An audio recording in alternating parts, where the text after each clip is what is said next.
Hello, hello. How's everyone doing today? I hope you're having a good day so far and that this Wednesday is pretty chill.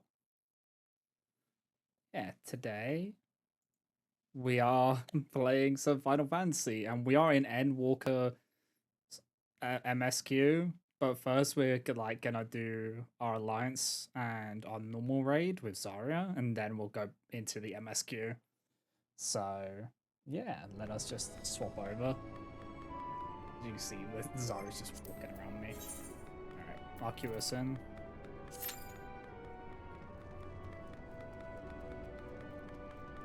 Let's give it. Hopefully, it gives us like the near raid, maybe. Actually, the near raid's probably Pain as Black Mage, isn't it? Neil or Evalis, yeah, please. Oh, I want a Nero or an Evalis one. They're so good. I think we get more near raids than we get in Evalis raids. So you are mobile. Oh yeah, true. If we got Crystal Towers, that's a whole different story. Or Dune Scathe. I think Dune Scathe is probably the worst one for Black Mage, right? Because you have to move around a lot to stop yourself from dying.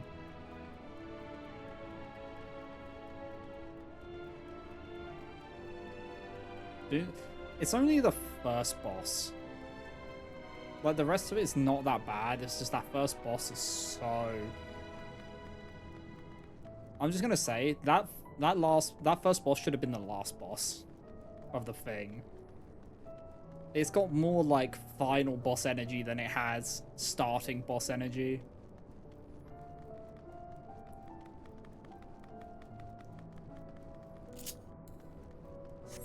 But yeah, we on the moon right now.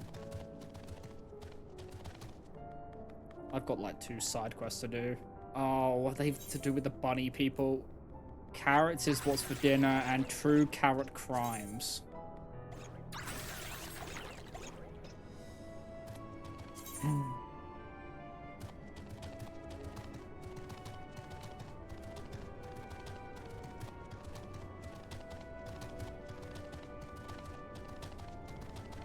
I just want to say I don't like these little rats.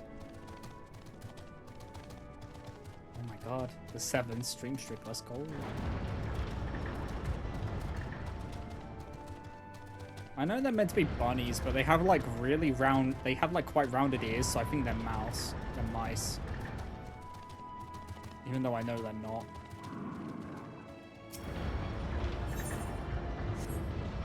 Cast is also dinner. Okay, so nice. Ava Currents. Okay, they're both Ava Currents ones.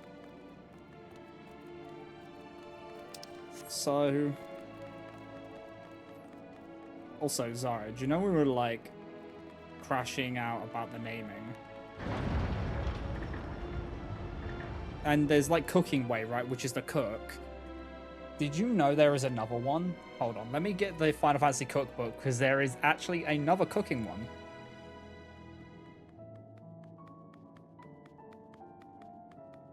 So, in the second book, one of the ones who gives you the recipes in it is called...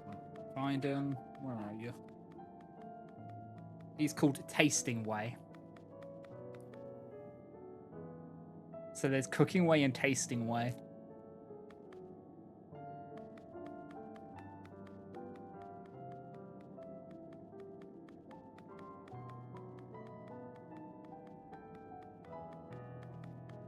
So the second book is more focused on the Shadowbringer and Endwalker recipes, and I think there are some Dawn Trail ones sprinkled in there.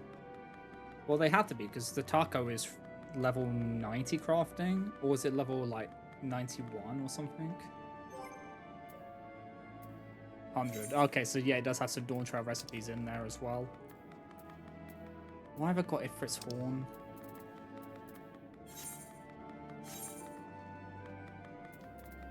Taco Tuesday.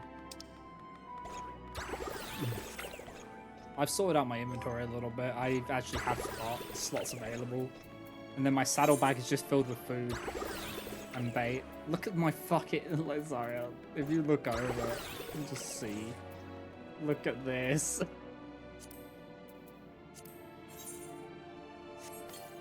Just filled with food. Oh my god.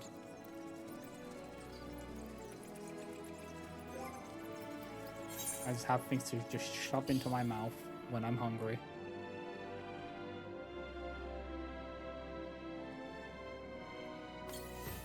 So would Archon Loaf would be an okay one for tanks because it's skill, speed, and vitality, right?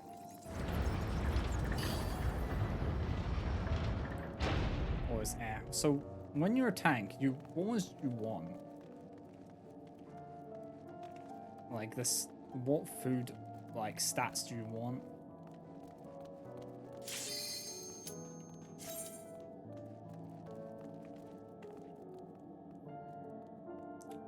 Ah, so you want the target? Okay, so you want tenacity, vitality, and determination. I see, naruhodo. Or something with crit, yeah.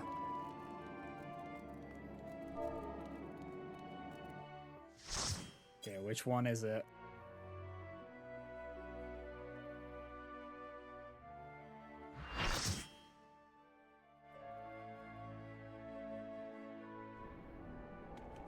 Oh, it's an Ivalis one.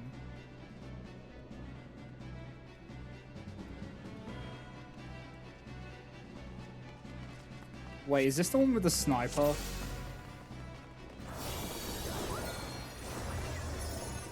I think this is the one with the sniper.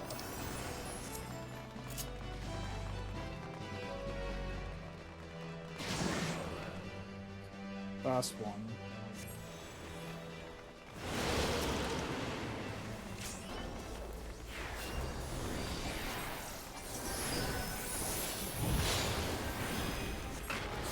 Okay.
There's a lot going on my screen right now.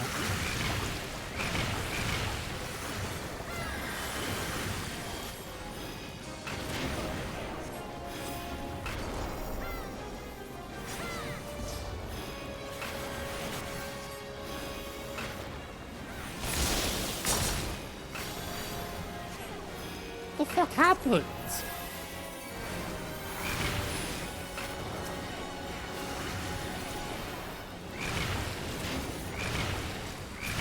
The toads happened.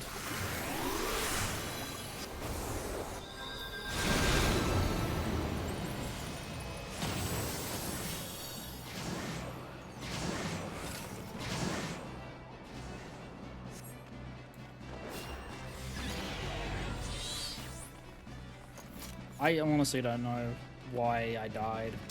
I don't know that bit enough. People suffocated. Oh, okay. Was that was that because people were standing in the lines? Or were those lines to give people breath?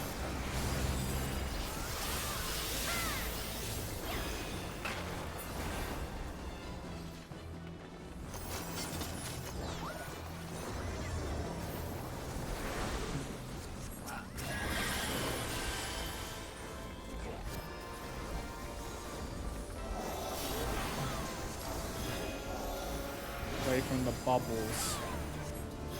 Oh, so they were basically... People weren't moving them out of the way of the bubbles, so people just suffocated.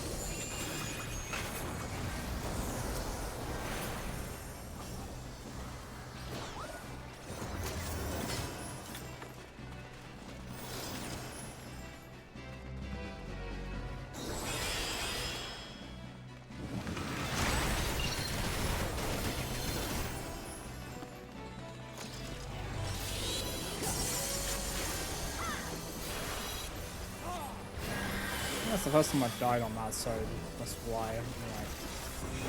That's the thing with these, you don't do them much, like don't do them often, so sometimes mechanics, you'll just die to a mechanic because it was done incorrectly one time.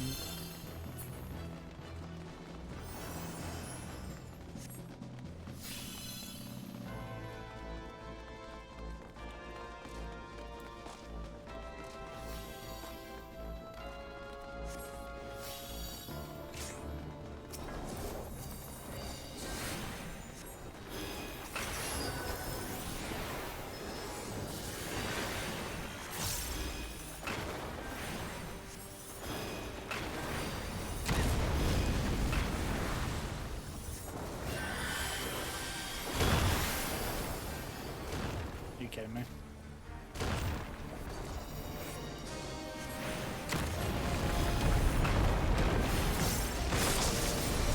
Fucking tower.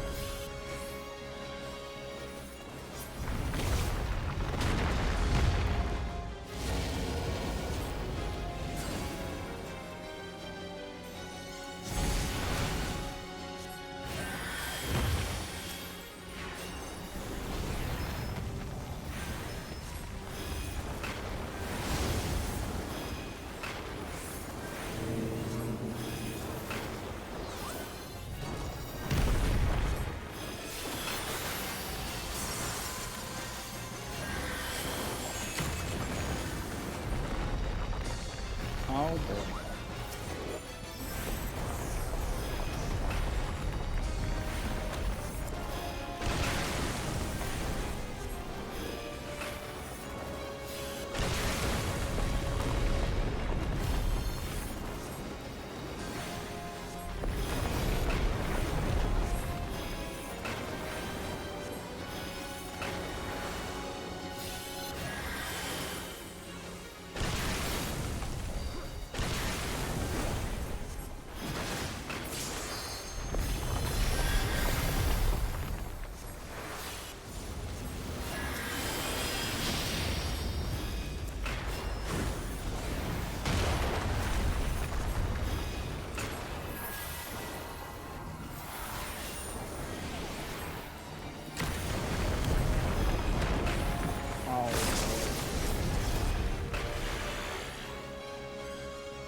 I didn't die to the pillars this time. Normally that kills me because I'm dumb and don't pay attention.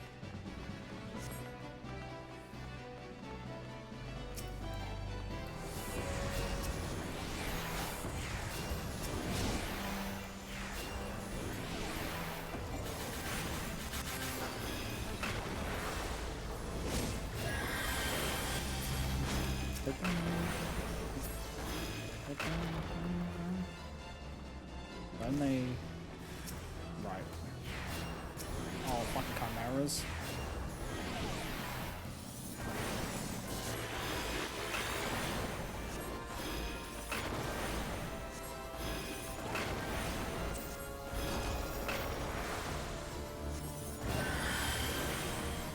Good, they interrupted the round's voice.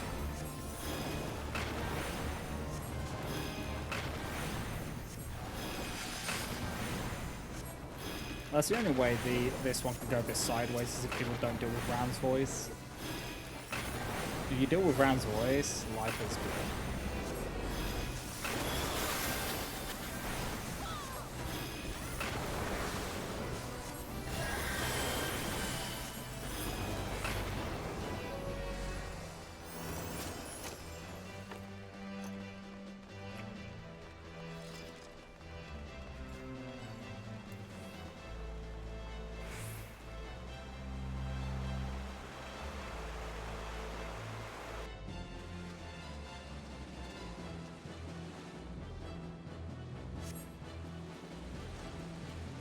Okay.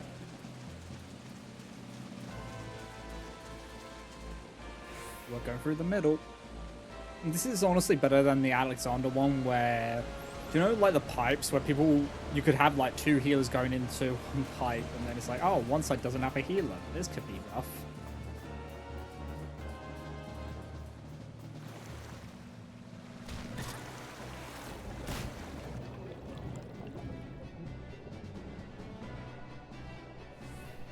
I do like this bit though. This bit's fun.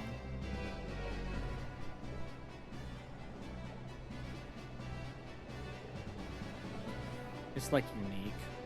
What? Are we sure? It's the sniper in this one. I feel like we're getting close to them, but I'm not sure.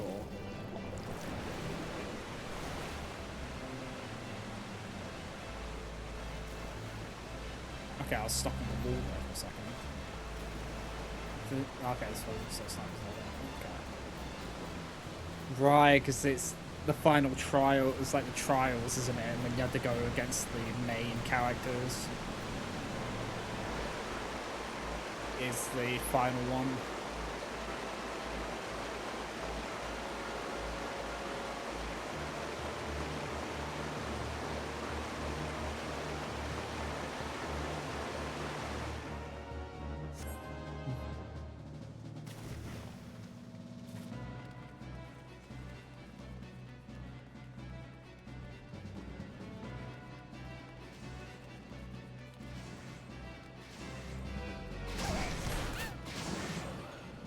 I think we've got cutscenes, maybe. And people have just started it, even though there was... Oh wait, no, you don't get cutscenes at this point. There was just people just standing still. I'm going crazy. Ignore me.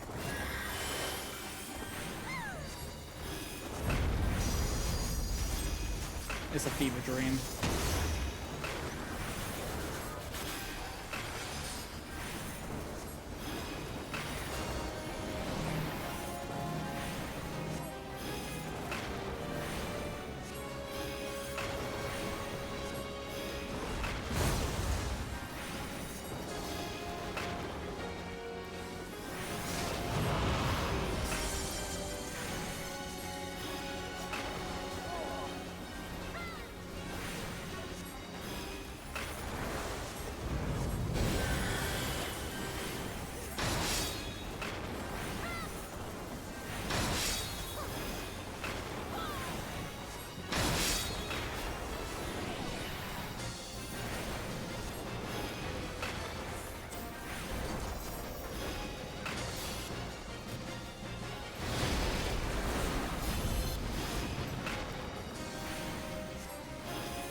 no way I'm making this in time. Oh, I am making it.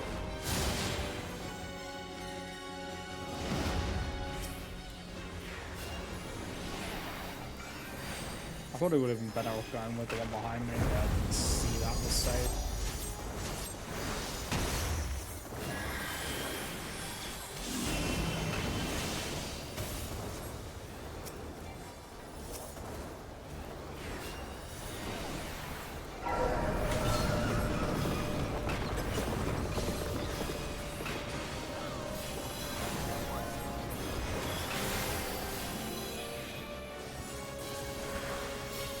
Oh no.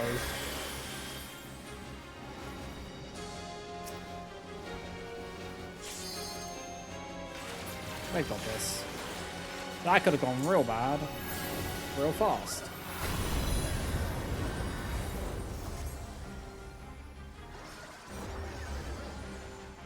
So only like 2 or 3 people went into that one.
Arsenal.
That took.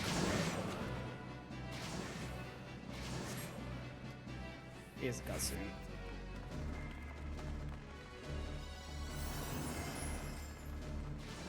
The other black mage is using AoE thunder? No way.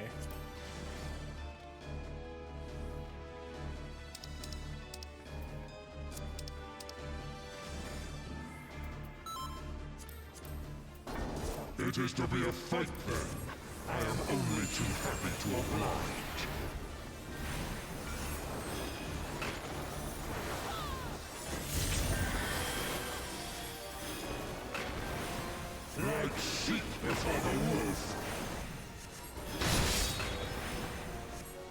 Are they gonna move out of it? Maybe?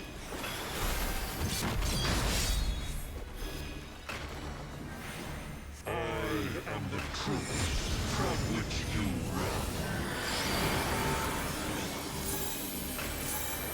You will be judged.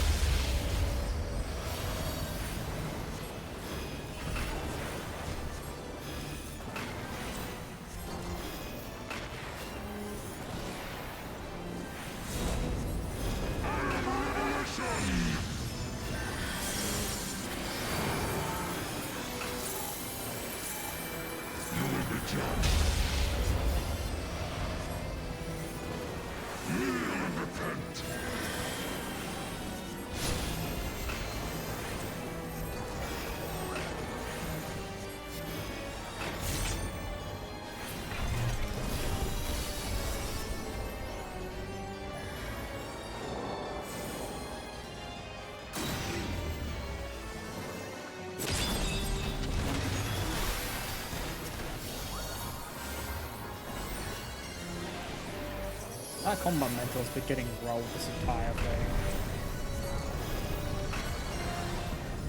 Oh boy. I just realized this is fucking Argarth, of course it is.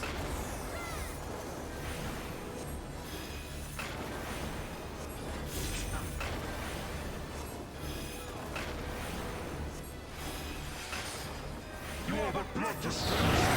Okay.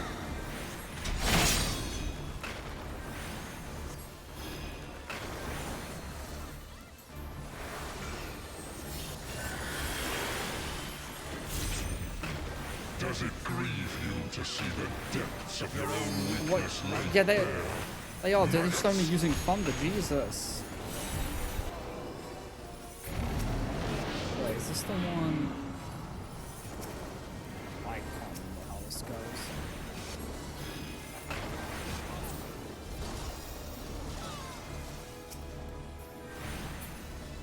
You do not belong in my world. Step into nothing.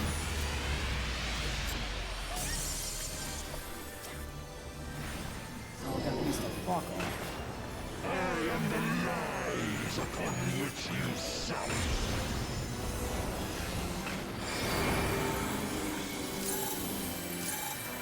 You will be judged. Wait. The world has no place for such wretches. Your claim to life is forfeit. Did I do something?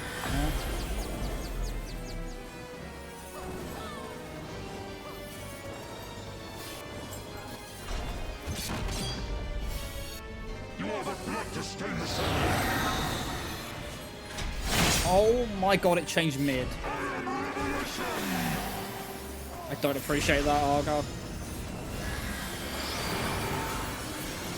Wait, if it's blue wires. You will be judged. Wait. Was I just. I am revelation. Okay, I think that's the one where you have to actually follow this command. You will be judged. Okay, there we go. Repent. It's that one. God, I hate. You are the blood to stain the sun.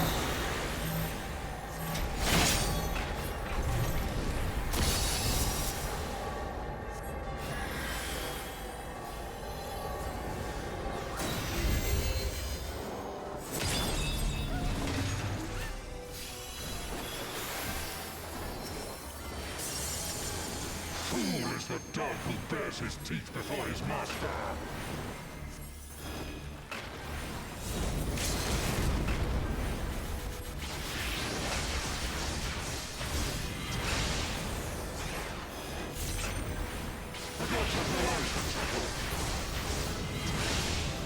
Okay, there we go.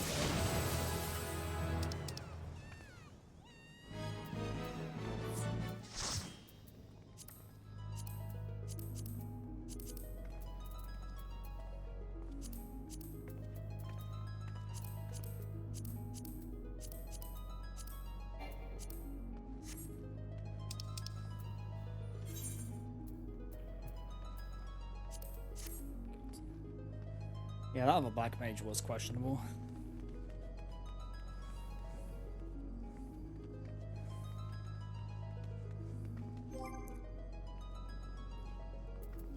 I got the can I pop this now?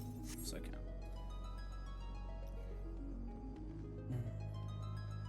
So do we have to wait here for the loot? Or can you just like go so we have to wait for people to claim it? Okay.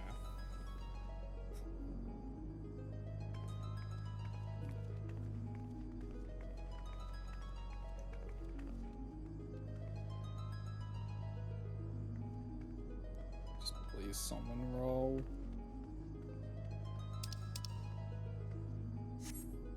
There's two of them I have a high chance of getting. There's another one I would not have a chance of.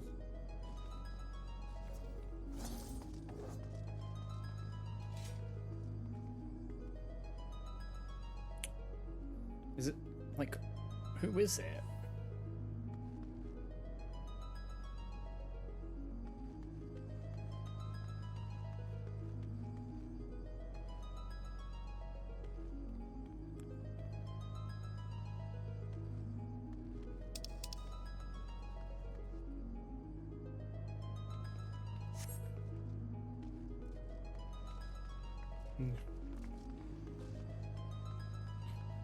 Well, if they rolled low, then they should already lose it.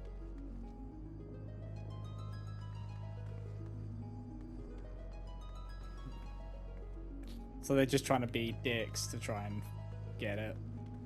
Get the loot.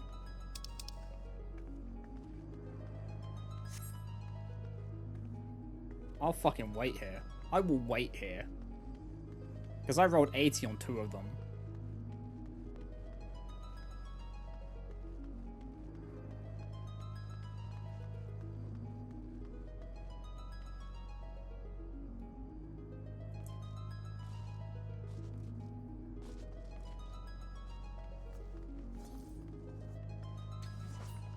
Yeah.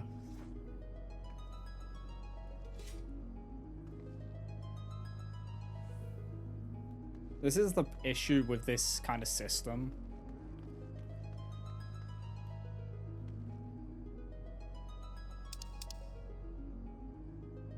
So A hasn't been rolled on. Wait. So B has been partially rolled on?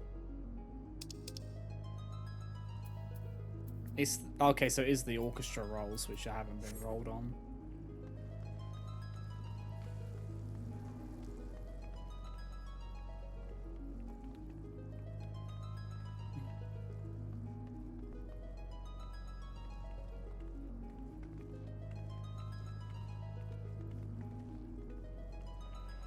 So who do you think it is in our group who hasn't done it?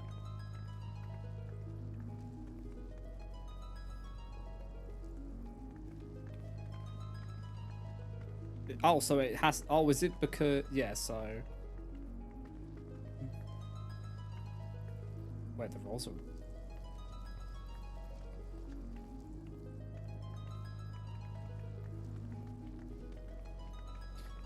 Oh, so because they're shared, if they're not all rolled, then...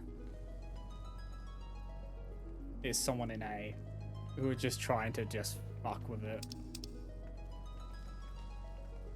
We got 39 seconds, it's fine.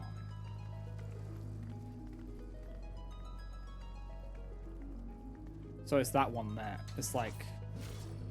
It's, yeah, it's just this one there. Oh, I don't know who that is.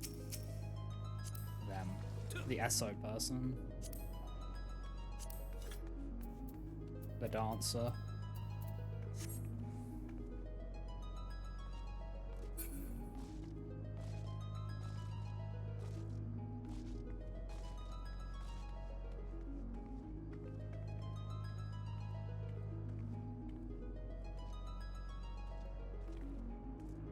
Did I not even get any of them? Wait, what the fuck? Someone for oh pain.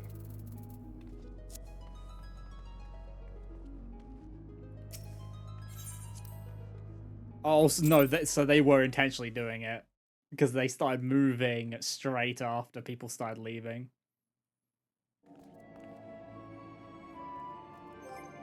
Yeah. I was like, maybe they're AFK, but no, they instantly started moving when people started leaving. To make it look, they were trying to basically pretend to be AFK to try and get the loot.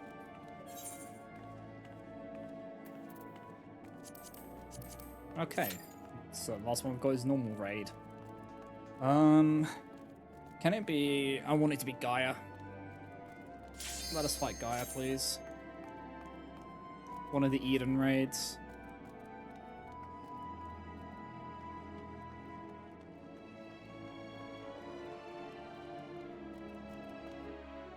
Oh boy. That is rough. What could it? I wonder what we're gonna get. Oh, why this one? Yes, it's an Eden, but why him? I'm the only one fit to protect her. Oh, fuck me. To think that this could be born from my memories. Thank Crit. That creature is passing on its ether. Oh, this is the... How about you? Yep. Okay. I remember. God. Now we're going back a bit. You're not going anywhere. Okay.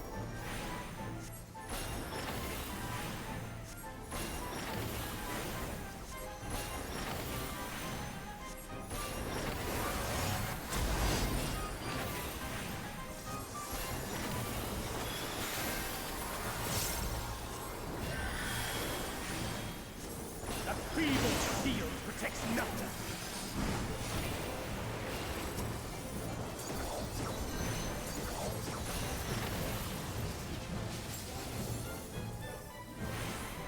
How about you?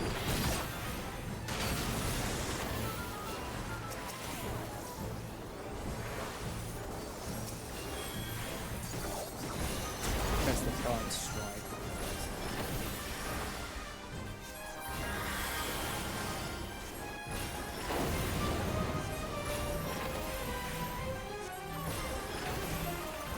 You're not going anywhere.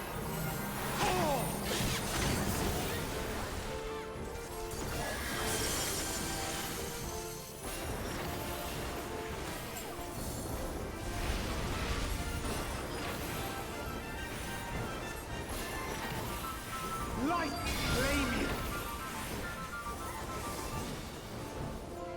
I sense a surge in the ether.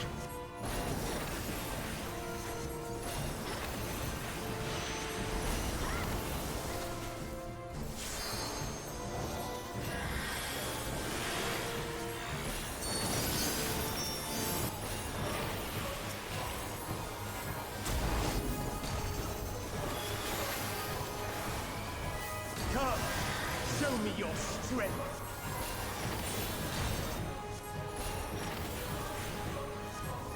Beast of thy ooze, answer my call. Oh, fuck.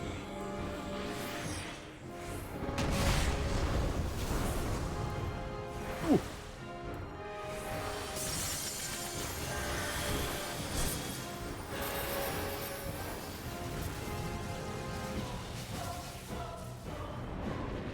Oh wait, this is the one we've got away, and then...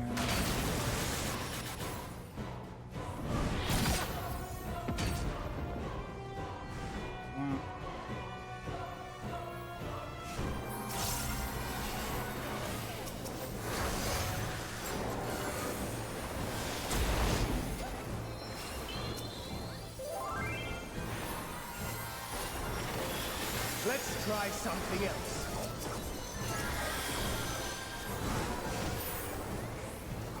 The blade is imbued with light. Oh, I can't. Fuck you, I'll do with this one. How about you? Oh, right, it does that. When it's light.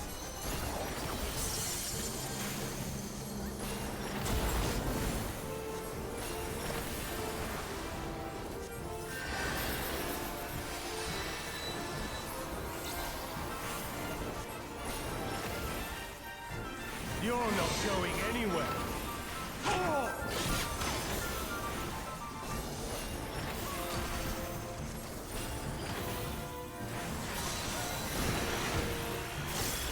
Light will cleanse your sins.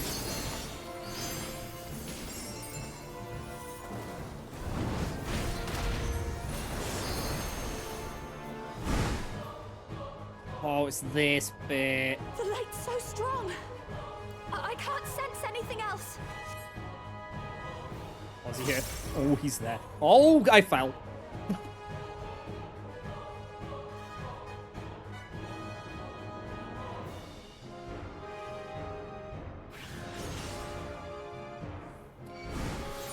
Yep. Yep.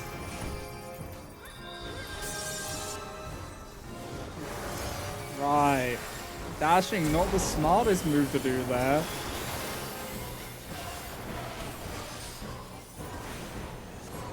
Oh. How not? A feeble shield takes nothing.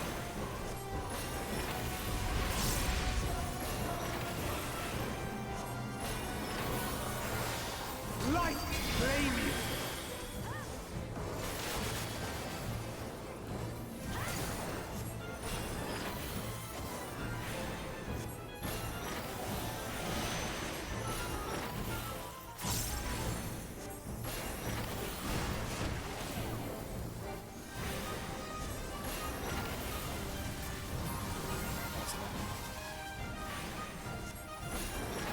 How about you?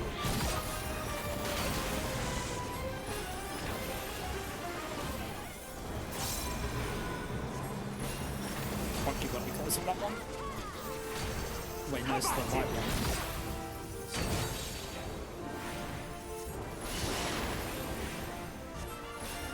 Shit.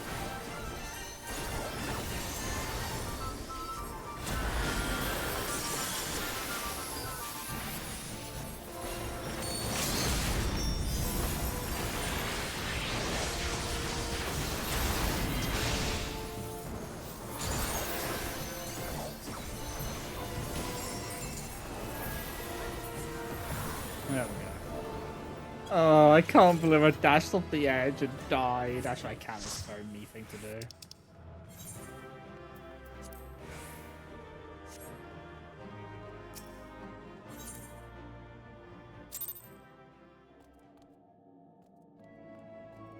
Okay, that's all we got to do.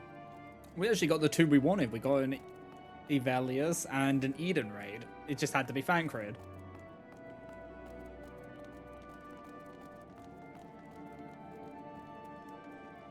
I'm glad I remember that fight. The only time I actually took damage, like, or died there was when I fucking dashed off the edge. Okay, time to just grab these. Oh, yawning way, what do you want? Oh, bother. There's no signs of any of them, and it's almost time to eat. You there. If you happen to be heading to the Caratorium, could you let my fellows know it's mealtime? If we don't eat, I can't take my nap. Many thanks. They should come running at the mention of carrots of happiness. So just say those 3 magic words and they'll be on their way. I have to say carrots of happiness? Okay. What are you? Excuse me, miss. Have you by chance seen any thieves prowling about with ill-gotten iron carrots? They're crimson, tender, surprisingly heavy. The carrots, that is, not the thieves. If you haven't seen them yet, I'm sure you will. We've been told that you adventurers are quite good at solving crimes that no one else can be bothered with. Okay. Wonderful. I'm relying on you to solve our carrot caper. Honestly, what manner of fiend would deny a Loperite their dinner? I am 60 at KXP away from 100. You got ripped off. Oh, pain. Ahem. Anyway, our culprits or culprits took 4 carrots in all. Those are not easy to carry about, so I dare say they can't have gotten far. My God. I'm getting real warm.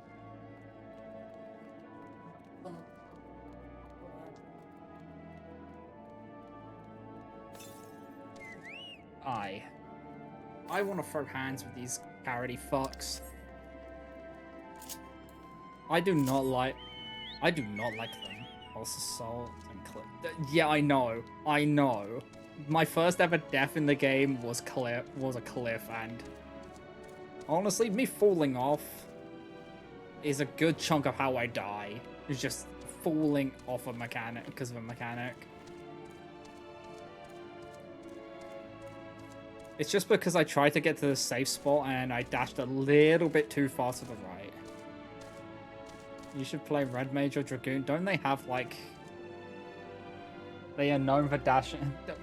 Yeah, I can imagine. Oh, carrot, my carrot, the prize we sought is won. With the chat words saying your keyboard carrot... Oh, okay. This is the one where I've got to say carrot of happiness to this fuck. Why do I have to say these... Why... Okay, carrot of happiness. That's not how you spell happiness. So, there's 2 P's. What? They're serving carrots of happiness today?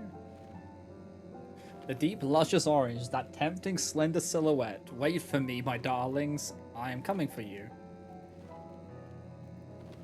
What are they going to be using those carrots for? They're describing it in that way.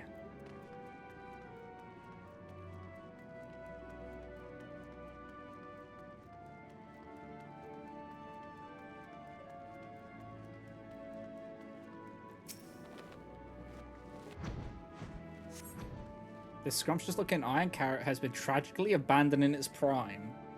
I know I'm a bunny person, but it seems a bit insulting.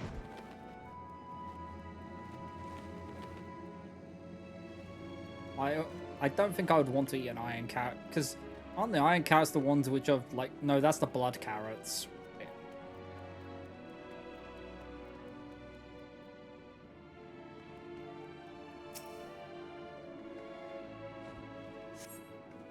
Scrumptious iron carrots abandoned in...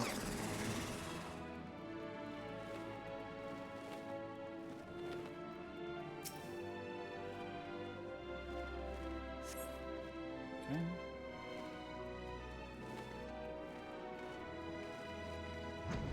These are philosopher's carrots.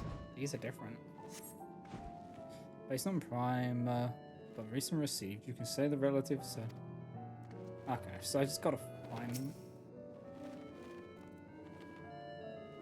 These philosopher's carrots really hit the spot. Just a few more. What? Well, no, of course I'm not stealing. These are mine. Is it so wrong to enjoy an early dinner? The muttering lower part stomps off in search of a place to eat in peace. You suspect that this is not your carrot culprit.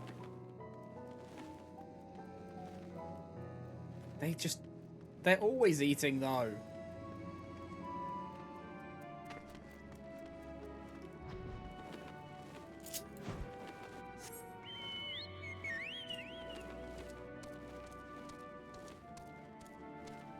So there's a nibbled iron carrot here. Wait. You're not telling me it was this thing? Was it this thing? Insufficient stock of iron carrots. Iron carrots detected. Initiating iron carrot procurement. It was a fucking robot.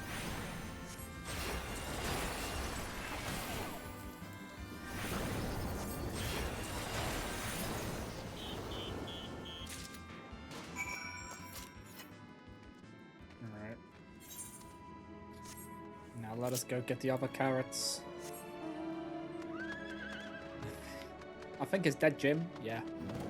What the fuck did you do to it? You launched a nuke at it, basically.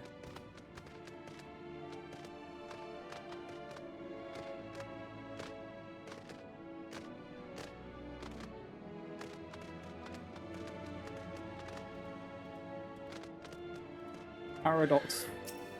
Yeah, that would do it. mean? Yeah, totally love the carrots. Could that mean, yes, it must be time to eat at last. Oh, how I have waited for this moment. There's nothing like a carrot of happiness to fill the void in one's belly and soul. My voice just died for a second there. Please don't get me hit there.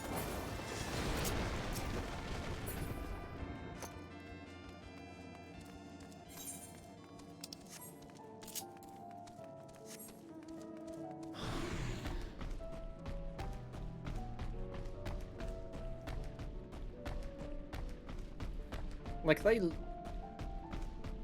I swear they lace the carrots of happiness with something, because that's why people are addicted to them.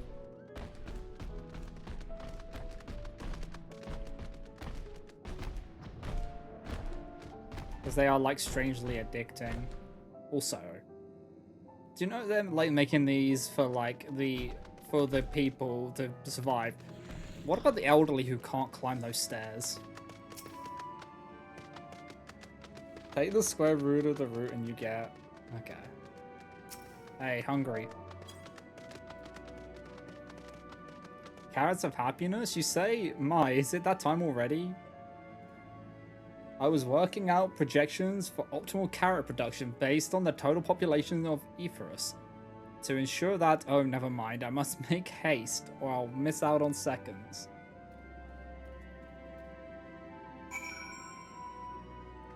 At least these weren't too difficult.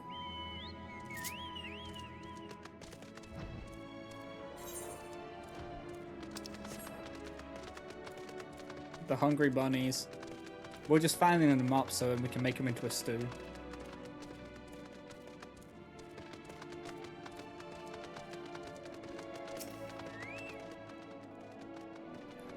Ah, you've returned, and everyone else is accounted for. Sustenance is essential for us to operate, though I suppose people are the same. In any case, we expend a lot of effort in raising a whole variety of carrots. Carrots of happiness are a new cultivar that are particularly comforting, though. It seems almost silly to have our workers consume so many carrots just so that we can produce more carrots. But that's a problem that can be solved with even more carrots. Oh my god. No need to worry about the details. I'll work out the figures just as soon as... What were we talking about?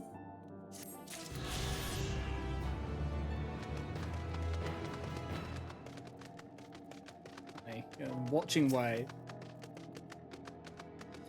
You're back. Please tell me you found the carrots. He has a rogue robot. The supporter I never would have suspected is supposed to help us farm carrots, not eat them. I recall the technician said something about enhancing its code with a love for carrots to increase more work efficiency, but to go so far as to steal carrots for itself, I fear it may now love them a little too much. Alas, those poor carrots, but at least we know what became of them, and how to prevent this happening again. Thank you for your assistance. So, you programmed the robot to take the carrots and to try to kill anyone who tries to get them back from it.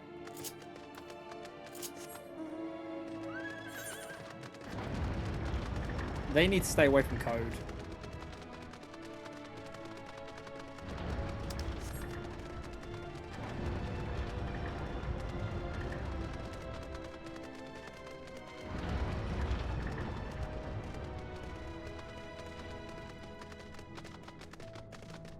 Yeah, even the boss is obsessed with carrots. It's kind of crazy.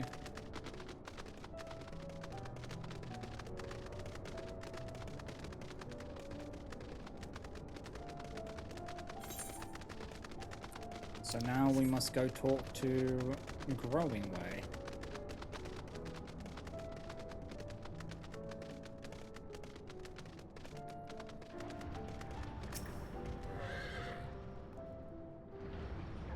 Good you're here, though through this door is the Great End's Veil.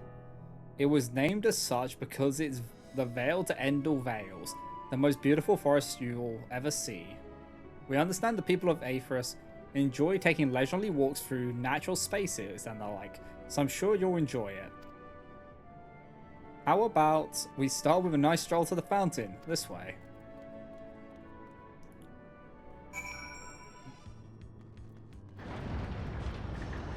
Zarya's fighting something.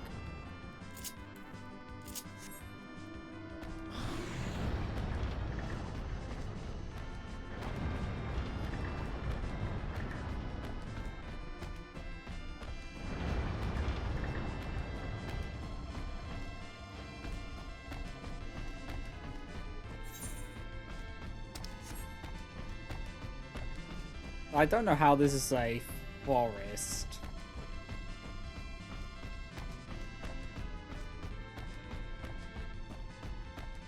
Like, it's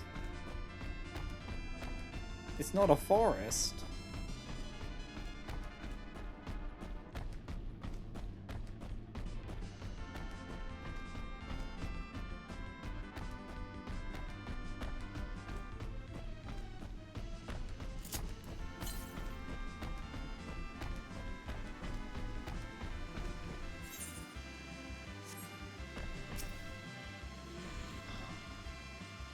So, what did you think of the forest? Isn't it positively pleasant?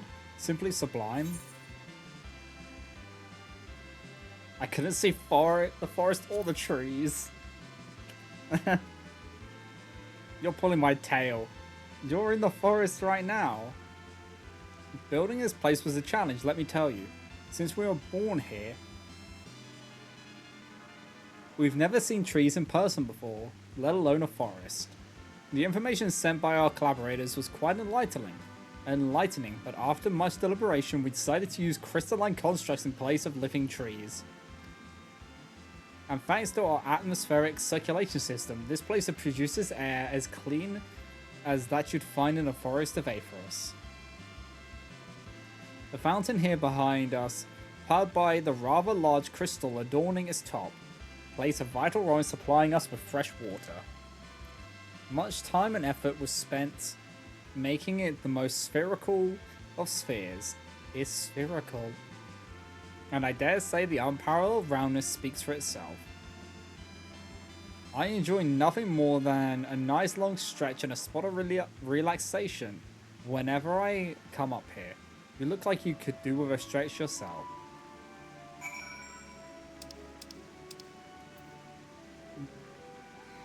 $100? Nice. That's the spirit. I feel more relaxed simply watching you.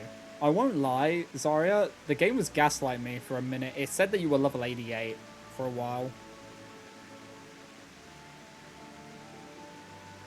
Oh, the fate. A sight worth the many years spent building this place. If it's not too much to ask, it's always been a dream of mine to take a walk through this forest with someone from Aethys. Could we maybe... This isn't a forest.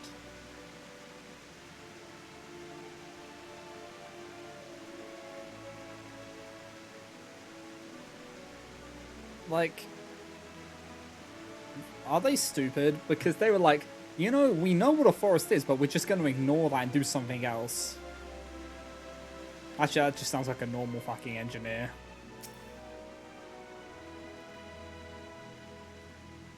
Gasp, you will? Oh.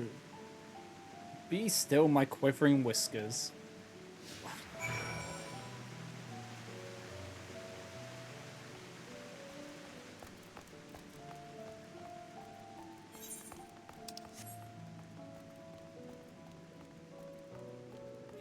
I'll go to a talking spot. Wait, hold on. This is going to be, yeah, longer than this. I was thinking, Salt, that I could be more helpful to you by teaching you a little about the moon and what it is we do. When we were first created, the moon's sole purpose was to hold Zodiac, and there was absolutely nothing to be found here.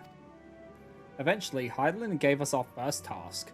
Furnish the moon with propulsion systems capable of facilitating travel to other stars.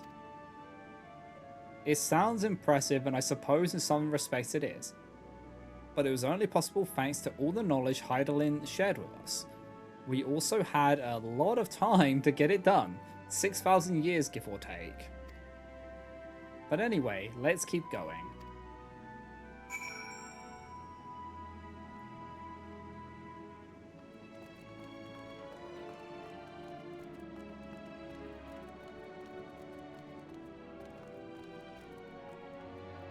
Okay, let's interact with this one. Ask if you can taste the rainbow crystal. What? No. I'm not sure what it is you do with crystals on Aethys, but we don't eat them, and certainly not this one. It's possessed of all 6 elements: wind, lightning, fire, earth, ice, and water. We use crystals like these to maintain the moon's elemental equilibrium. It's worth mentioning, though, that because of Heidelin's influence, being the embodiment of tranquility and stasis and all, maintaining the elements here is different than it might be on Aethys. A conjuring of fire would sooner dry your clothes than singe them, for example, but put simply, the aetheric conditions are ill-suited to growth, which is why the surface is mostly barren. Of course. This was all necessary to keep raging energies of Zodiac in check. Wait. So if it's barren, how do they expect anything to grow here, apart from carrots?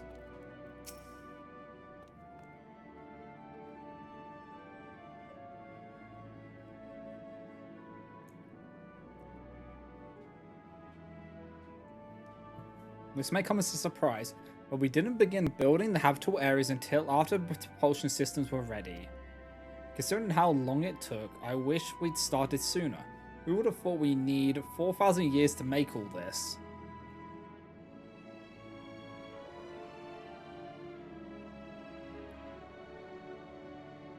Okay, can I just say something? They are incredibly shit at their job if it took them 4,000 years to build this place.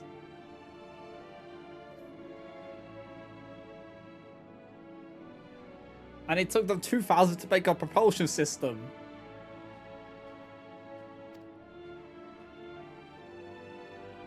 It certainly wasn't work you dare rush either. We had to create infrastructure and countless supporting systems, some of which wouldn't be operational until hundreds of years later. They are just...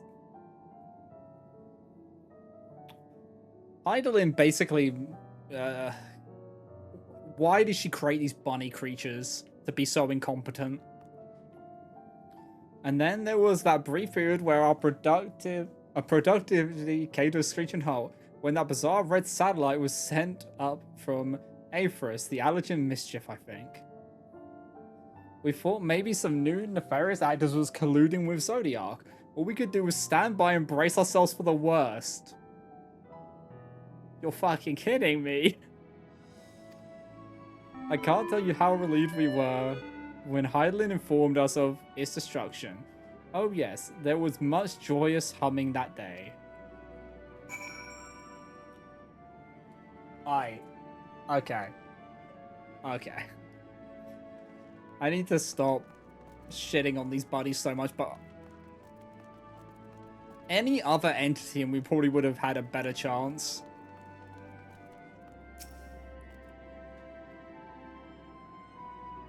Say, do you notice anything peculiar about the treetops? I mean, apart from the fact that they're massive crystals and not trees. I'll give you a hint. It's the gold rings emanating from the glowing spheres. Along with the device fixed near the ceiling, they fulfill a role similar to our sun and do so better even. I do not like these fucking creatures. The sun and similar celestial objects in the great expanse radiate energy that is harmful to your bodies. These rings shield you from that energy while allowing you to bathe in the perfect amount of sunlight, or rather a close approximation of it.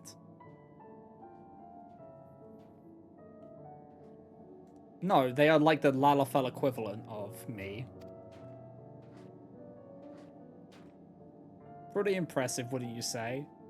Oh, and if you look closely, you'll see different types of trees have ever so slightly different curvatures. Yes, indeed. This forest truly is the greatest. It's not, it's shit. They look like they just look like lampposts and just... This is not trees.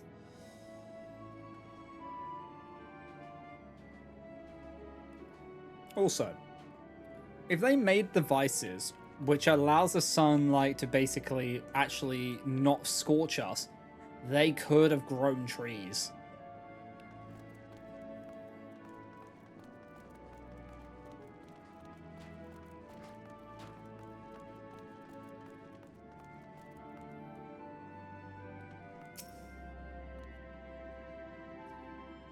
There was something else I wanted to tell you about. Oh right.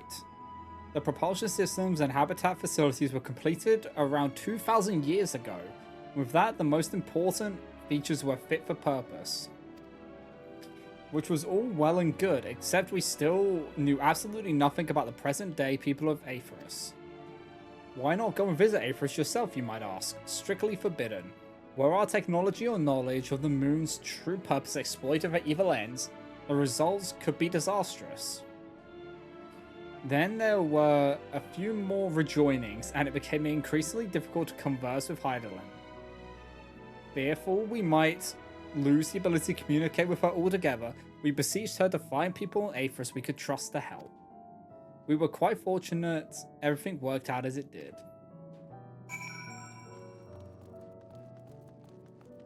Okay.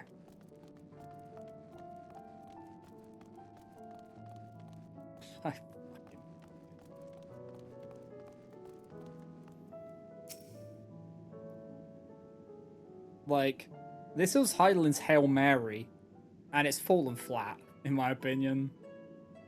With the exception of routine inspections and maintenance, we remained asleep and waited, hopeful Heidelin would find someone who would help us. So, eventually she did, and though her power was waning, we were able to speak to them directly for a short while. We shared with them everything we could, including our knowledge of the heavens, and a means to travel here to the moon. They certainly didn't waste any time with what we taught them. No more than a few years after that, our collaborators found a means to convey messages and supplies to us from down below. With all the letters, books, and other resources they sent, we learned enough to start making more meaningful changes to the moon. And now you're here, hopefully enjoying yourself as much as I am. No, I'm not. I knew you would like Greatest Endsvale. I knew it. Thank you again for coming here, by the way. I know it was just a walk through the forest, but it meant a lot to me.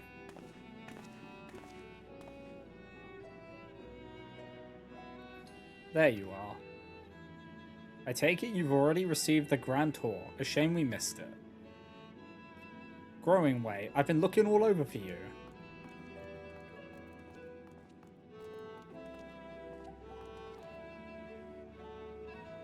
Oh, is this about the teleporter to the residential area? No, never mind that. We have more pressing matters at hand. I will be calling an emergency meeting shortly, and your attendance is required. Really? I can't imagine why you'd need me there, but if you insist. We won't be away long, so you all are more than welcome to continue looking around the burrow. Now come along, Growing Way. I want to find Naming Way and put them in a pot. Before we arrived, you seemed to be in the midst of a rousing conversation with your guide. Did you learn anything of import?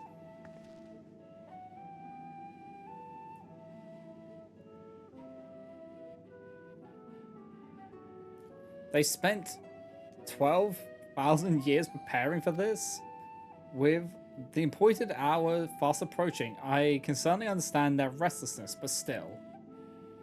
It remains to be seen if the people can be persuaded to evacuate when there are yet no signs of the final days. Okay. Here's my question. Why did they not contact people earlier and be like, there's this new area you can colonize and help us? And then they would have had people up here who could have helped to coax people in. Why did they wait until the last minute to fucking start being like, oh yeah, we should actually probably get people up here? What's more, the technology of this place defies imagination. I doubt there are many who would readily come to terms with living in such surroundings. Whoever these collaborators are, unless they are possessed of the world's most charming personality or a means to forcibly evacuate people, they will meet with a great deal of resistance. Indeed, even if faced with annihilation, the decision to forsake all one knows cannot be made lightly. Yeah, this is such a rush job. Forgive me, friends, but I must beg your leave. There is another matter which yet begs for mine attention. Of course, we can accompany you if you like. Nay, that will not be necessary, if you will excuse me. Why is Orange always so secretive about what he's doing? Like, every time.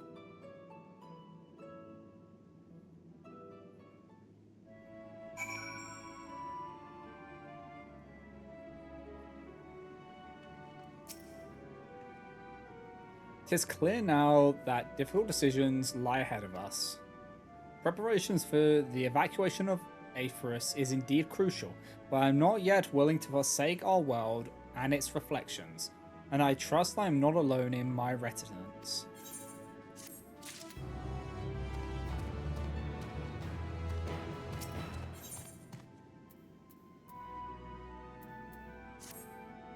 Back to old tricks. Did Orange seem strange to you? More so than usual, I mean. I know he has a penchant for keeping his own counsel, but I'd be lying if I said I wasn't worried. Would you go and see if he's alright? Yostola and I will remain here and see what else we can learn about the final days. If you hurry, perhaps you can catch up to him. Yeah, I don't understand why he's so secretive all the time, but if like, it makes no sense in this situation because any information is crucial right now, so why is he hiding information?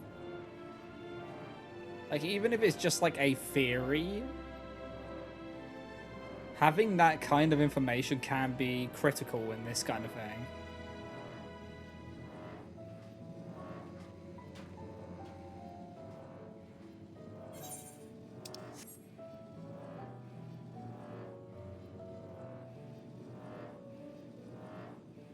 Like, I've always been, like, kind of hesitant to trust him because of how much he keeps hidden.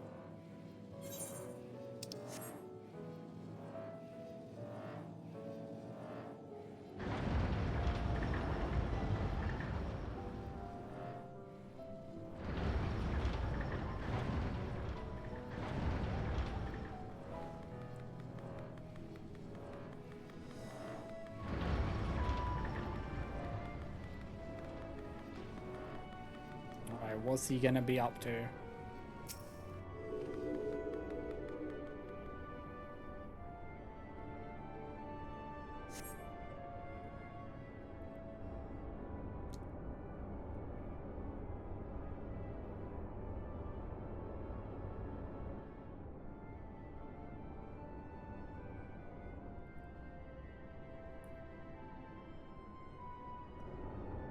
Like, he's not doing secret shit again. Urianger appears to be heading towards the entrance to the Bestway Burrows.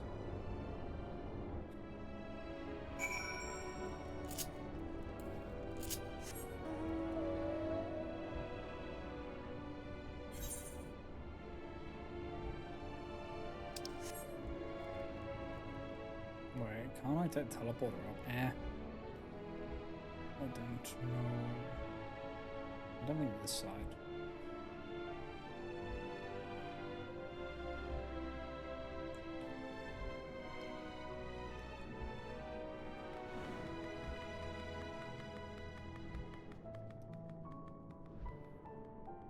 You're so fast.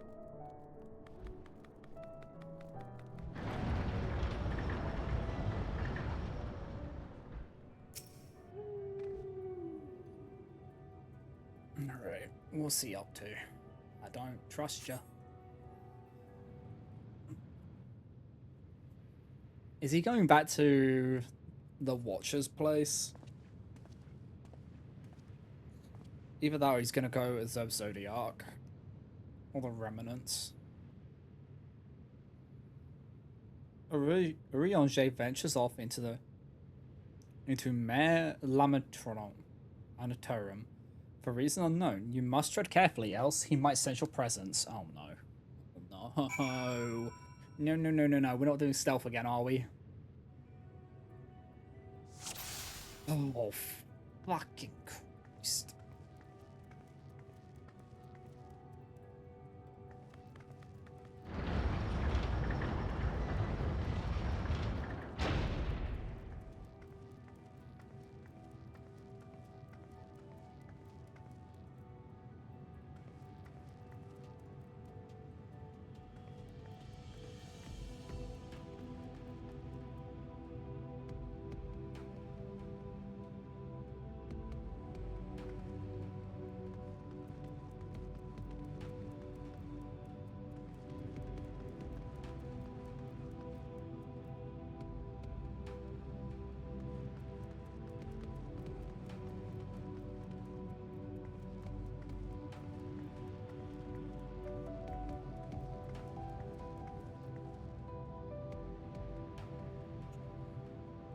I'm gonna wait here because I feel like he's gonna turn around.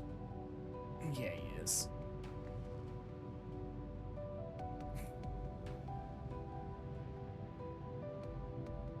I'd say this is one of the additions I do not appreciate. This edition. Whereas like the stalking one, I don't like this feature that much. I think that's one of my only gripes with Endwalker at the moment.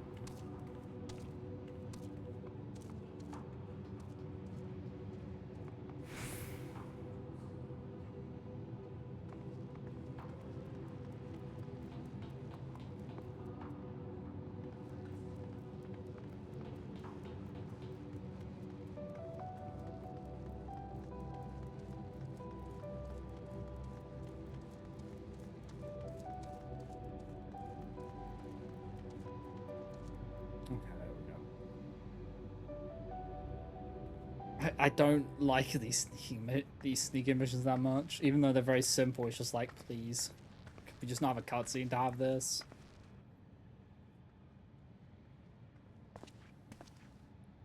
Thine arrival is timely as ever.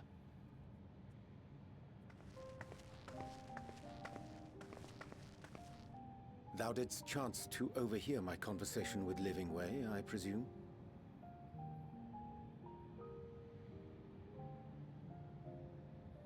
'Twas not mine intent to move in shadow. Nevertheless, I have been asked to do that and more yet again. Is it so plain that these strangers could intuit it at a glance? My capacity for silence and secrecy and duplicity.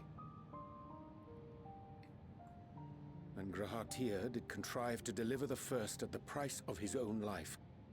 I was complicit in the scheme. A sacrifice averted for a mercy. Would that I could say the same for Minfilia. One life for one world. And by that bloody bargain brokered by my hand were the scions robbed of a dear comrade, and Flamine her beloved daughter.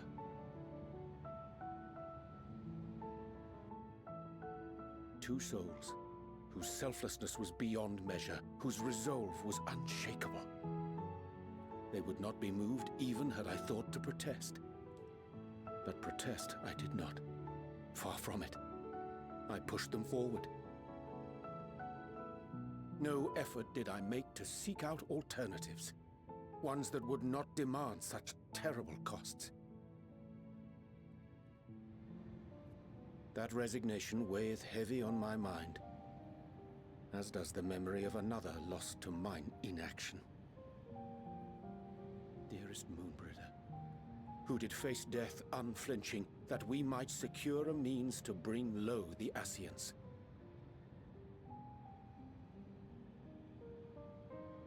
In her hour of need, I did naught. Dutiful disciple of Louisoix, ever looking to the greater good. Had I shut mine eyes and bid her live instead, mayhap she would be with us today.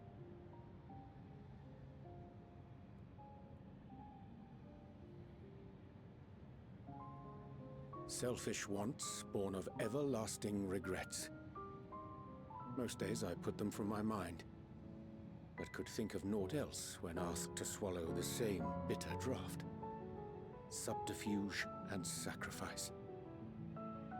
Mayhap the right moral choice, but one I regard with great trepidation.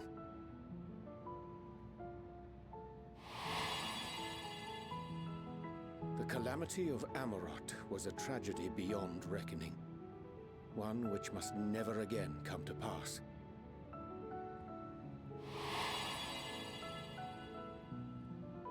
Thus must we struggle, haunted by ghosts of those we have lost, clinging to those we pray we can yet save. But what of those we cannot? How do we make peace with the dreadful algebra of necessity?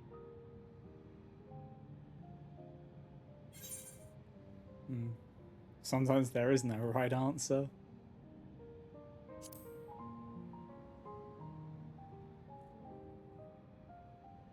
I am not alone in my discomfort, then? 'Tis surprising, though perhaps not. Sometimes you just gotta pick the Science less are wont shit to out of the debate shit options. strategy at length, but are resolute and unwavering in execution. Strange. Scarcely can I remember when last we spoke alone, and so candidly.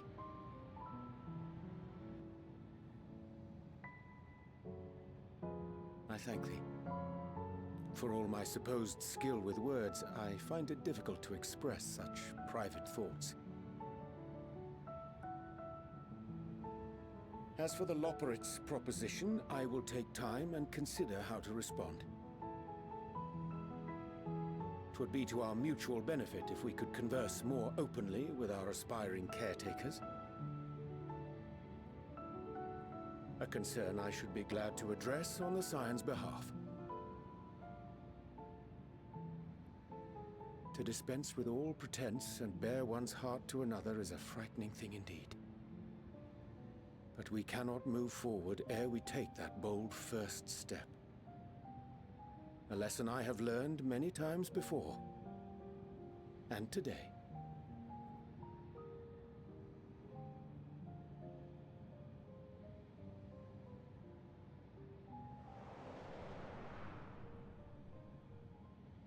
What are they saying? Curse these ears! I've heard bugger all! No matter. We've got our plans. I don't trust these fucking bunnies. What are they up to?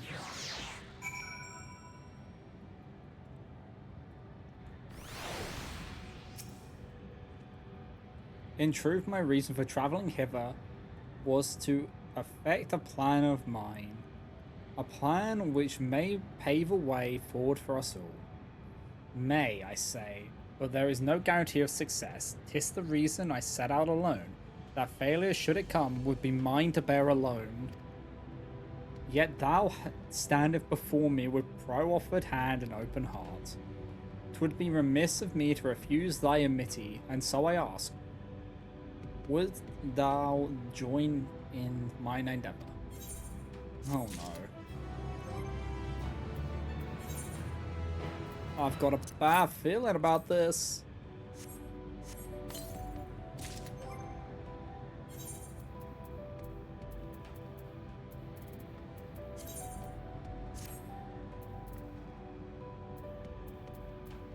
Okay. I don't think I'm high enough level to... Yeah, look. No, I need to be like, I need to be 84 to meld onto 84 gear. It's fine. Thank thee for accompanying me. 'Tis a simple plan in truth. We shall not be long away from best ways burrow. Difficult decisions must needs to be made in the coming days, but I nevertheless believe we are all of one mind in our desire to save the people of Aethyrus. To make clear our resolve to the Loperites, I would offer them a gift, but its making doth require a most singular ingredient. Okay. Yeah, if I just get the melds off of the ones I have currently. So... these will be better. Retreat material.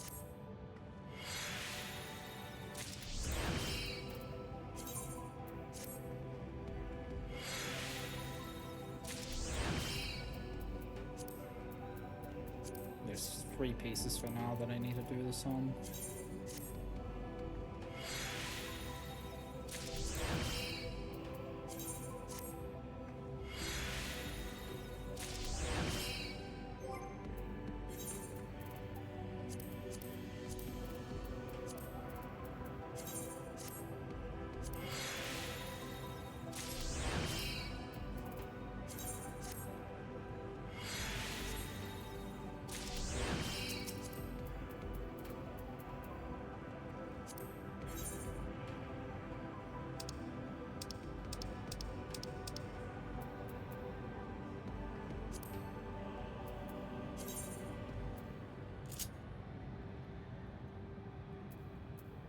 Do you choose how many they put on, or do you have to do it one at a time?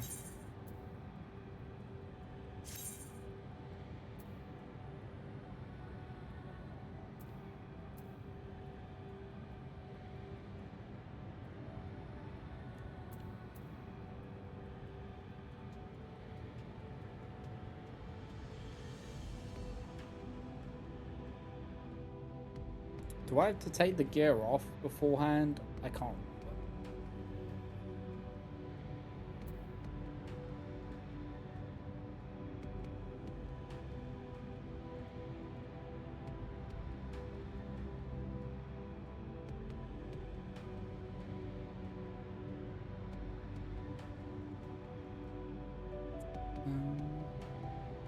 Cool.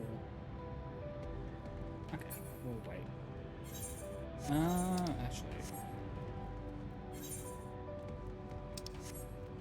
I'm just gonna go to a safe spot because I need this BRB real quick.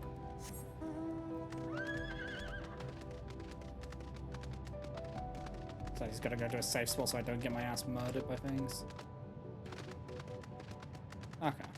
You're not in the room. It's alright. I'll probably wait until I get all of the new gear, so we can just do it all like in one hit.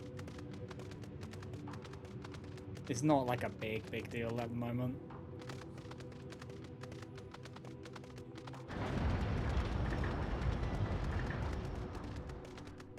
Yeah. We're gonna take a quick break, guys. So if you haven't already, you should also get up, hydrate, stretch, all that good stuff. And I'll be back in a moment.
Alright, guys, I'm back.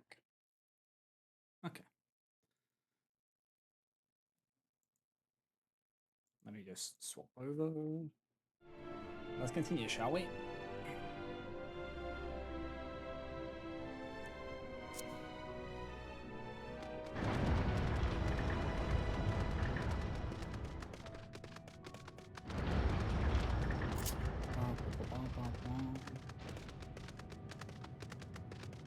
So we're getting more carrots for the rabbit people for a gift.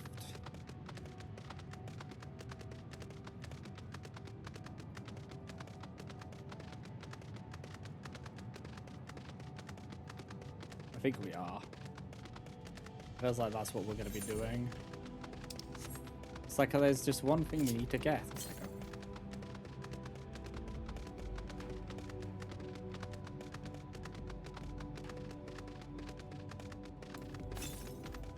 there's the current.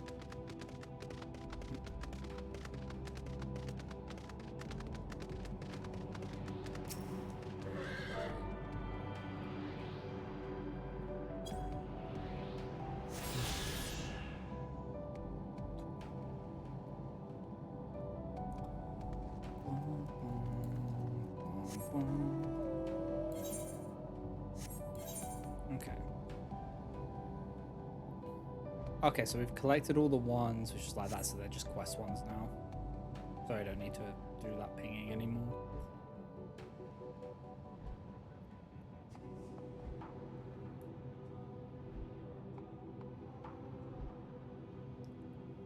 The moon is an interesting place. It really is. Alright, Orion, what have you got for me? Ah, an abundance of spongoi. Excellent. Or spongy. Spongi. I chanced to spy this aggregation when crossing Zodiac's erstwhile prison. Oh my god. Orange, can you actually speak in not this, please? Using a spell taught me by the Numo, I believe these shall suffice for a gift I would fashion. The magic requireth considerable concentration, however. Might it prevail upon thee to stand watch whilst I perform the incantation?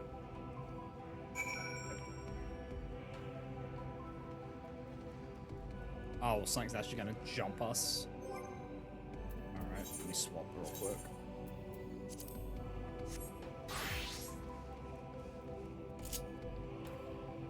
And summon Pepper.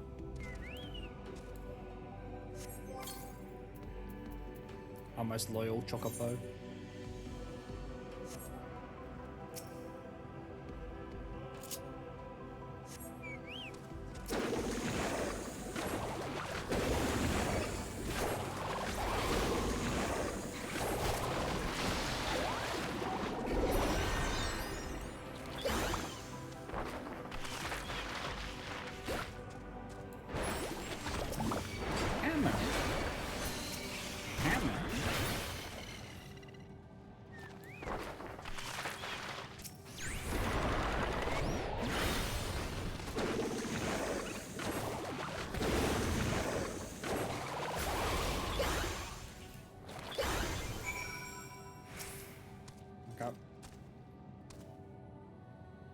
And then we'll wait here again, just in case there is more.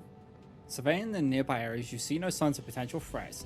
This would be a good opportunity to see how Ronjay is faring.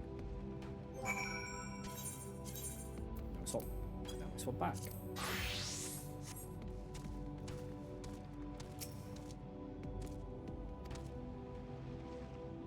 Urionze remains fixed on his work. Or fixated on his work.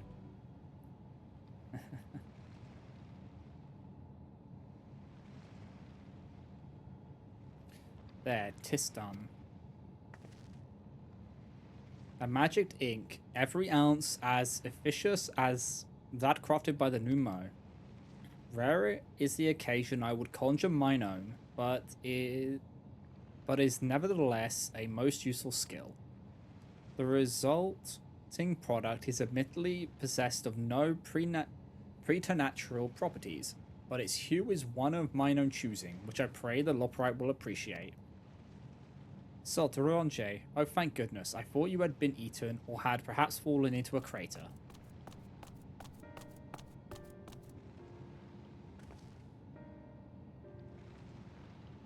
Yostola has been looking all over for you, Salt. She says she needs to speak with you about something most urgent, dire even.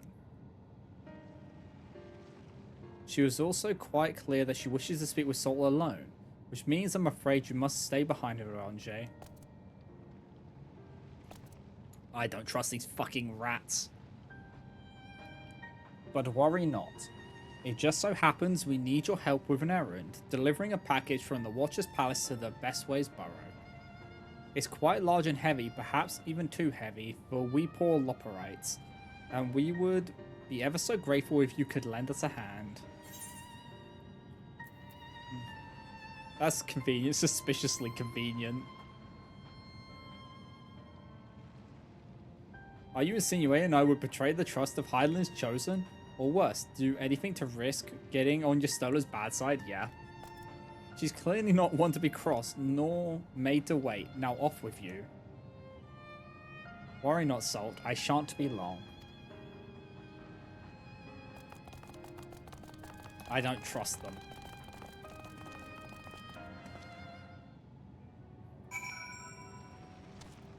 Yostola's gonna be like, I didn't ask for you. And then we'll be like, what? What do you mean you didn't ask for us? These rats. We'll just go here.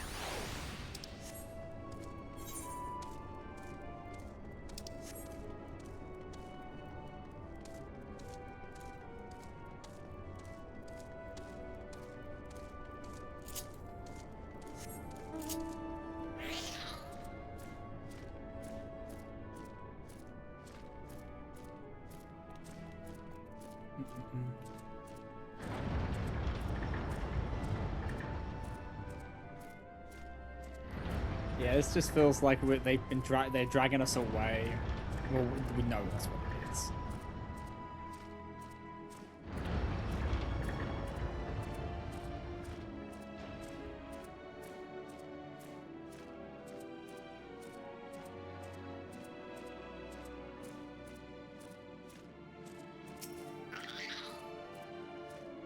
Oh, so we thought you would be away for far longer. A dire emergency? I said no such thing. But as you are here, I could use your assistance with one small matter. Running Way, a companion of Growing Ways, apparently has much to tell us of the final days.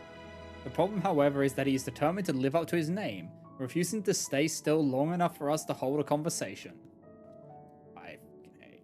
Is there anywhere he's likely to stop and rest, or perhaps there's a way to slow him down?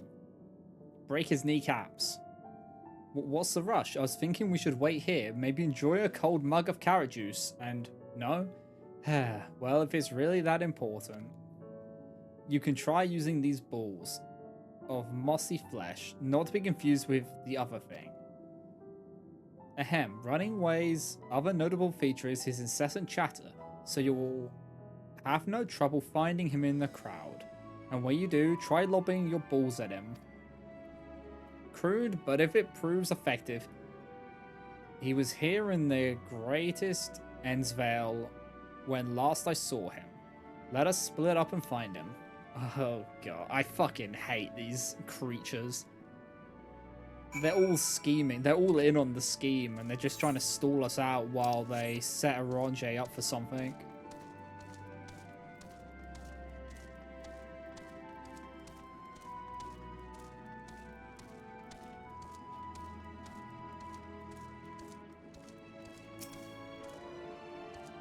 Okay, so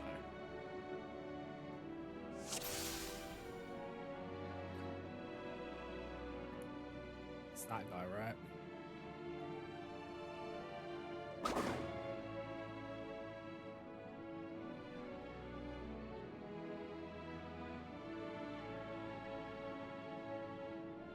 Okay, is he gonna come back at least?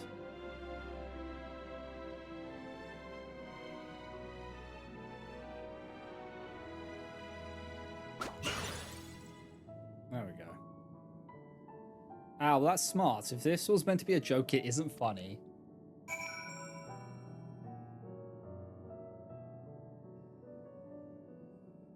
I got to hit them with a ball. Life is good.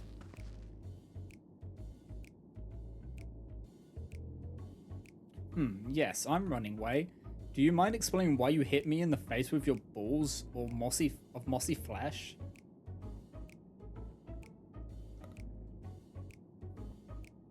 I'm highly knowledgeable about the final days? Ah, that's the most ridiculous thing I've heard since I woke up. Who told you that joke? As if we've got time to look into the final days when there's so much to do before the Great Voyage. It's true that Hyland did impart to us knowledge of the events, but I know about as much as any other Loperite around here, less probably. I don't know why anyone would think it's funny to go around telling people I'm an expert, but they'd better hope I don't get my paws on them. Uh-huh. Sorry I couldn't be of more help, but if there's nothing else, I've work to do. I want to snap the ankles of all of these bunny people now. Animal. They're setting us up. I don't trust them. How could anyone like these things?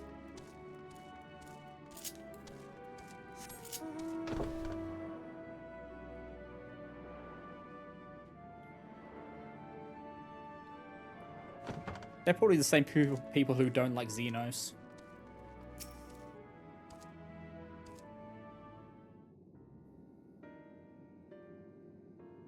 I could find neither hide nor hair of him. How did you fare? I don't know how people like these things. So he knows no more than the others. Care to explain yourself, Growing Way? Well, you see, I misremembered. Yes, that's it. I misremembered. Terribly sorry about that. I will skin you and turn you into shoes so that I can just constantly be stepping on you.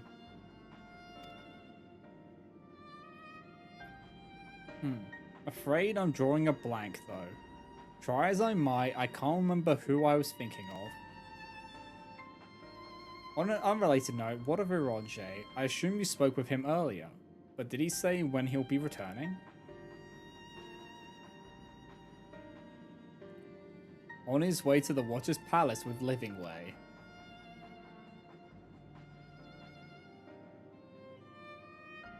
Between Growing Way's sudden lapse of memory and our lack of other leads, maybe our time would be better spent lending Ironje a hand. What? Now hold on a moment. It's all coming back to me. Yes, I remember. They don't want us to meet up with him. The information you're looking for is in the archives, yes. That's where you'll find all sorts of useful knowledge, including that pertaining to the final days. Hi, Cat. Endwalker's treating us alright right now. Apart from these fucking rabbit people who I want to kick into the sun. Fucking hate them.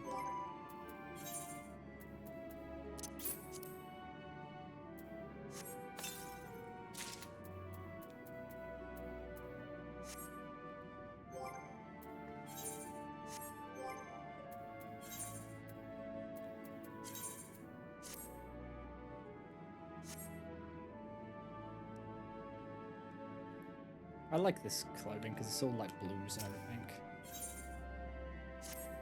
Wait, did we already get the helmet? Oh, what to do, what to do. I promised Livingway I would help, but... No, I promised I'd help, so that's what I'll do. The archives are on the second floor of the main plaza, the eastern wing. Follow me. I don't. I suspect the Loprites are up to something. But if there's aught to be learned of the final days, I think it best we play along, for now at least.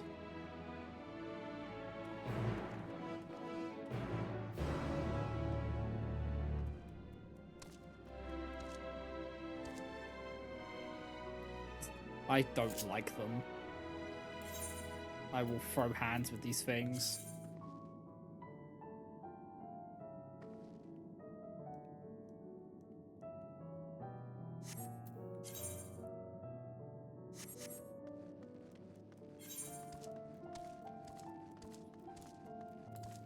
They're fucking with us now and I don't appreciate it. Also, I don't like their naming sense.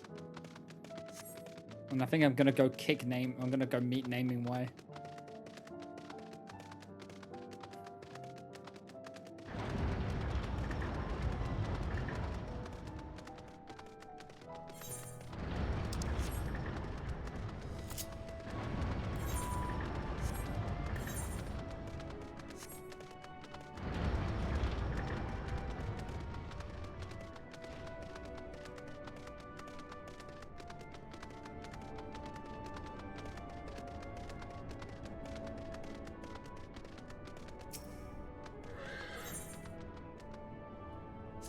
Okay.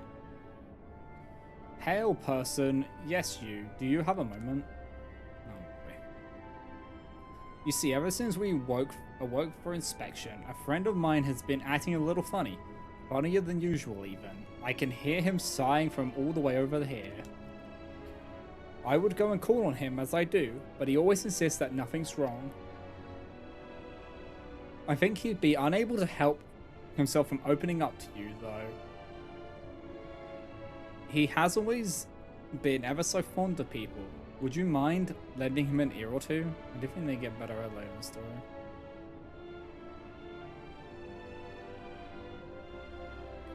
Yeah, they're just... As I said, they've had like 12,000 years, and they've done such a shit job of actually getting this prepared. Many thanks to you. My friend's name is Dreaming Way, and he should be somewhere nearby. Just follow the lamentatious snuffling.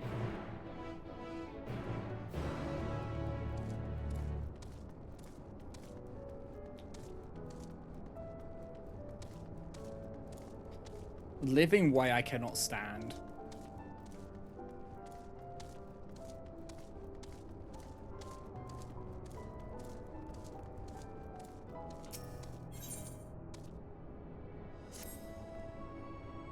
I hear you have a penchant for excitement and adventure. Is that correct? Then I assume in your travels you have doubtlessly heard tales of the allergens. The allergens, don't get me started. I thought as much. I ask because I have plans to survey an allergen relic not far from here. The weapons guarding it, however, make it too dangerous for me to go alone.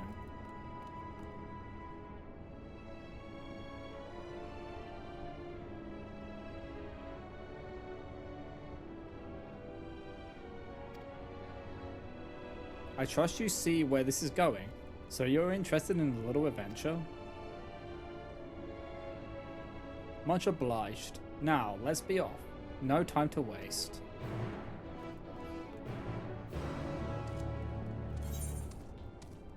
But they could have found a way to get down there. They just didn't. This is my problem with them. They could have found a way, but they just are shit at their job.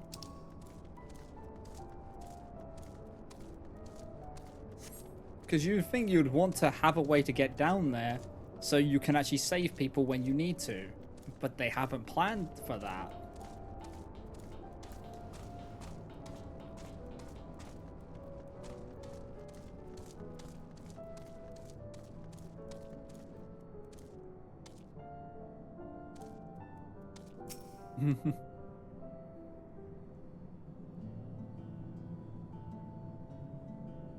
Sigh, stay focused, Dreaming Way.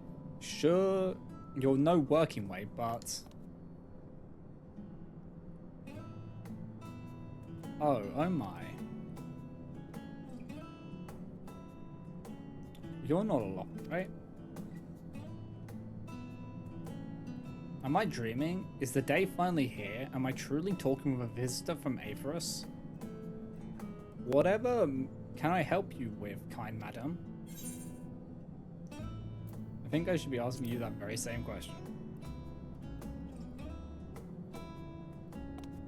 How did you know?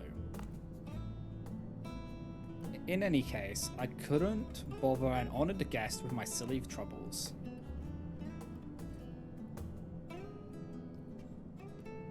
If you insist, perhaps I could share a nibble of what's on my mind.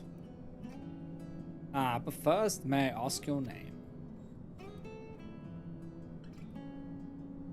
Salt Fairchild, a truly spectacular name.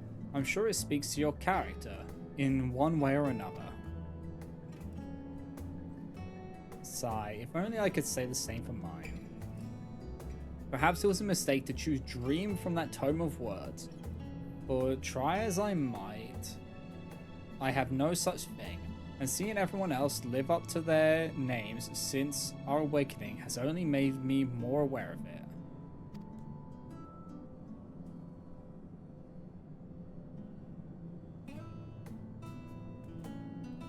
The people of Aethyrus, on the other paw, seem to dream a great deal. Have you any advice for me?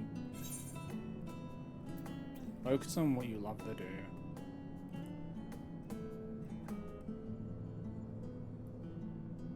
But that's the problem. I haven't the foggiest idea what that would be.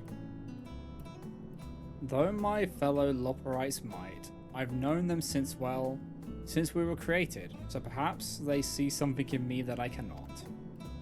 With their help, you must be able to find an objectively appropriate dream for me to pursue. You know best what would be of service to mankind after all. I'm all ears, so you need only tell me once you've come up with something, anything at all.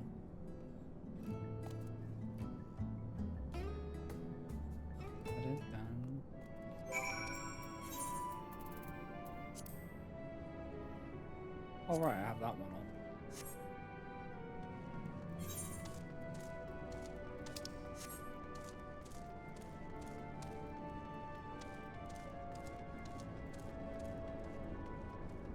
They're at the perfect height to punt though, that's a good thing.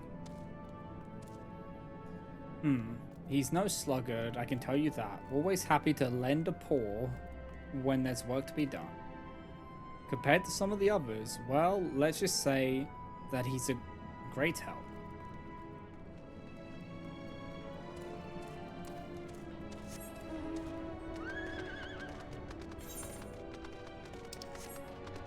What?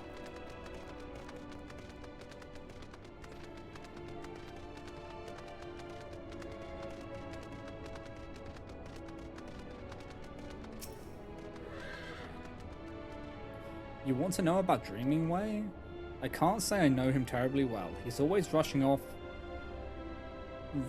on a new task, just as soon as he finishes the old one. I've always thought him a good sort though.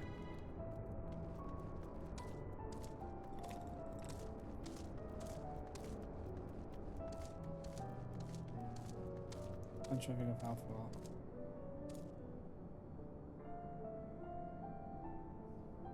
Yeah, I've just got to the moon, basically.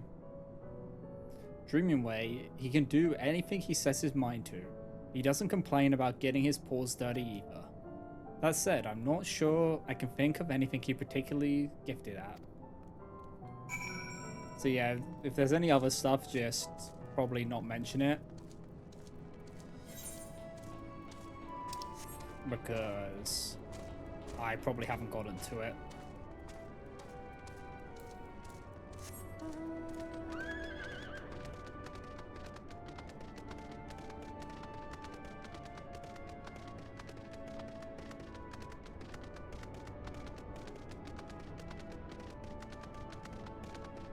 The only trial I've done is Zodiac. And that's before the bunnies.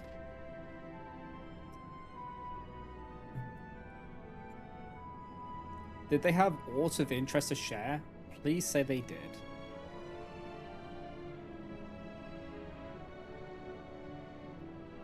That's more or less what I expected, I suppose. Nice enough, but in no way gifted. Perhaps I was never meant to dream. It's never too late to dream. You really think so? Goodness, people are truly as kind as they say.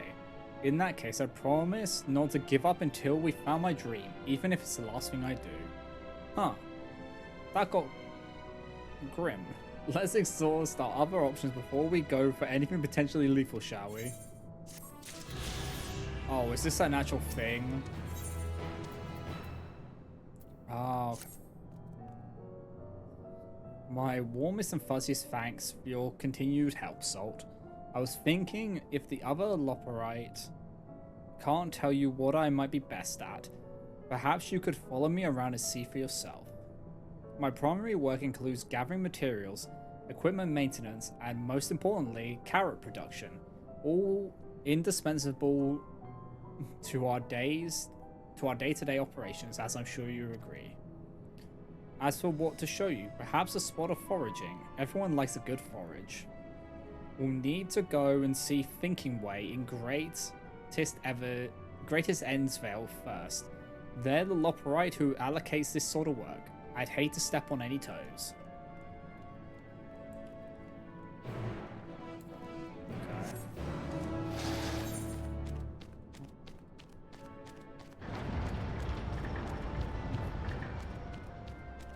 That drive's ridiculously easy in the ice. Yeah, it doesn't seem too bad. The only thing, it's like the floor movement was the only iffy thing, and I'm guessing that carries over. So I just need to get better at floor movement. Things always catch me out, so. I see you have a rather special companion today, Dreaming Way. What's the occasion? Oh, nothing of import. She's simply here to observe me as I go about my day. Speaking of which, are there any tasks in need of doing?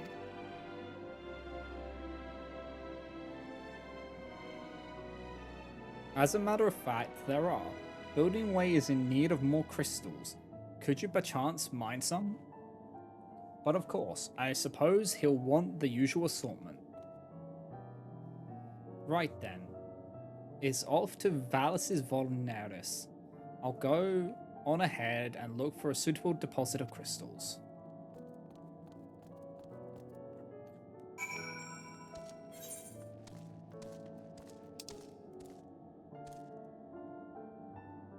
So, way to make a living and the alluring ally. Let's go to the. We'll go to the way to make a living one first.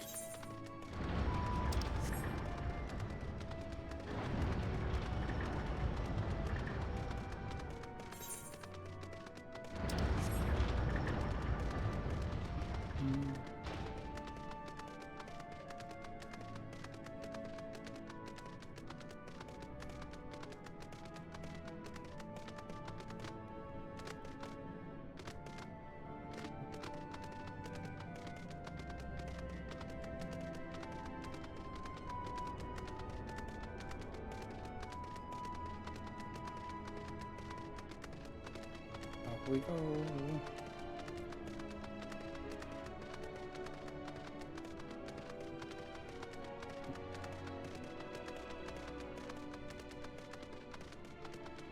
I just want to do these so then I unlock all of the ones before the quest one.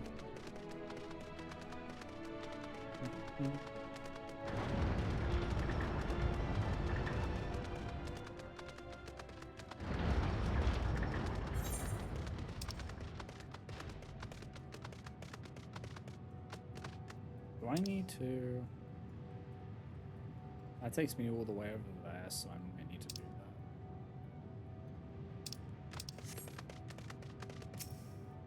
that. Okay, can you take me across? Best doggo.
Argo really is the best.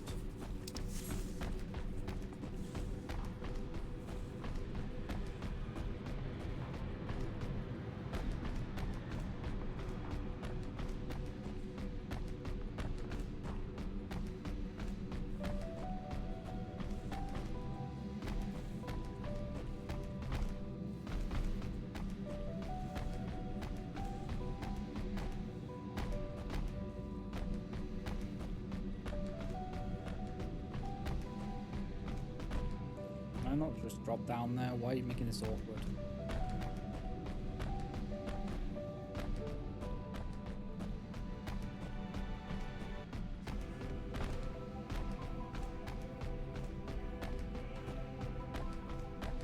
Got to walk all the way around.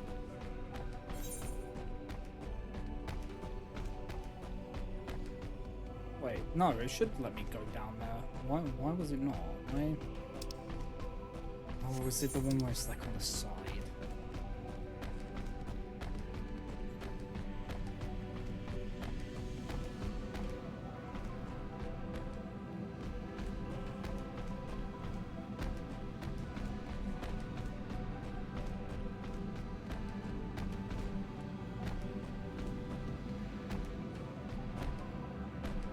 Like, you'd think that you could just drop down here, right? But you can't. So you need to get to the other side, but... Oh god, I hate...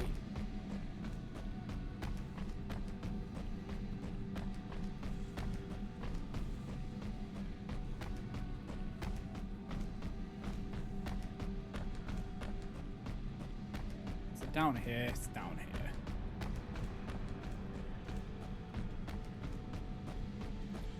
Found it.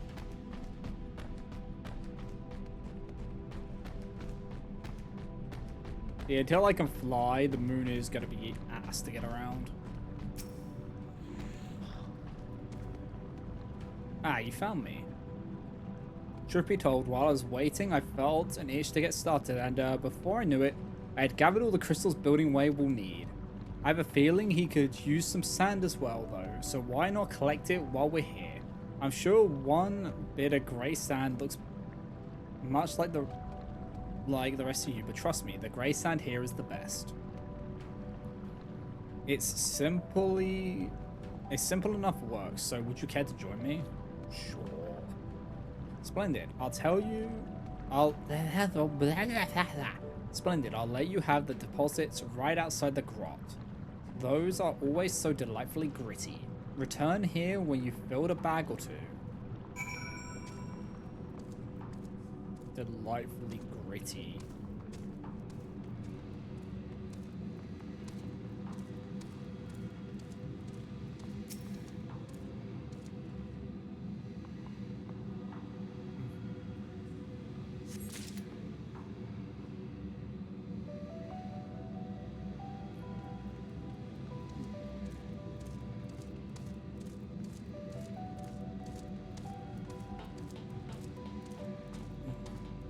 This is a pain in the ass area. It's because it's a maze, and it's just like, please.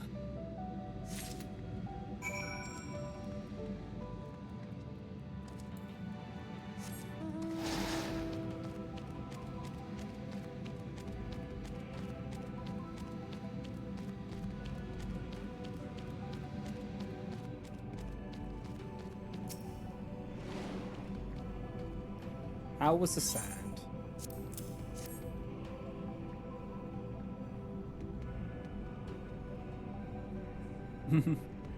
Lovely as ever. Building Way will be delighted. We should make our delivery to Thinking Way as soon as possible. Last one, there's a moldy carrot. Oh god. I'm awful at hardcore stuff, so the golden saucer is kind of pain.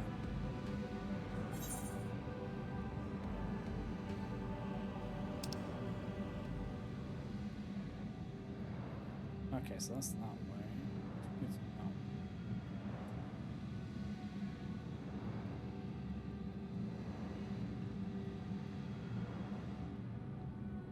Okay, no, I need to go to the other area, which is why I'm navigating this. Okay, it's up here, and then it takes us through to the other one.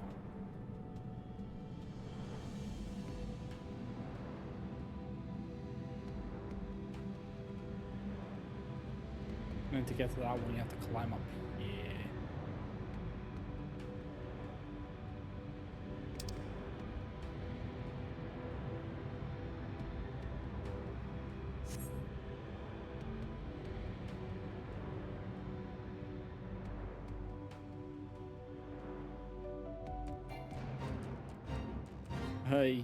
Yeah, it's an experience. I'll give it that. Wait, do I have to go? Oh, balls. Do I have to fly across and then walk across? I think I have to fly across and then walk across.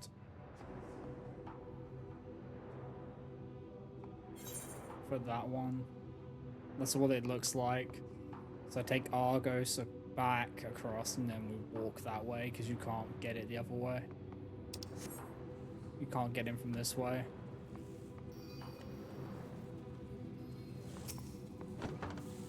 Argos, help me.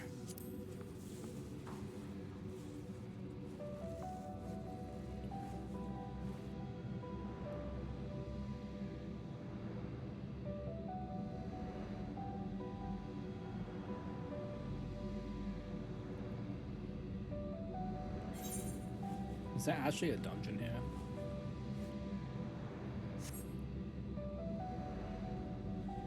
I'd love it if there was.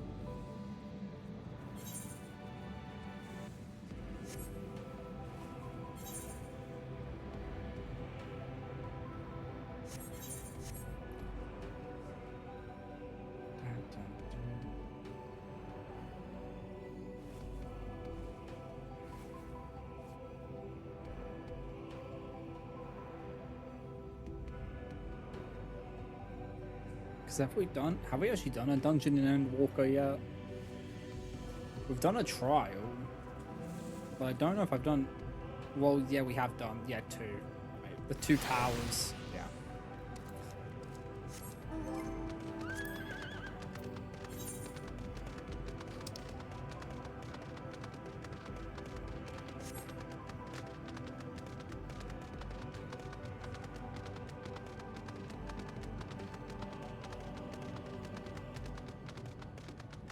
They've been alright. They've been a bit challenging, but I actually like it.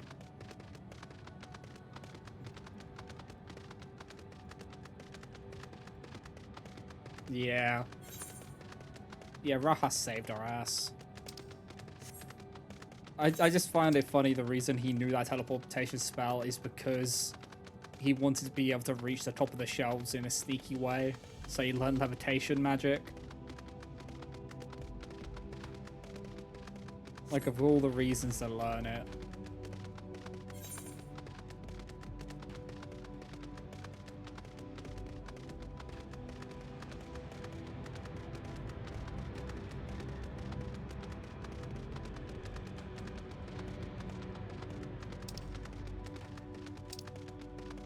Okay. So it was this way.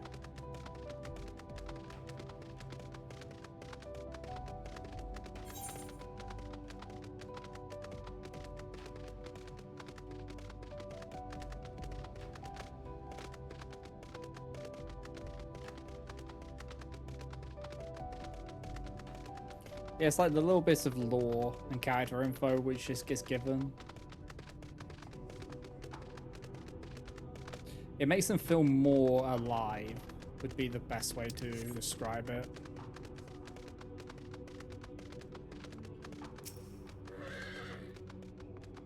The crash site is just ahead. If you find anything that may prove useful, I'd be grateful if you could retrieve it for me. Onwards then, after you.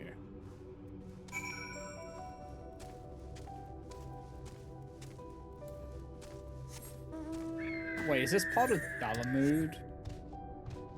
Or something else? Heimdall's last sight. Oh. Oh boy. Wait, Heimdall? Why are we getting Norse mythology up in here?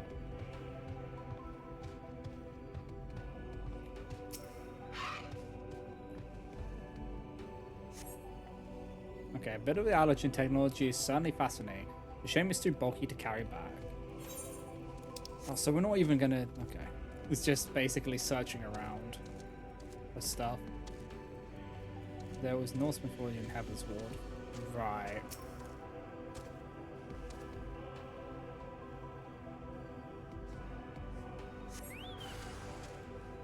It's just more like, I wasn't expecting it here.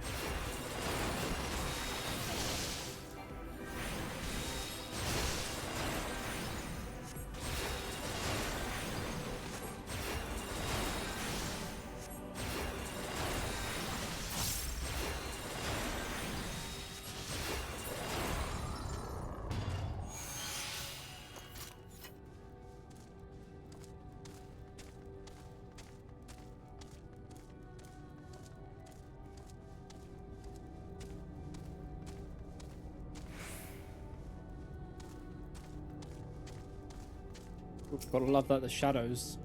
Gotta love them.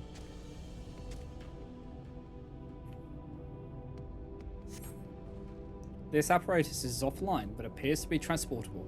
You place it in your ambitiously sized bag. Or ambiguously sized bag. Oh my god.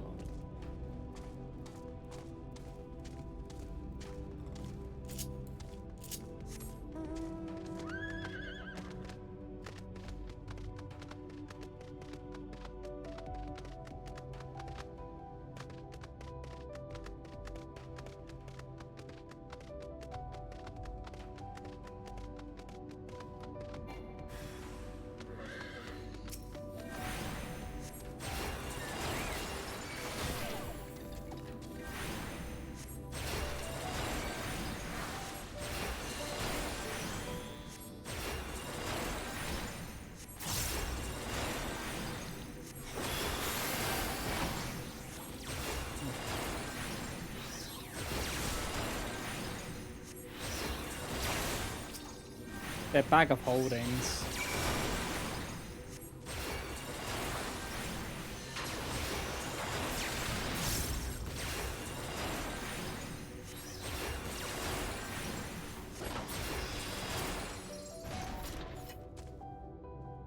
Phew, a moment longer and that drone would have alerted more. Now, did you find anything of interest? I did. Oh, let me have a look. No, you're right. It must wait until we get back. Okay.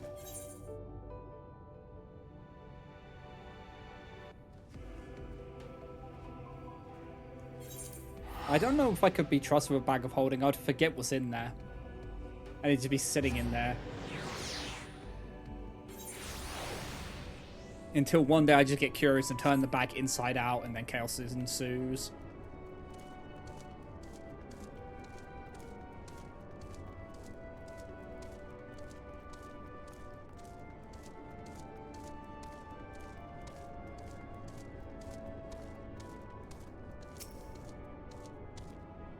Save at last. Now show me what you found. This is an allergen decryption unit. With it, we could read allergen tombstones about history, science, poetry, if we had any, which we do not. An adventure for another day, I suppose. Nevertheless, I'm deeply excited by the prospects. As I'm sure you can tell, you have my heartfelt gratitude.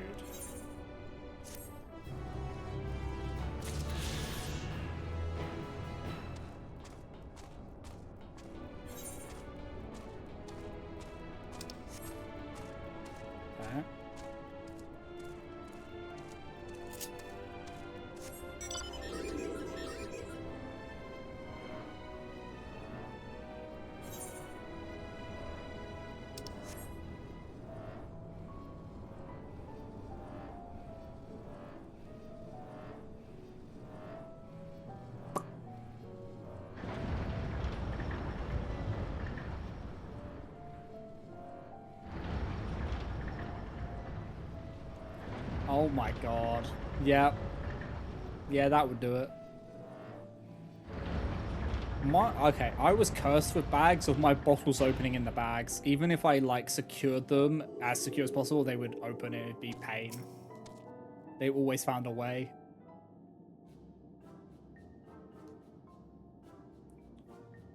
Ah, that was efficient. Did you manage to procure what I asked for? And more. I thought that Building Way might want some of that oh so sandy Vallis Vulnerus sand, so we went ahead and gathered that too. Now that you mention it, he did ask me to procure some grey sand. Heavens, it would have been embarrassing if I turned up without a grain. Do you remember what he needed it for? I vaguely recall mention of a pit full of the stuff. Apparently the children of Aetherius enjoy such things. A sand pit? I'm more curious about how you were aware of this request. Building Way said he hadn't told anyone but me about his latest project. Well, I must have overheard you two talking when I was out collecting crystals last time. Given how far the grout is from here, that seems incredibly unlikely. Does Dreaming Way actually see visions? But never mind that, you brought the sand, and for that I am most grateful.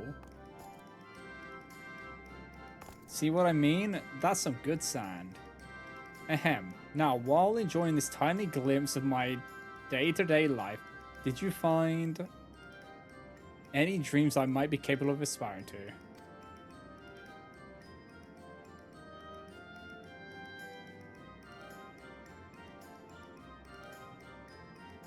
Oh my god, Cat. Oh, don't worry. If you haven't, we've only just begun after all.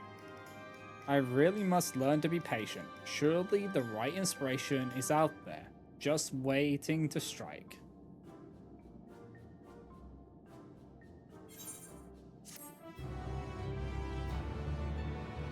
I have horrific luck with things.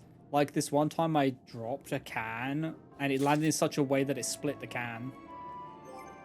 I had just like brought it and then the back. Okay, actually no, what happened was I brought it, then the bag I had, like the bag they gave me, broke and the drink fell and hit the ground in a way that it just started leaking. I am uber cursed, I swear.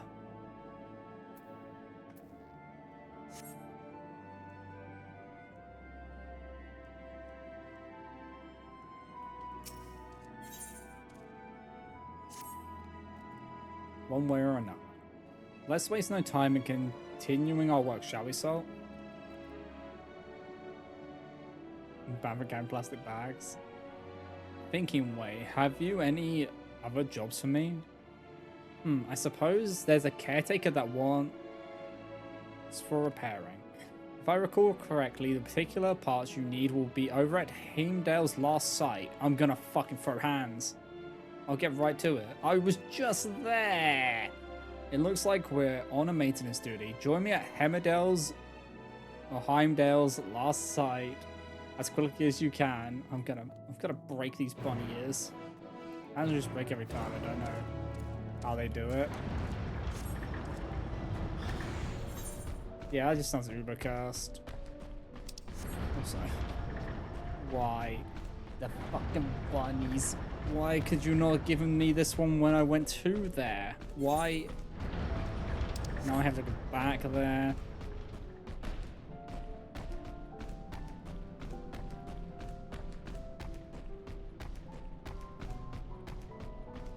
Dreaming Way's gonna be dreaming forever at this rate.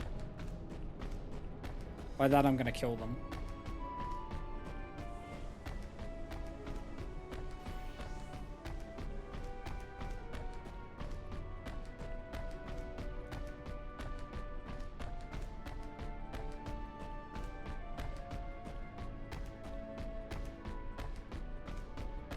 The EMP.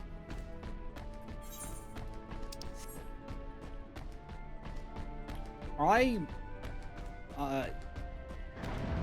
am cursed when it comes to tech. It's kind of ridiculous.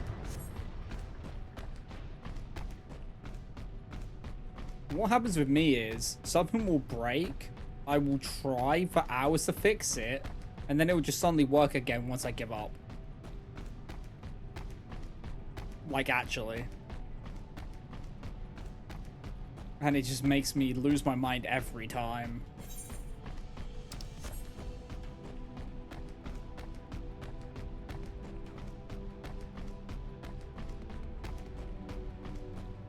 Like, my microphone broke one time. Like, in a weird way.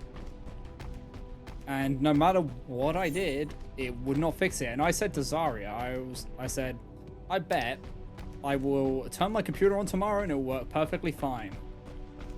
And it did. I fucking lost my mind.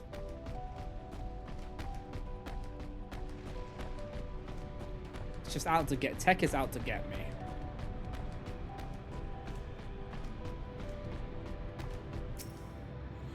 My dreaming way. There you are. I was beginning to worry you'd abandoned our quest. Now to the Heimdall. Follow me.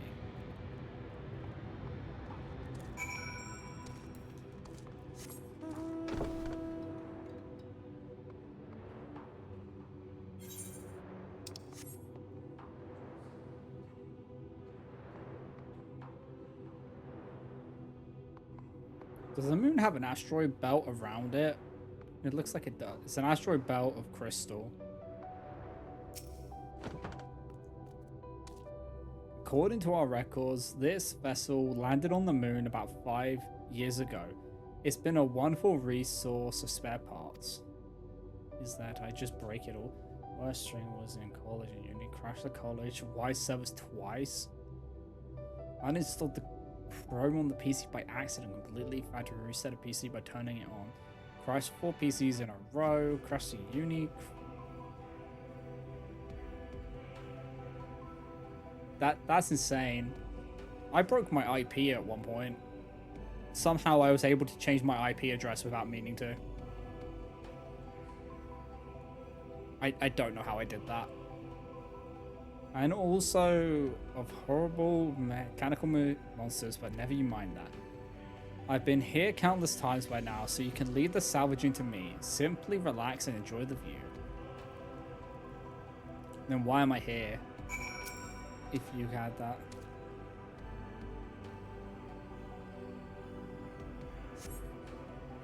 Oh, boil my carrots.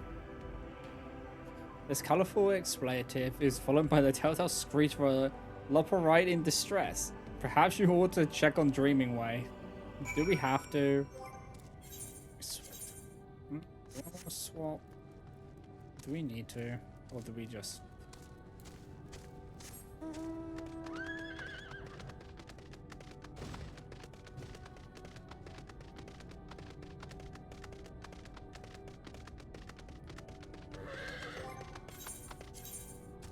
Now we'll swap. Now that we're here, so things can't aggravate us in the most annoying way.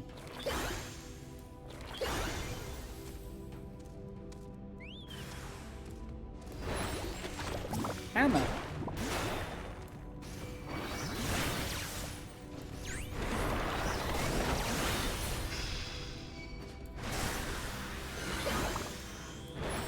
Hammer!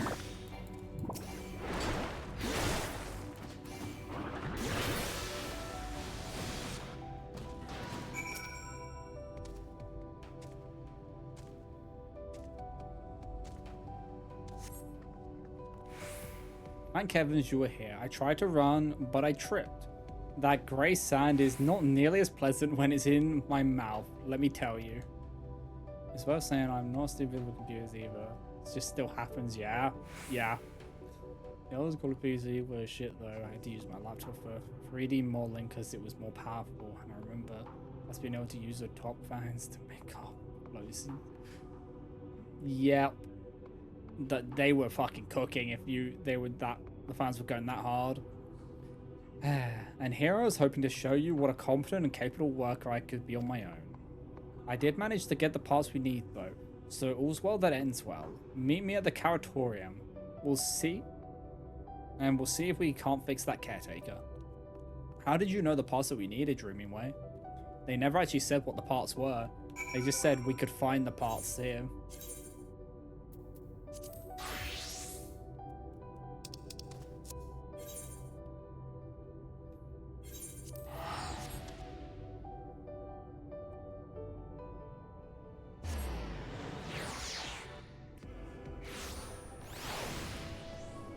Yeah, the PCs we had to use for game dev, you had to save so often because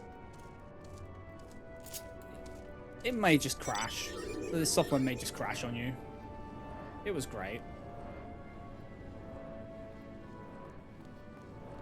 Same with the 3D modeling softwares. They may just crash out of nowhere, so you had to save early and often.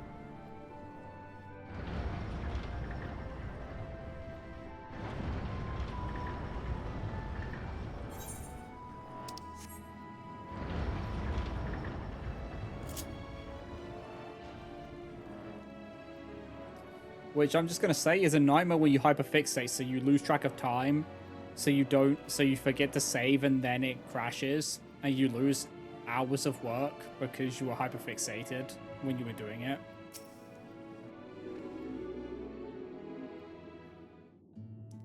That was always fun. As you can see, this is the caretaker that needs our attentions.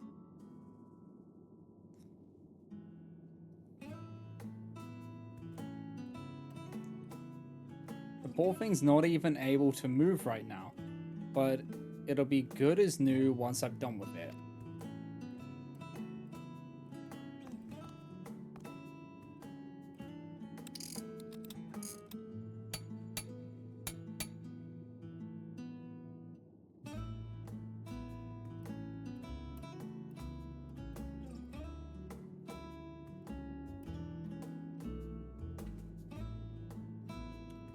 That's fucking ridiculous. Shift this over there, stick the thingamabob in the what's it and...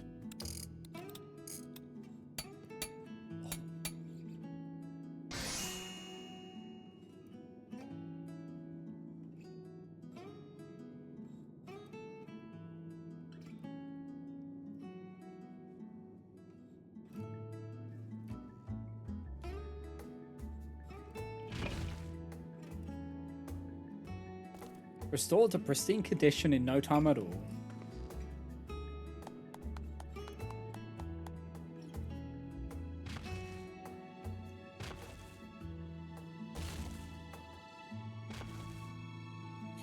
Most Loperites know enough to make similar repairs, though it's really nothing special. And I cannot even imagine how one would go about building such a machine from scratch. No, something tells me my dreams lies elsewhere. I suppose that's more than we had to go on before though.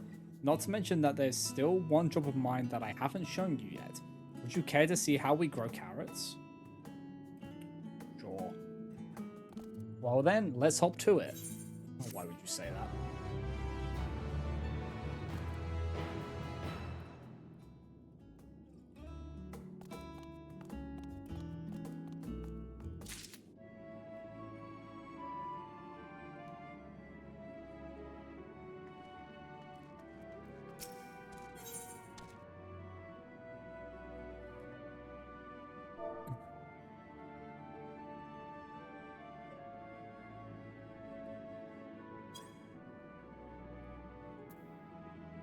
Wine dark soup.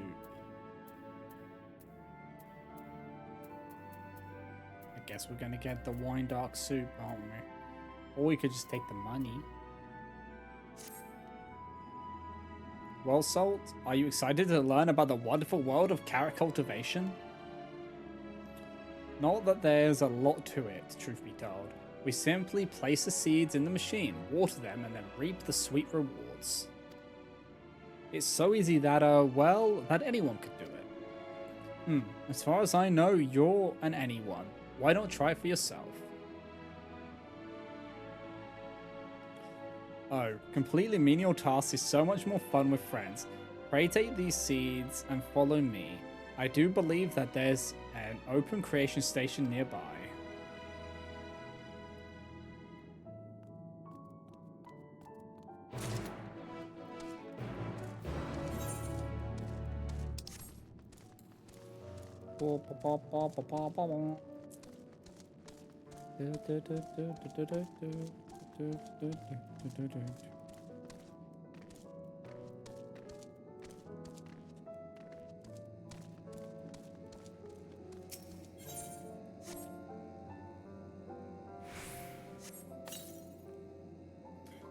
That carefree tossing motion of yours seems to have scattered the seas nicely. Now, of course, they'll need water. Water crystals, to be precise, and this isn't the only machine in need of replenishment. Why don't you pay a visit to the sparkling supply station over in the northeast corner, and then bring a crate of crystals to the creation station nearby? Okay, I can do that. Wait, am I going to actually carry the crate?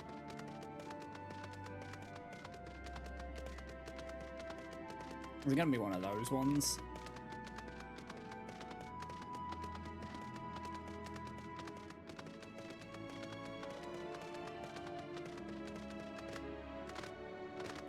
You'd think they would find a way to automate this, wouldn't you?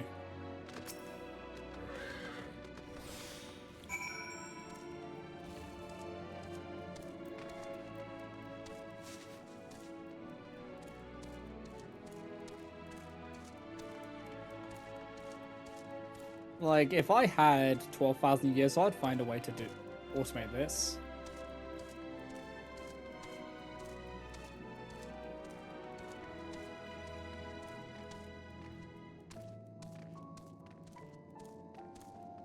Then you could focus on other things.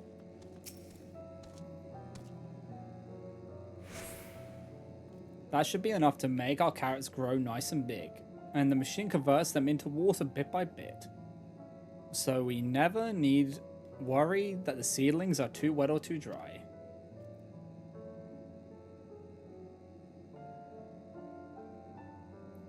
Oh, don't you just love that sound?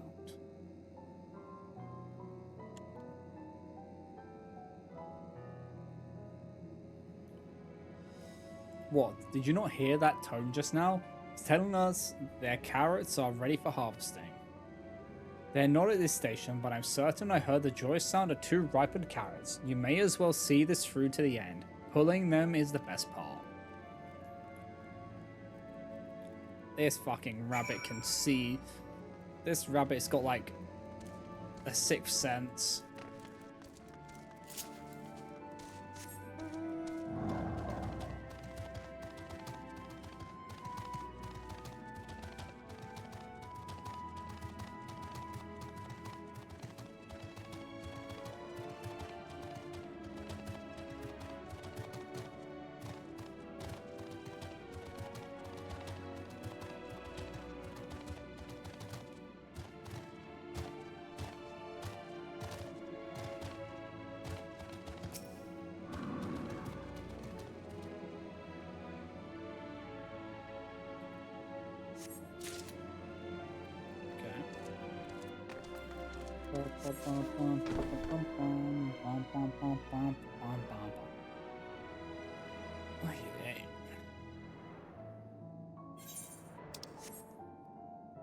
After we do these missions, then we're back into the main story quest.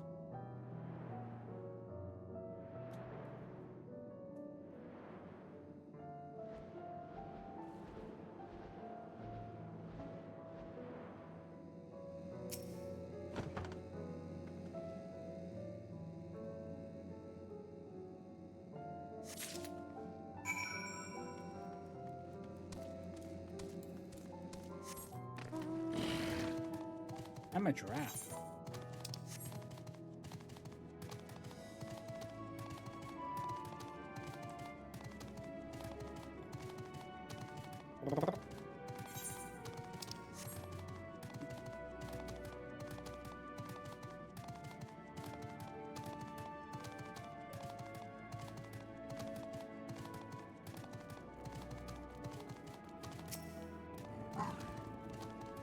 Do I smell carrots? That was rhetorical. It definitely smells like carrots in here.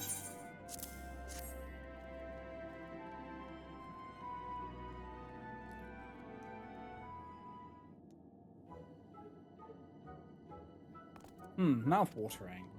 That's really all there is to it.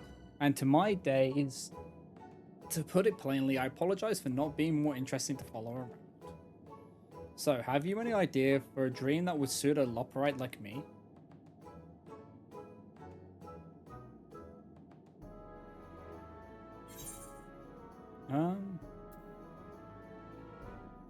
What do you do when you're not working? What do I do? Gotta help out for a bit? Okay, cat, take care. It seems it just wasn't meant to be. I should never have taken such an extraordinary name, being so very ordinary myself. If only I had some sort of skill to set me apart from the others, aside from hearing things no one else does, I suppose. Huh? A good ear, eh? Have you ever tried making music?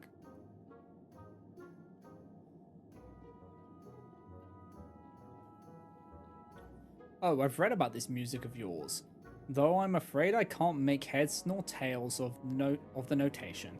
Do you really think I could learn how to create something so inscrutable? What are you two up to? So was just suggesting that I put dream in dreaming way through the pursuit of music. Music, I can't say I'm familiar.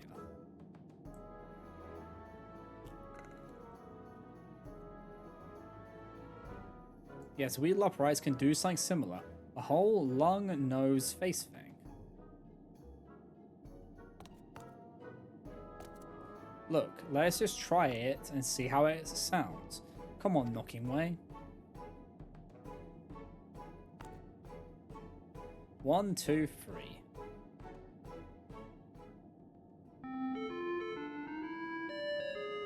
Oh my god.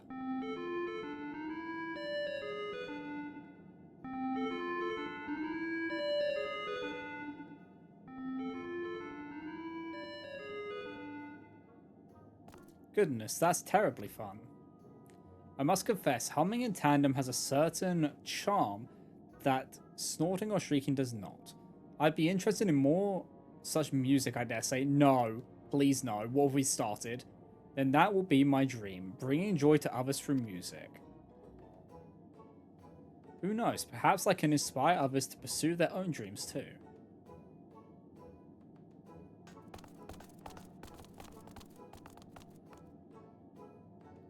What were those noises? What's this all about? Why the gift of music, of course, like this.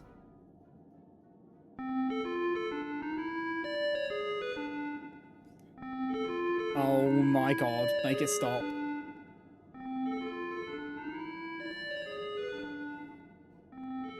Oh no. Oh no, what have we done?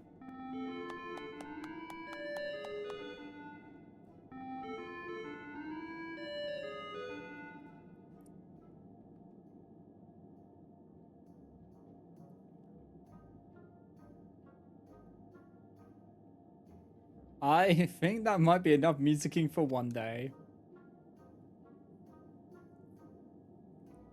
I don't know how I'll ever thank you, Salt. You changed my life. Do you know what they sound like? They sound like one of those Nokia phones when they get like a text or something. Finally, I can hold my head high, knowing that my heart will guide my way forward. Dreaming Way has a dream.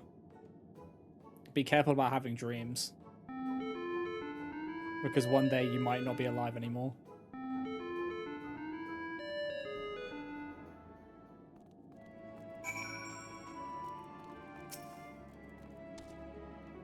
I cannot thank you enough for helping my dear friend. I hadn't realized he was so upset over not having a dream of all things. You helped him as only a person of Ephesus could. I still have my other tasks to attend to, of course, but I promise to practice every day. Eventually, I want to go beyond just humming and compose original music. When next we meet, I hope you'll once again lend me an ear, maybe even two. I think I'm just gonna take the money.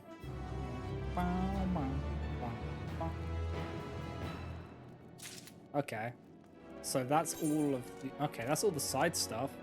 So let's go back to the main story.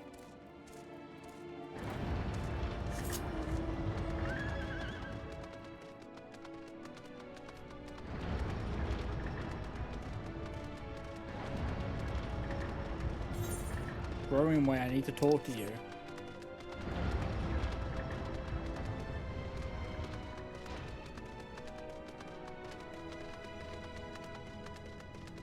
Growing way is I hate growing way. I hate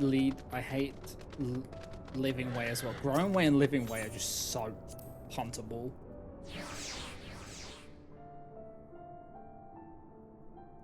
I just want to grab them both by the ears and then smack them into each other. Like treat them like conkers, you know?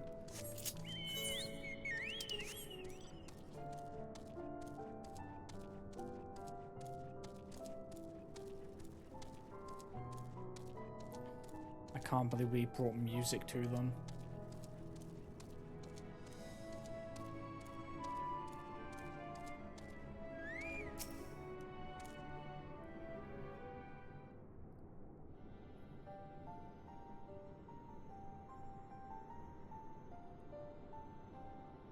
The archives are right through this door, but it seems to be locked. I guess we'll just have to go and find whoever has the key. You're stalling us again. Growing way, enough. If you have naught else to tell us of the final days, you need only say so. We can ill afford to be wasting time here, as you well know. Did you yourself not tell us we must act quickly? Yes, we did, but the moon was to be a perfect paradise for the people of Aethys, and we're running out of time to make everything ready for their arrival. We hoped you'd see the wonders we have to offer, but you found nothing but faults and flaws in our work. Only one of you saw our potential, so you others must be kept here.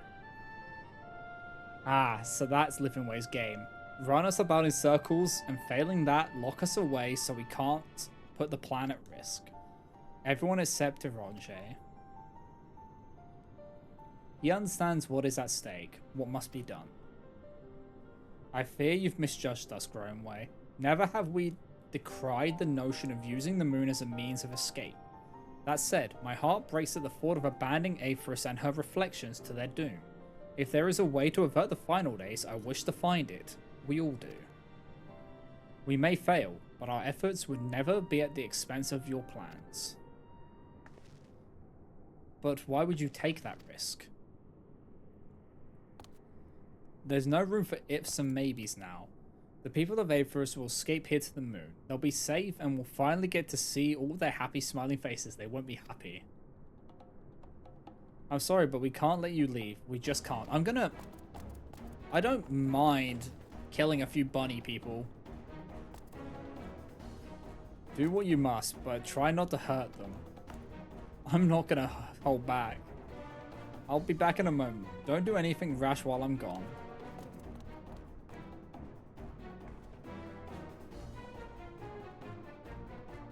If we dally, they'll overwhelm us with sheer numbers. I say we knock these ones out and split up and make our way to the exit.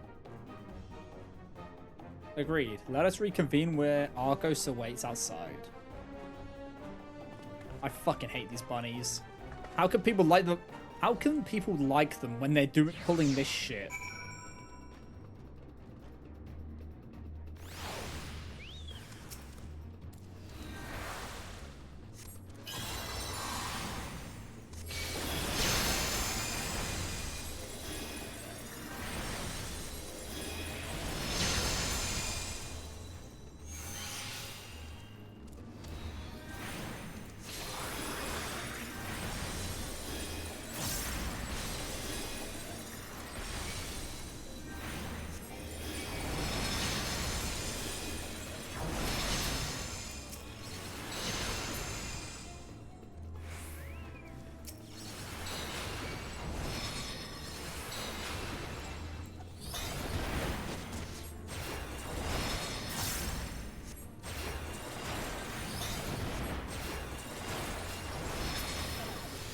Die. I'm getting out of here. Fuck you all.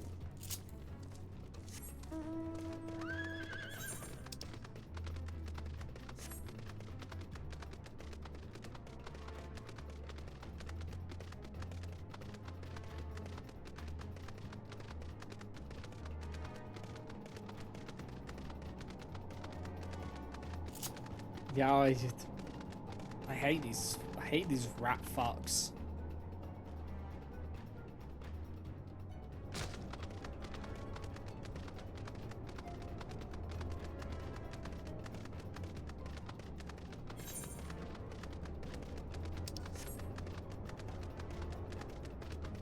I didn't need to jump down. I did it for style points. Yes, that's what we'll say. Actually, I think I did need to jump down. Ay, ay, ay.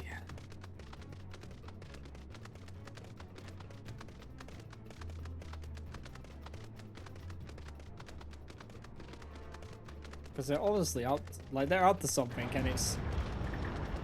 and they're basically trying to hold us captive because we won't play ball.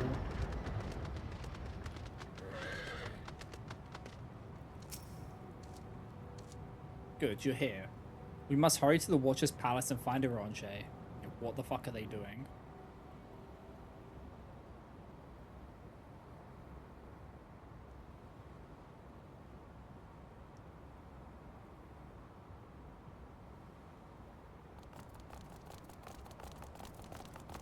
And what, pray tell, do we seek at the Watcher's Palace?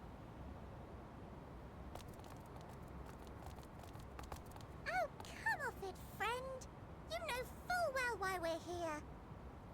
The time has come for you to return to Atheris and help your brethren prepare for their journey here and beyond. Forgive me, Living Way, but I cannot in good conscience proceed with this plan. Huh? But what about the final days? The death and the doom? Oh, we have to hurry before it's too late.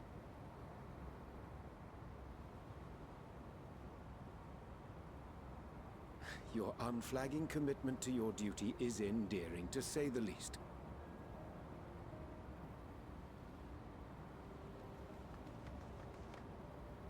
Oh, bugger!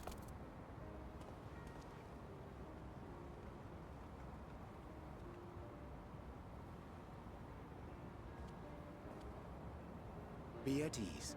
They bear you no grudge, nor do I. How could we, having come to understand your purpose? Oh, I hold a grudge. I don't know what the fuck you're For chatting. millennia, you and yours worked tirelessly towards the singular purpose of this heavenly vessel's construction. An arduous feat by any measure. It is clear you have spared no effort. Why, your very names are a testament to your dedication.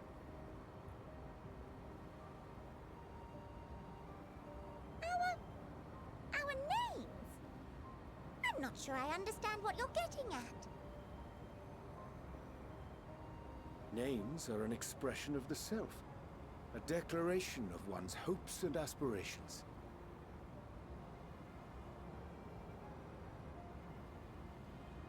Your use of contemporary, uncomplicated nomenclature doth ensure clarity of purpose. There can be no doubt that your love for the people of Atheris is boundless and pure.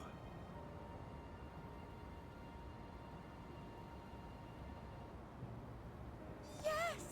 Yes! A most mellifluous phrasing! We Loperids were born of Hydaelyn's love for Atheris. That shining, shimmering blue jewel, brightest star in the sky, brimming with life and possibilities. For as long as I can remember, I've toiled in anticipation of the day when this vessel might be needed. All I've ever wanted was to meet those she cherished so dearly, to serve and serve well. That goes for all of us. Don't you see? So help us. Help us help them. Lead them here where we can keep them safe. If there's anything wrong with what we've built, we'll fix it. We'll make it right.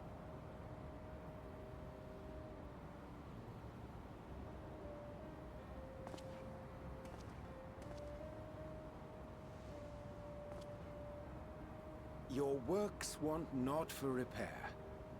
Yet there remaineth much for you to learn of men, and your own kin besides. Singing Way, thy name bespeaketh more than the simple marriage of rhythm and rhyme. The songs of Aetheris are beyond counting, and span the length and breadth of emotion. Maps are monuments to man's pioneering spirit and his devotion to charting the furthest reaches of our star.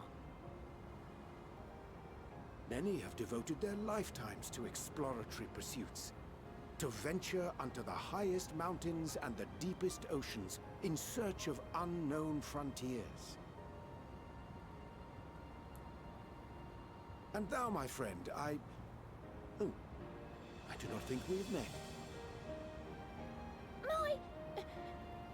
My name is Puddingway.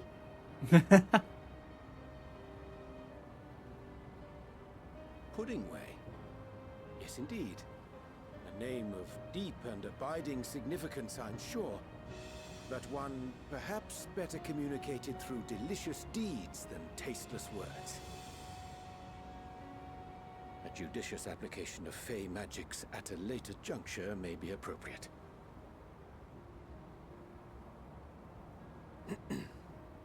And Living Way. 'Tis no easy feat to convey the significance of thy moniker. When I was a bookish boy, a dear friend of mine was fond of peppering me with questions as I read, to my occasional annoyance. One day, I posed to her a question of mine own.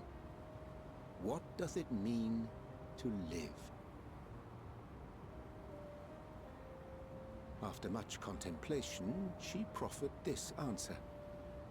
The anticipation of a half-read story's conclusion. The hope today's mistake may serve as tomorrow's lesson. The wish that a new acquaintance may one day call thee friend. She believed it to be all these moments and more.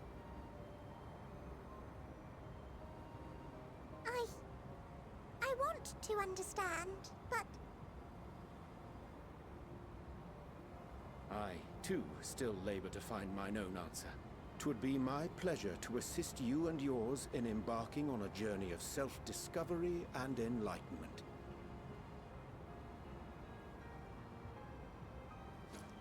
For thee.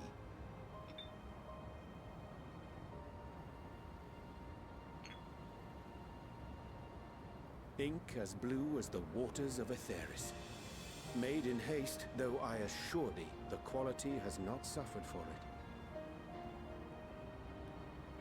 The people need not be persuaded by honeyed words. Nay, I have faith they shall do what is right in due course. Until they do, I beg your patience, friends. And with that ink, let us fill the empty pages of Living Way's compendium. An open exchange of ideas will surely afford you all a better understanding of modern man, and with it, ideas for improvements and renovations. But more importantly, it shall empower us to together find a way forward.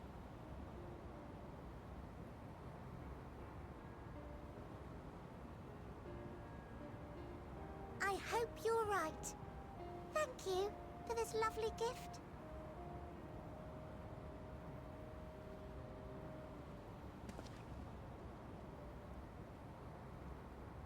There you have it. I shall remain with the Loporrits to ensure that all is in order. Though we must needs prepare for every eventuality, you would all agree that the evacuation of our star is a last resort. To accept failure is to accept the demise not only of our star, but that of Reen's, of all reflections, and the souls that call them home. Which is why I have every faith that you shall fight to the last, that such drastic measures may prove unnecessary. Should the worst come to the worst, and I pray deeply that it won't, I'll take comfort in knowing preparations were made under your watchful eye. Aye, thou mayest be assured that if calamity cometh, not a soul will be left behind, if being the operative term.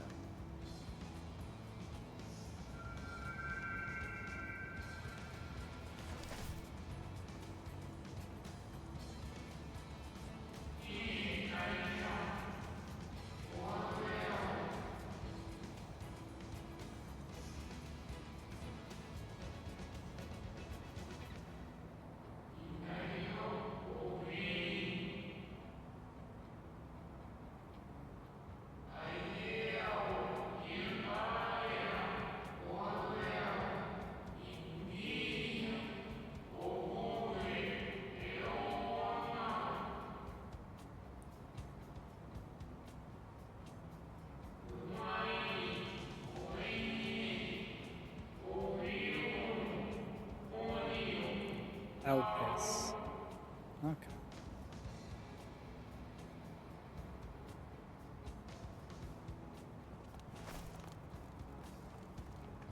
I hate to interrupt, but I feel like I need to make amends for all the secrecy. Think nothing of it. We haven't been the most gracious of guests. Do convey our apologies to Growingway and the others. Yeah, put him in a coma. But of course! And when next we welcome more guests from Atheris, we'll have learned to be much more hospitable hosts. Oh, and circling back to the matter of inappropriate secrecy, we ought to discuss our benefactors. Uh-huh. Agreed. The Charleyan Forum, yes? What? How did you know? The more I heard, the more obvious it became. The Forum's aims align closely with those of your anonymous patrons. A telling coincidence would be an understatement. Though had we not taken it upon ourselves to peruse certain restricted tones in Labyrinthos, we might still be unaware of their plans. But let us continue this discussion upon our return. I dare say we have kept Alphino and the others waiting long enough.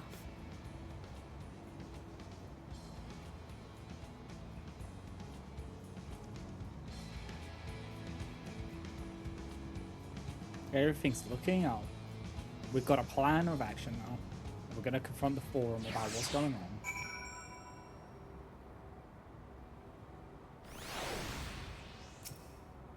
That's not the one I want to talk to.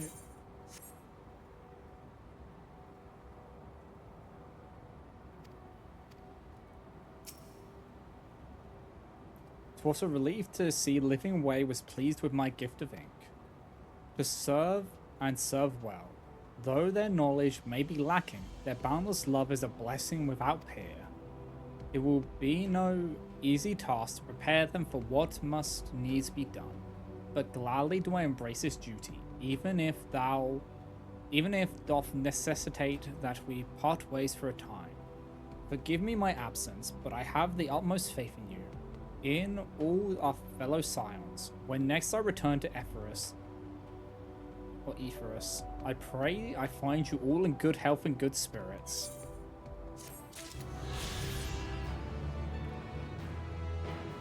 Okay. We now have full flight here. Let me just grab. I'm gonna just BRB real quick, guys. So if you haven't already, you should also get up, hydrate, stretch, all that good stuff, and I'll be back in a moment.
Alright guys, I'm back.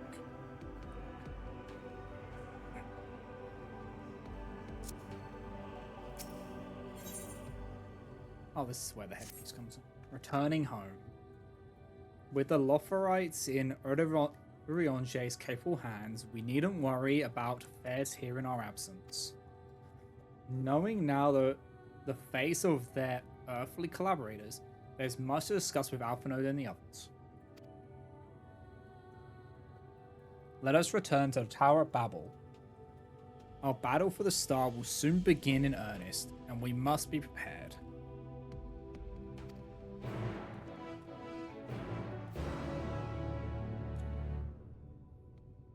Alright.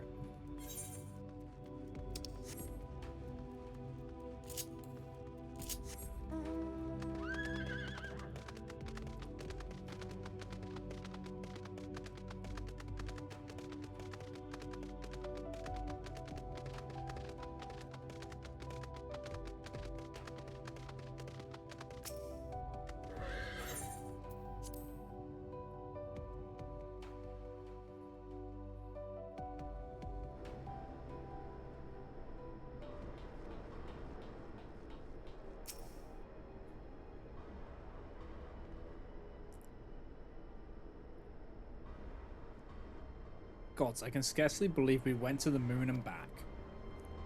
But we'll have time to reflect on that later. Right now, we need to head back to Camp Broken Glass and deliver a thoroughly detailed report to Lucia. I'd like very much to know how everyone is getting on here as well. They'd only just begun to treat the tempered prisoners when we left. I share your curiosity, but warning our allies of the final days is of greater importance. I speak not only of the continent, of course. The heads of state of every nation must know what we have learned. We know not when or where or in what manner the final days will begin to manifest, and so we must see that everyone is prepared. Agreed. Though we may wish to stress the importance of discretion, lest the public be sent into a panic.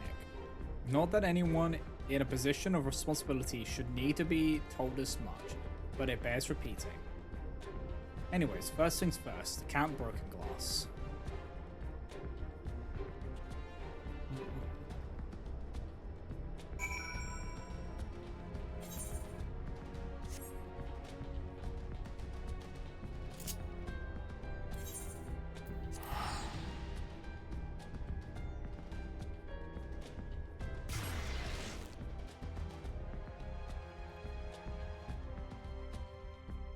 Okay.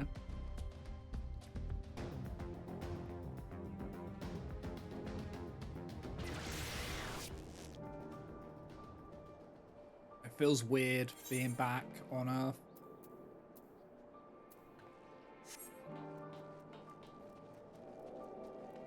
I've been back here.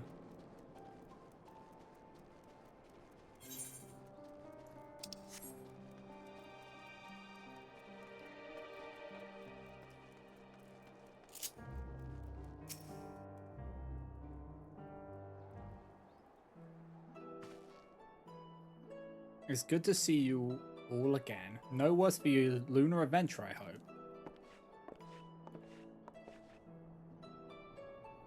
We've done what we can for now, and believe me, we intend to tell you all about it. But before we do, might you tell us what's become of Garlemald in our absence? We succeeded in subduing the Tempered inside the Tower of Babel. We took many alive, but combined with those who were already in our custody, the numbers requiring care has grown exponentially. The inclement conditions here have made it difficult, if not impossible, to treat them all here, and so we have petitioned the aid of the allied nations. Some are understandably hesitant to offer assistance, particularly those that were but recently subject to imperial occupation. That said, several others have agreed to grant them refuge for treatment. With the assistance of your fellow scions, we endeavored to see them safely transported and subsequently cured of their tempering. Will all the Tempered be relocated? No. Not all, no. We have sufficient shelter to attend to those whose treatment has begun, and enough healers have volunteered to remain until their patients have recovered. Julius is one such patient, though he is not yet fit to receive visitors. Truth be told, it was a miracle he and those in his company were not harmed in the chaos. If not for Alphinaud and Alissier's timely assistance, I dare say none of them would be with us today. The twins did good work. In light of recent developments, have the Alliance leaders come to a decision regarding Garlemald?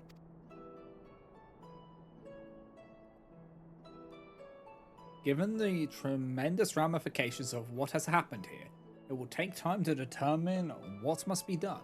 In the meantime, they intend to work with the Eastern Alliance to keep a close watch over the Provenance. We have other news to share. Shortly after Anima was defeated, we received reports that each and every tower has vanished. For a mercy, the process was apparently not quite as violent as that you experienced in Favnir. Those who were trapped within them have been rescued and are receiving treatment. To hasten this endeavor, the Beast Tribes have received instructions in the magics needed to cure Temporary. Master Matoya is no doubt thrilled the Mother Proxy affords her so many visitors. Yes, we are grateful for her ongoing efforts, as well as those of our comrades near and far. As for the contingent, several of our members have been granted leave to return to their homelands after the transfer of Tempered has been completed.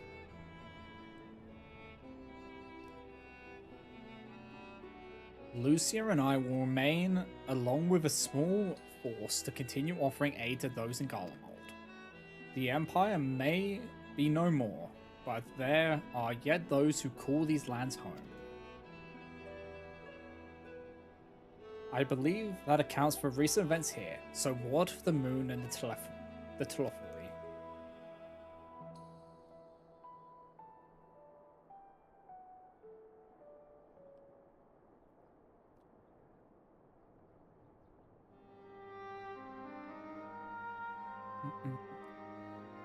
This really feels like the calm before the storm. The final days, gods, I prayed your victory would mark the end of our troubles. It's just the beginning. There is still much we do not know, but the Alliance leaders must be told. Would you be willing to contact them in our stead? Yes, of course. I will send word forthwith. We'll also release your fellow Scions from their present duties, that they may return to Charlian. Your energies are better spent finding a means to avert the coming apocalypse. Speaking of your fellow Scions, you'll be happy to hear that Mistress Kryl, though still on the mend, has been moved to the Baldessian Annex and given into Tataru's care. Thank you. I look forward to seeing them both upon our return. Let us be on our way then. One last thing, if I may. After your confrontation with Zodiac, you said Xenos took his leave, and in all likelihood he has returned here to Garlemald. I have a mind to dispatch scouts to try and ascertain his whereabouts, but first wished to ask if you believe there is merit in doing so. If they found him, they would not likely live to tell the tale.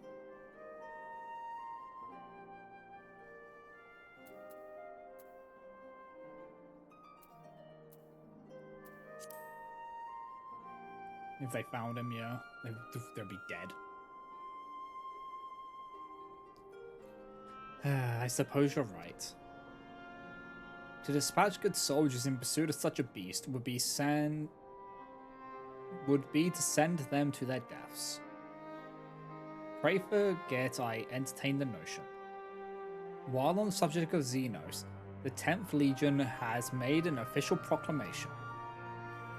They denounce the Crown Prince and condemn his role in the Empire's downfall. His very title has become a source of shame among his former subjects. and its continued use serves only to hinder relations with foreign nations. For this reason, he has been declared as Xenos Viator Galvus, outcast and enemy of Garlemald.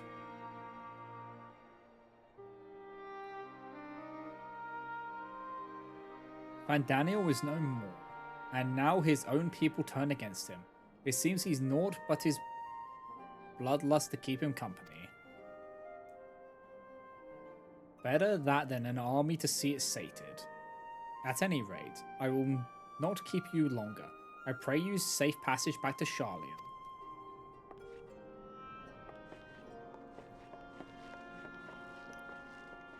Okay.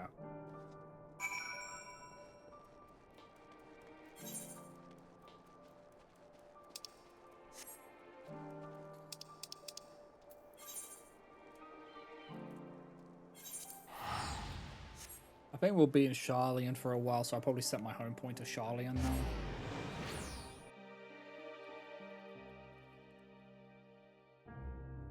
For now, at least.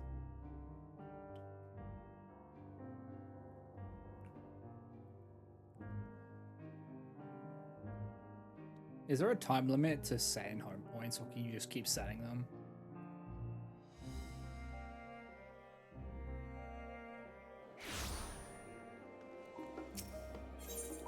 I guess we'll find out. Set up. Okay.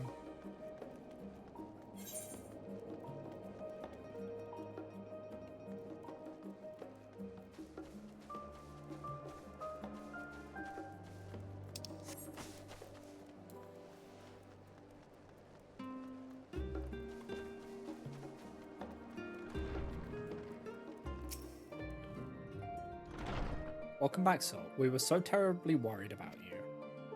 Though it is plain I have caused my own fair share of worry, and for that I apologize. Hydaelyn called to me that day when you entered the Tower of Babel. Her pleas were faint but desperate, and I knew at once she required a vessel to carry out her will. What came after feels like a dream barely remembered, my body flowing through the lifestream towards Garlemald.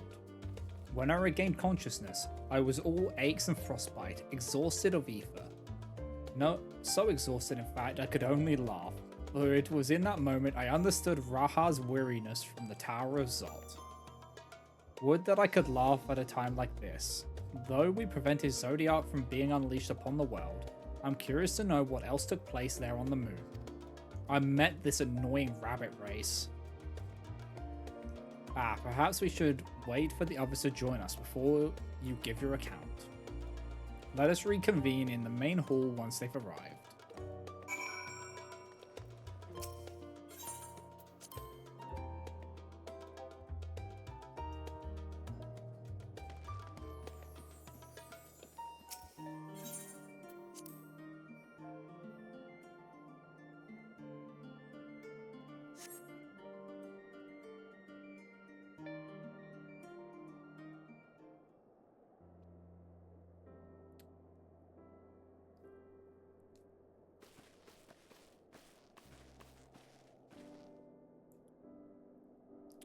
Sorry to have kept you all waiting.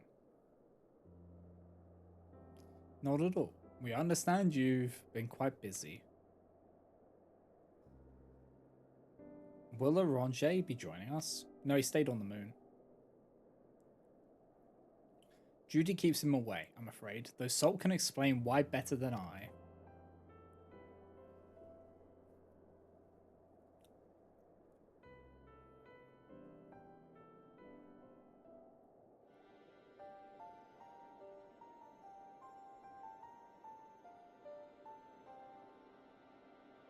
The final days, as befell Amarot. And we are to escape via the moon? What are the source and its reflections? I have no intention of standing by while the world falls to ruin. So how do we stop this? Unfortunately, we have no answers at present. If the celestial currents have grown stagnant, as was the case in the time of Amarot, the solution would be to alter the flow of Aether throughout the entirety of the star. The ancients accomplished this by summoning Zodiac, sacrificing half the star's population in the doing. But it should go without saying that such a sacrifice cannot be repeated. Which leaves us with the daunting task of identifying the underlying catalyst for the final days, a feat which even the Amarotians could not accomplish. Unfortunately, we found no clues in Mare Lamentorum. There is still much we do not know about the catastrophe itself, let alone what may have caused it. The final days were marked by the corruption of the Amoritan creation's magic. But we command no such power, which invites the question, what havoc is in store for us? That's a fucking question and a half, Alphonode.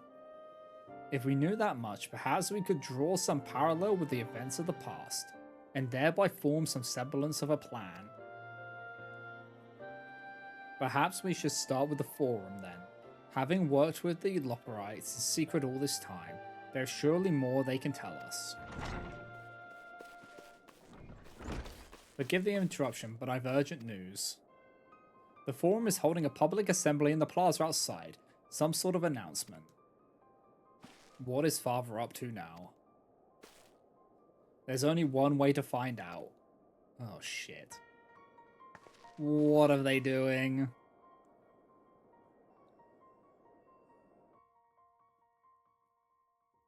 I have a bad feeling about this.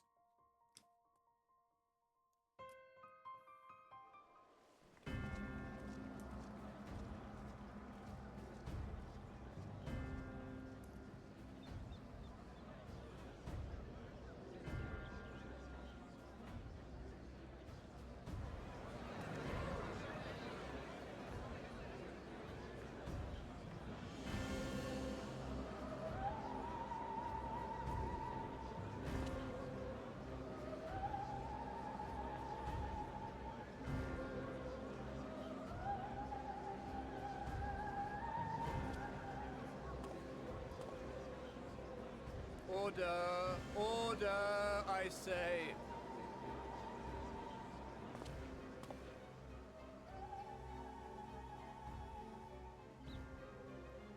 I thank you all for gathering here on such short notice. This day we must speak of grave affairs and their implications for the future of Sharlayan, nay, of this very star. Said affairs concern all citizens, and so we have called for a public assembly.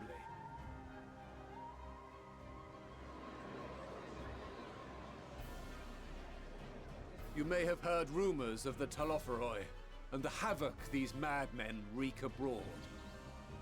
Under normal circumstances, we would pay little heed to petty disturbances outside our borders. The final days, however, are another matter altogether. For we dare not ignore these prophetic words of Eld. The End-Bearers will come, ushering chaos and calamity. The End-Bearers. The final days descend and devour the very star.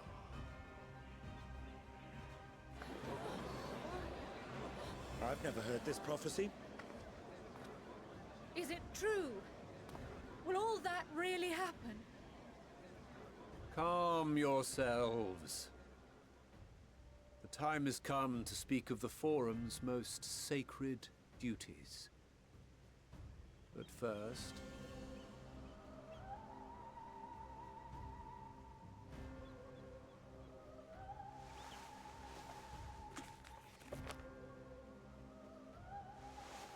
Give voice to the voiceless. Let bindings be unbound. By unanimous decree, I declare the enchantment broken.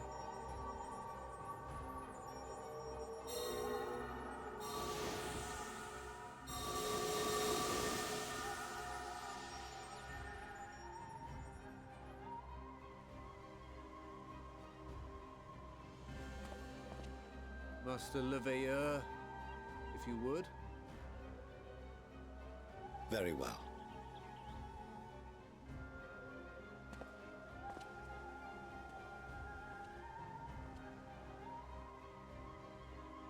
270 years ago, our forebears began an expedition in the Dravanian hinterlands, in search of a route to access the ethereal sea. This much is public knowledge. Their findings, however, would become the Forum's most closely guarded secret. What those researchers discovered in the hinterlands was not a passage unto the ethereal sea, but the very heart of our star, and Hydaelyn herself. Oh, fuck. She spoke to them of a calamity that would extinguish all life, and of a means by which we might be spared. The moon. 'Tis in truth a gargantuan vessel built to serve as sanctuary for her children and deliver them from this doom.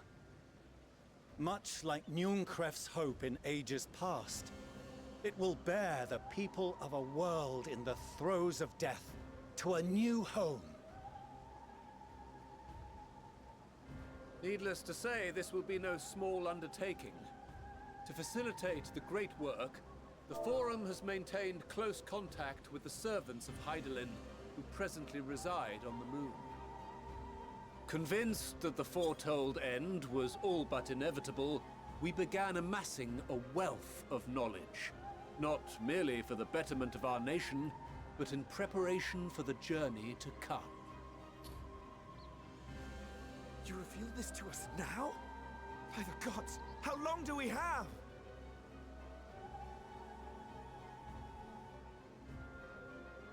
While we cannot say with certainty, we believe the hour to be nigh.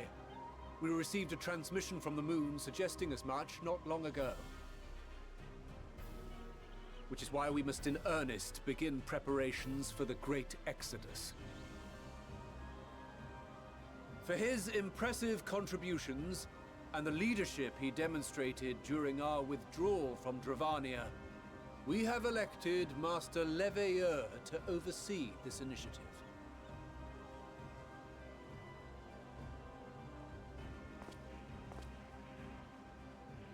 Fellow scribes and scholars, my countrymen, we face a threat of unprecedented scale. We must challenge the trials before us with composure and conviction if we are to find salvation. The wisdom of Sharlayan has ever been a shining beacon in the darkness, and so it shall continue to be. It is our solemn charge to see our heritage preserved for future generations. For those who will come after, we will brave a new frontier.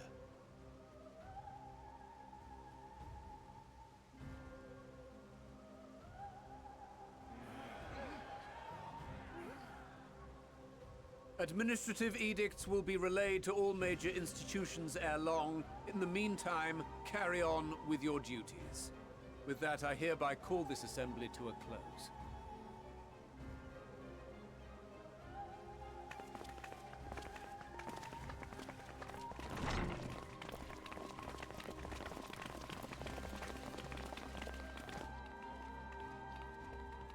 These fucks are not going to let anyone else know.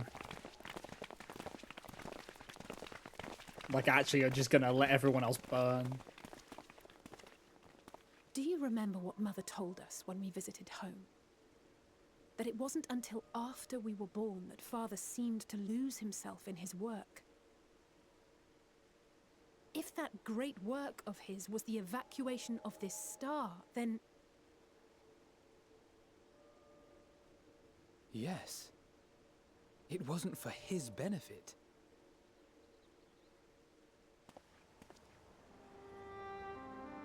Would you mind waiting here a moment? I wish to speak with Father before we leave.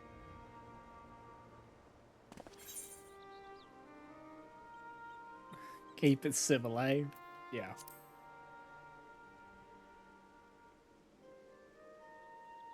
I may look daggers at him, but I will neither speak nor draw them. If it's all the same to you, I have a few choice words to share with Father as well.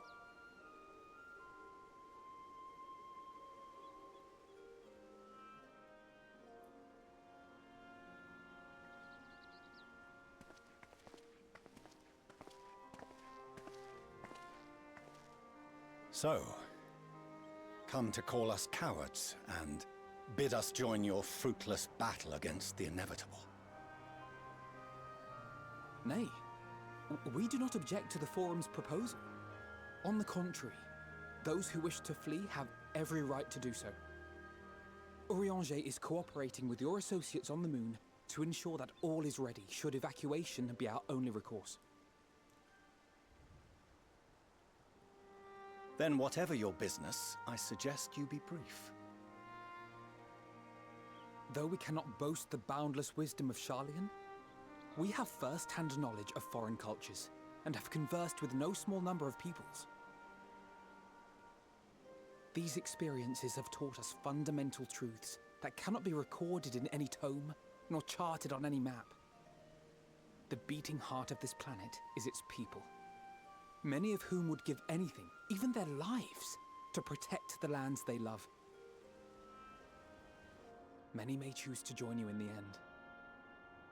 But what of those unwilling or unable, for whom escape will never be an option? What would you have them do? To ignore the plight of those one might conceivably save is not wisdom, Father. It is indolence. This is why we choose to fight. We'll not ask for your understanding, Father.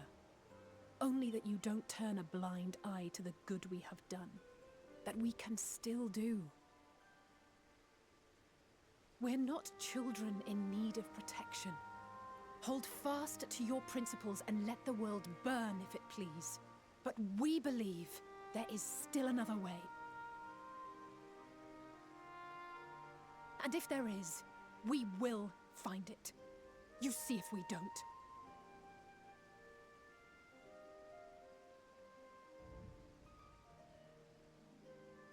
Do as you will. Just stay out of our way.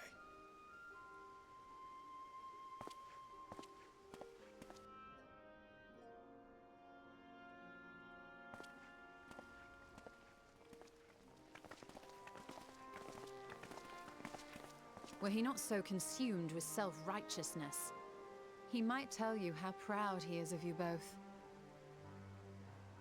Bold words call for bold action. And there'll be no turning to your father should plans go awry. As if I ever would. So long as there are those who wish to stay and fight for this star, we have to do what we can to help them. Yep. We can't abandon these people. Even if they want us to. We'll need to be well rested. Wouldn't you agree? And having triumphed over what we once thought to be the source of all evil, I can think of no one in greater need of at least a dozen winks.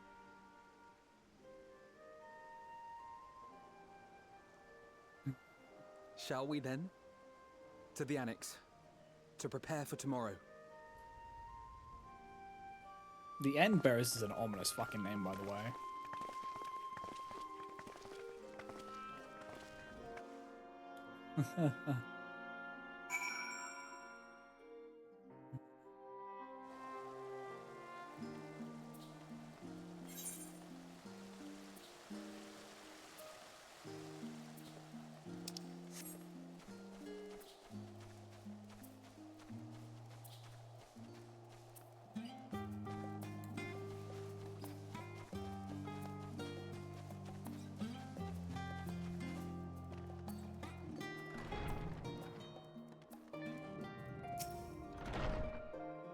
Crowd tells me the forum made a rather monumentous announcement, so there's to be a great exodus, is there? I'm reminded of my narrow escape from the Isle of Val, the realization, the running, the mixture of relief and regret after. Why me, I ask myself. Why me? Why us? Why now? Why wonder? There's no use fretting over the cosmic morality of, or lack thereof. We're here. And we'll get through this together. And who knows, maybe my luck will rub off and grant everyone a narrow escape. There's no harm in praying for as much. Oh, but enough of my rambling. I'm sure you're exhausted. Your chamber awaits. Dun, dun.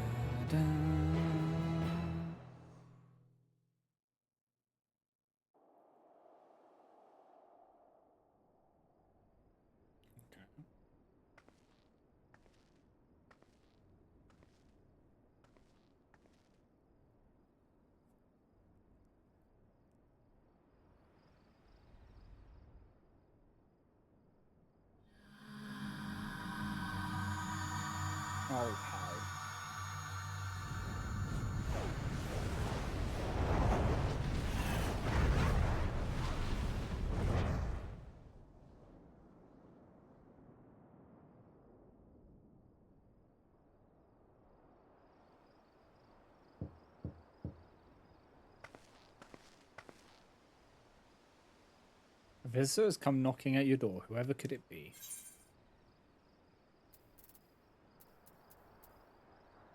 We'll have your Stola. We'll have your Stola.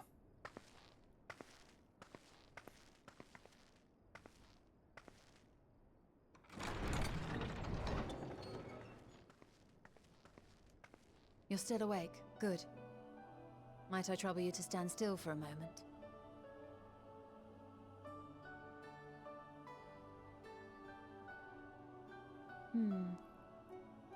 Nothing appears out of the ordinary.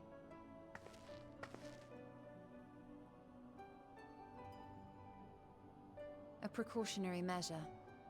You will recall that serving as a vessel for abundant light in the First very nearly ended poorly. In your recent battle on the moon, you were almost certainly exposed to similar, if not greater, forces. Fortunately, from what I can see, you and your ether are none the worse for wear. Would that Reen were here to confirm my assessment. To think you actually found yourself in a direct confrontation with Zodiark.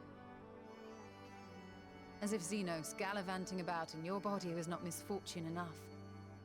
Did you so grossly offend every single deity in a past life that they saw fit to place a curse upon your soul?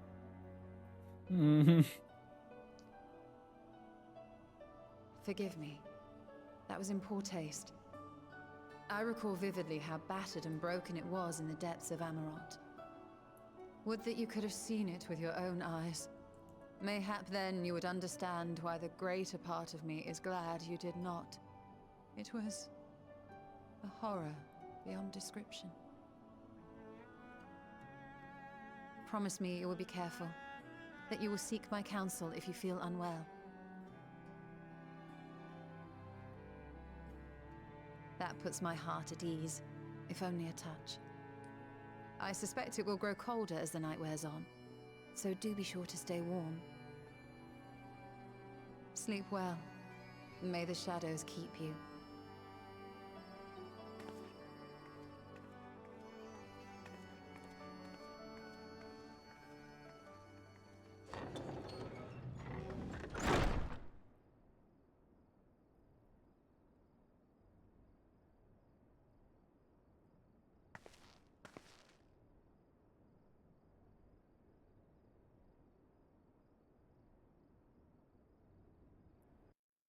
Oh boy.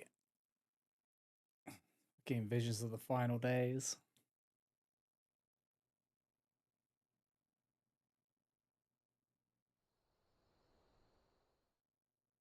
A short while earlier in the Alamegan Quarter.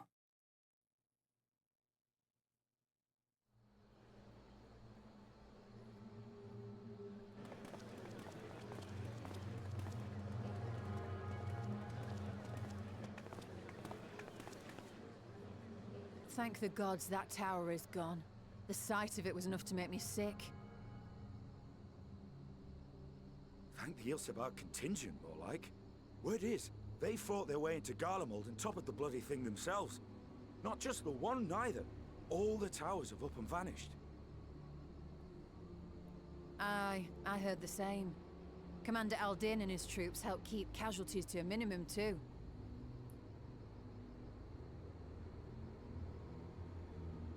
But is it true? They brought back tempered Garlean soldiers. Thank you for the hydrate, Sario. As Commander Aldin tells it, they've a treatment for that now. But don't you worry. Cured or not, they've no plans to bring them into the city proper. I see. Well, that's a relief then. I know we've brothers and sisters among the lot, but I can't say I'm eager to welcome them home.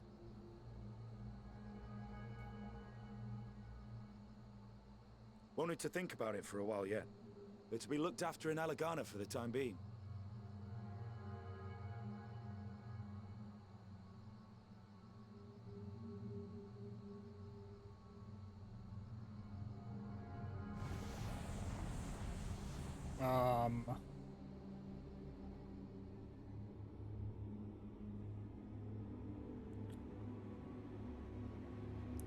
What was that? Meanwhile, Nishgard. Oh, fuck. Oh shit.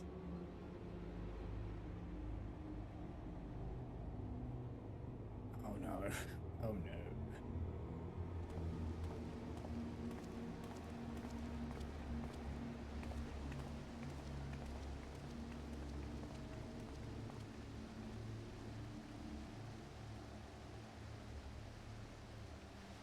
Another day, another commission of paramount importance.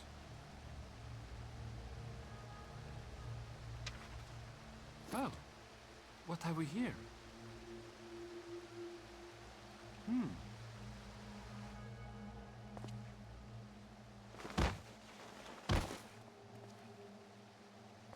Hey, are you all right?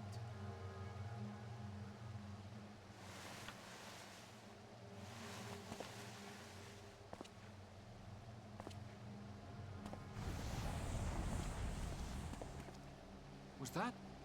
No. The shadows play tricks, nothing more.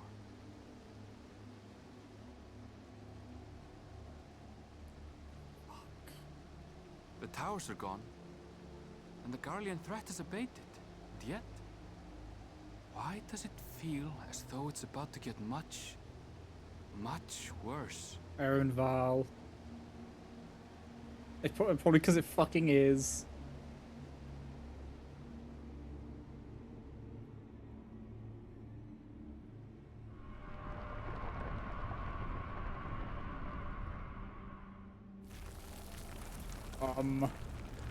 Um.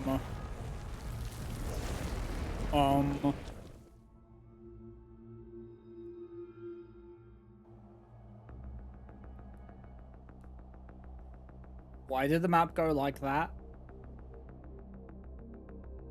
Oh, fuck. Oh, fuck.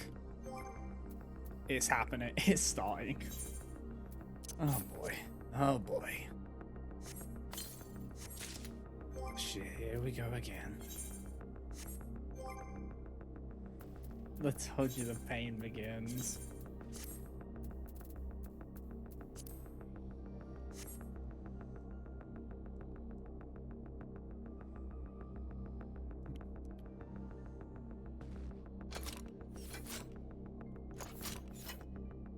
Music has changed as well. Here we go.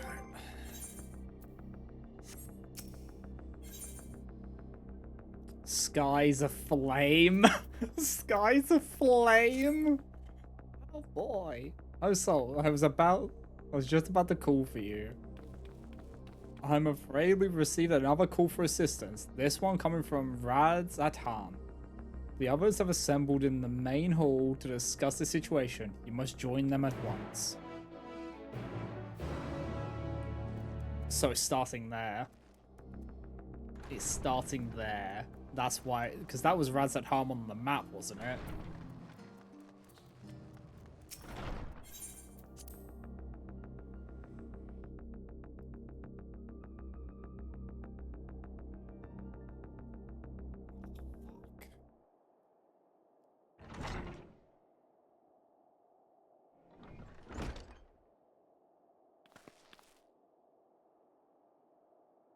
Ah, there you are.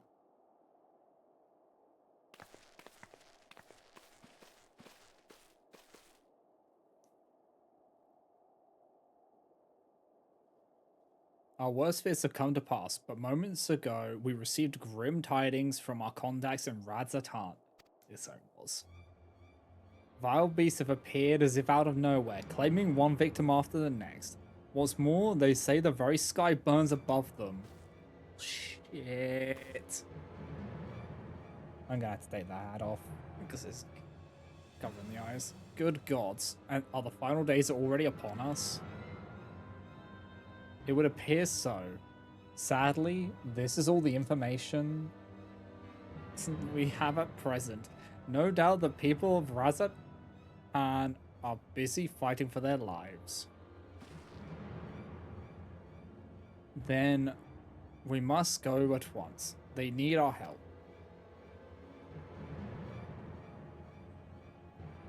Agreed. Kral, you'd best remain here with Tataru and gather what knowledge you can. You are in no condition for a long journey, I imagine.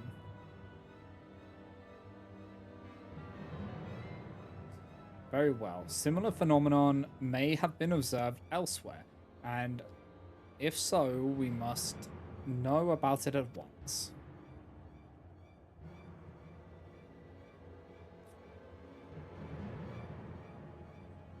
Be safe out there, yes? Let us make first for Yildamard. We must prepare ourselves for what may lie ahead. Okay. This music is putting me on edge. So, yeah.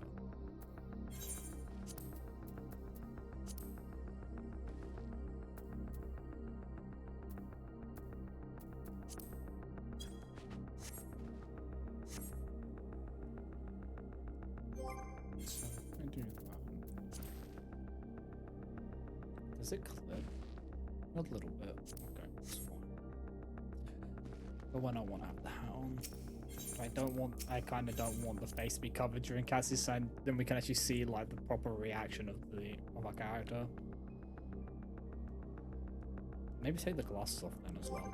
We'll have nothing. We'll just be full seriousness.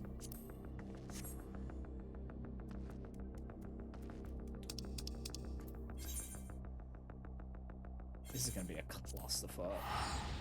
I can already tell this is going to be bad. Oh, here we go.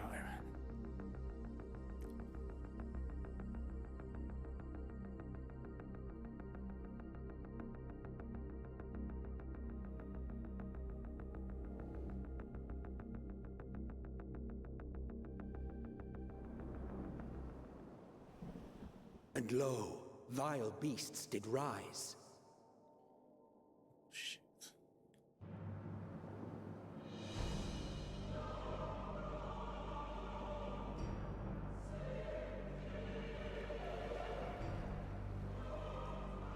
I've got chills.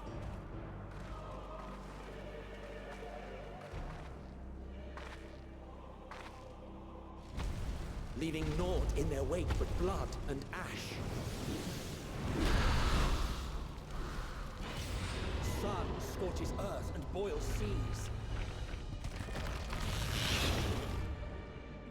And our sins ascend unto the heavens. Three dooms to unmake all we were.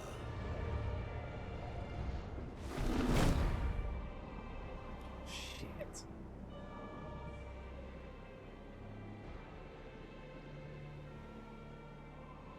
The sky burns.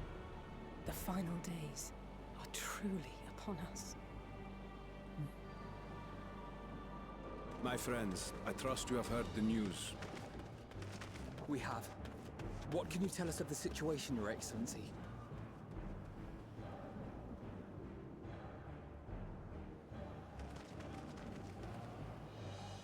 Last night, the Isle was rocked by tremors, and the earth itself cried out.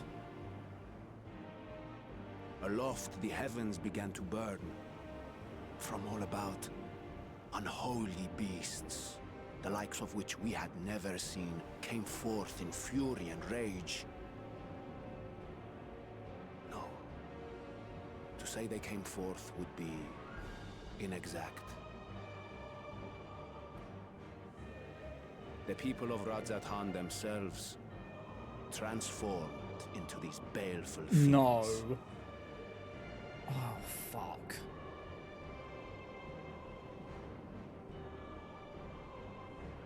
Though the phenomenon was observed throughout our lands, the first creature, the largest and most dreadful of the lot, wrought havoc upon us here in our fair city. Though they bear superficial resemblance to divinities of legend, they are ungodly abominations. The people decry them as blasphemies.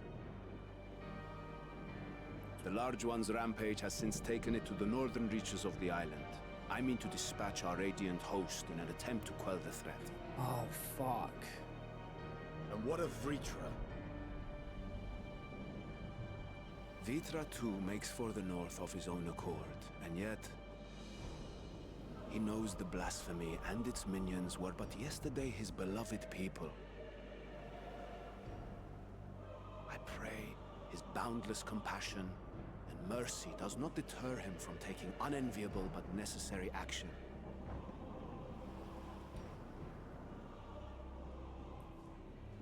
Oh, fuck. Understood. I ask that you allow us to aid you in quelling this threat. You would risk your lives to help us yet again? I have no words to express my gratitude. Our regiments approach the north from several directions, with a number of units set to depart from the docks of Yedlimat. They will make landfall in an area of dense jungle, where one can expect to encounter dangers even beyond the fell beasts we hunt. I leave you to your preparation.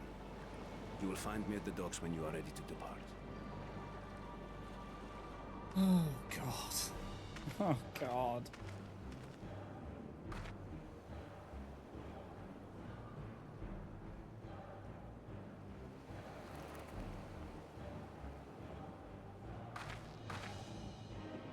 We're as prepared as we'll ever be. Let's go. Is this a dungeon by chance?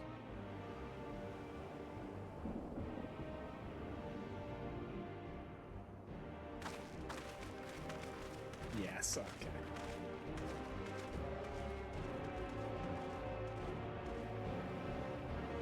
Oh, fuck. This is filling me with existential dread.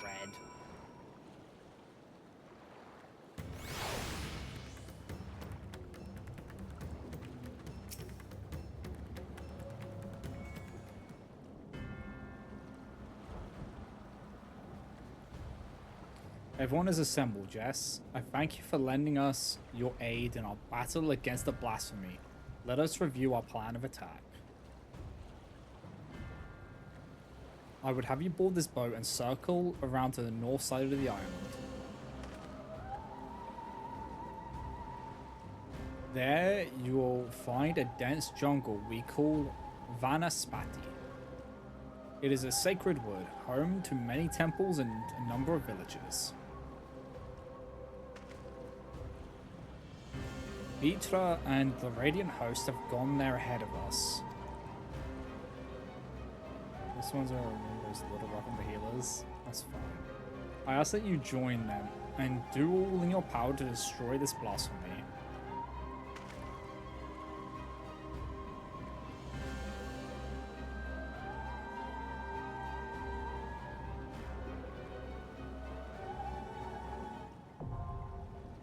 Vanspati.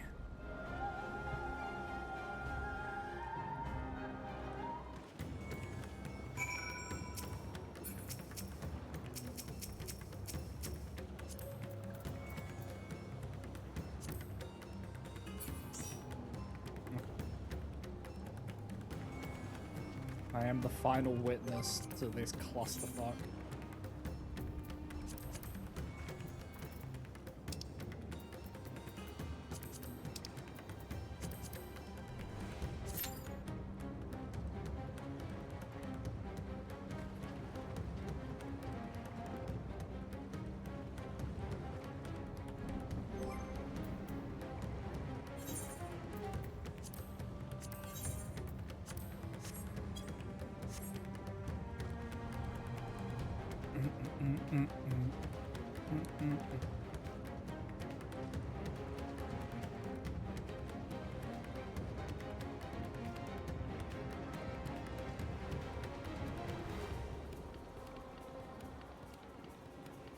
So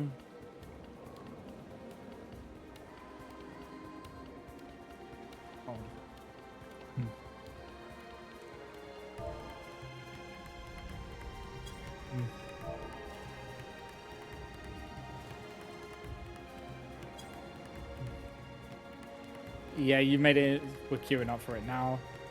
For Vanaspati.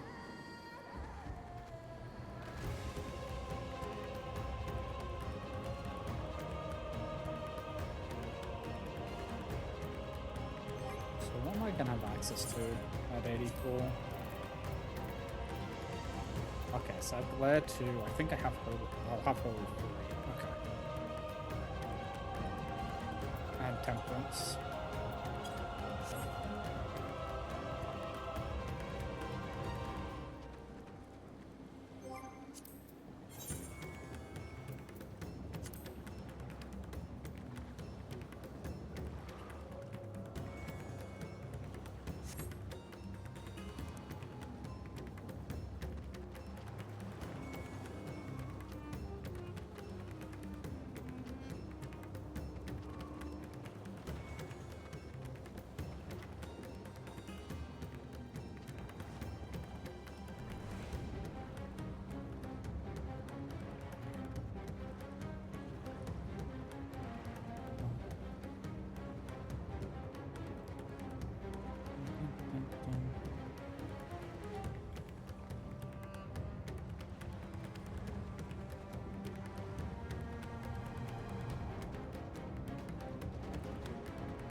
I like his stuff.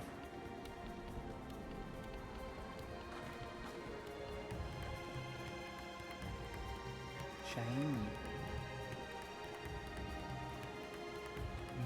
I love this dungeon as Elo, honestly, it's just complex enough to be fun, but not as much as to be a chaotic nightmare. Okay. It sounds fun. We will see.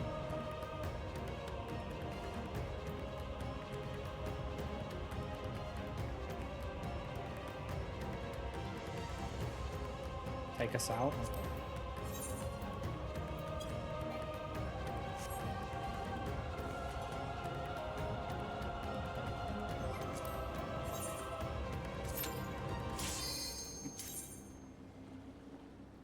So funny.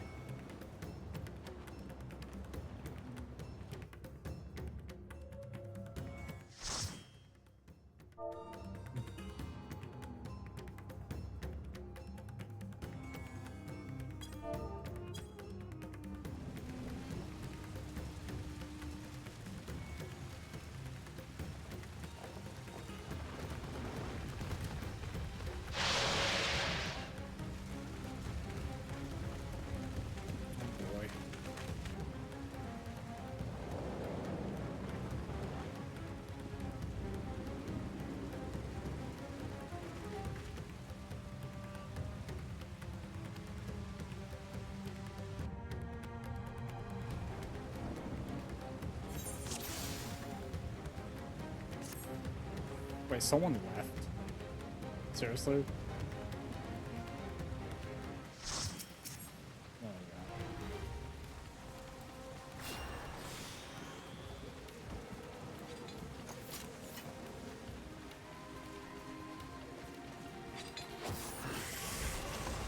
My friends, heed me. These are children of Flatman. Forgive me. I could do them no harm.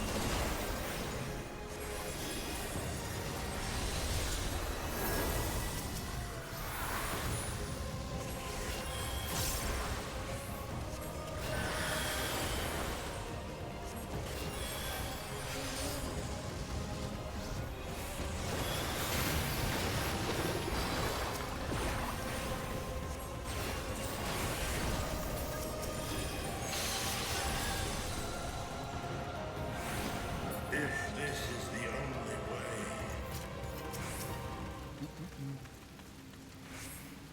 I shall silence the beasts of the air. Pray continue onward.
So one was just having no talking or something.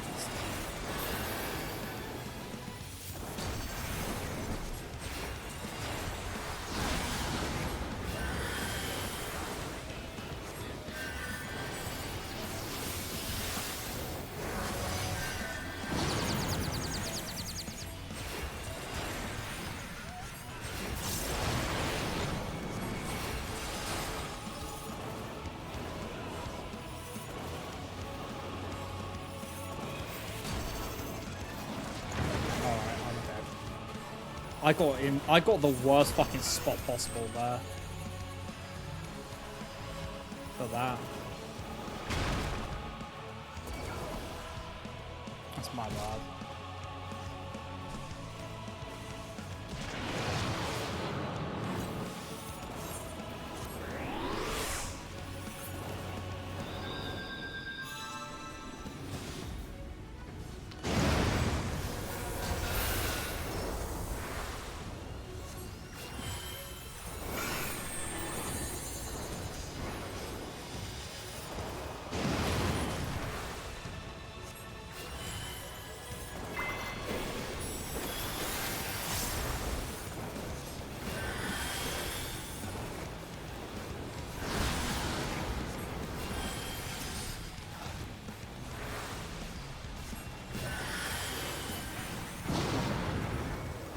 It did me dirty a little bit there. What is this vile presence I sense? The horde draweth near. Be on your guard.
I see.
But just so you know, our black mage had to go and get a delivery.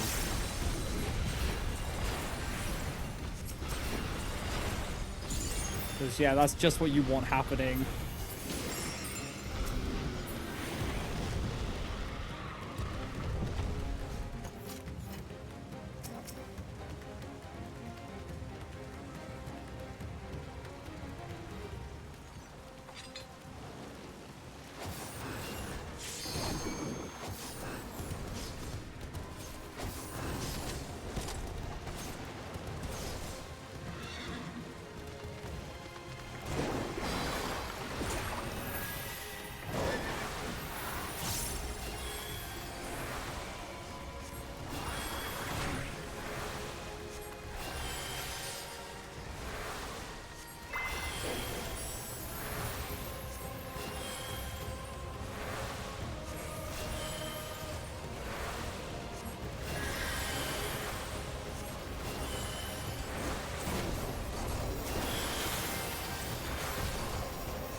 Alrighty.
Go.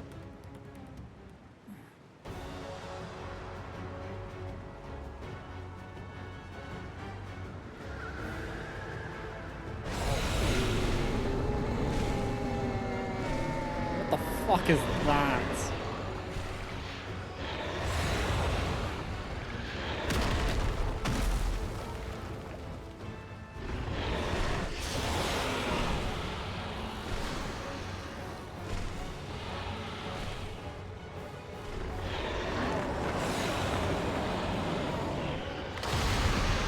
The look of it looks like he's gonna have fucking side attacks. And it's gonna be a not fun thing to deal with.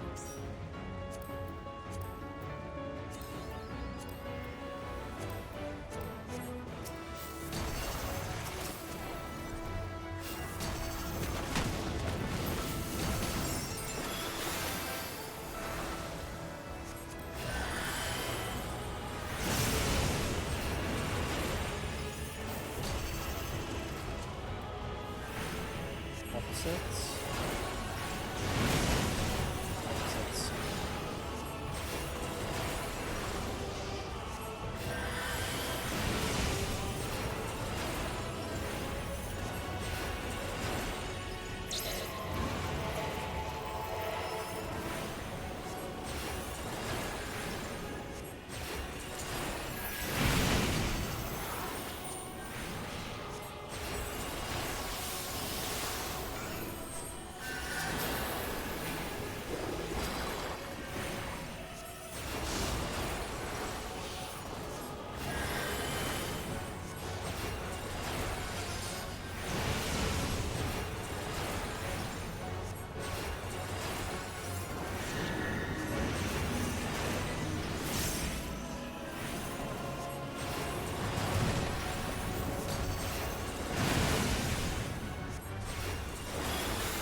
Go. What's this fuck gonna do?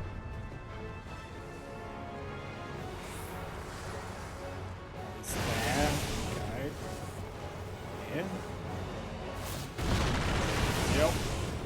Okay. Okay.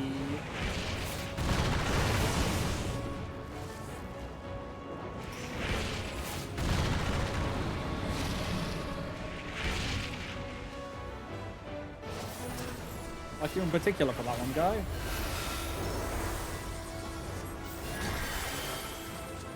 Flames of Decay.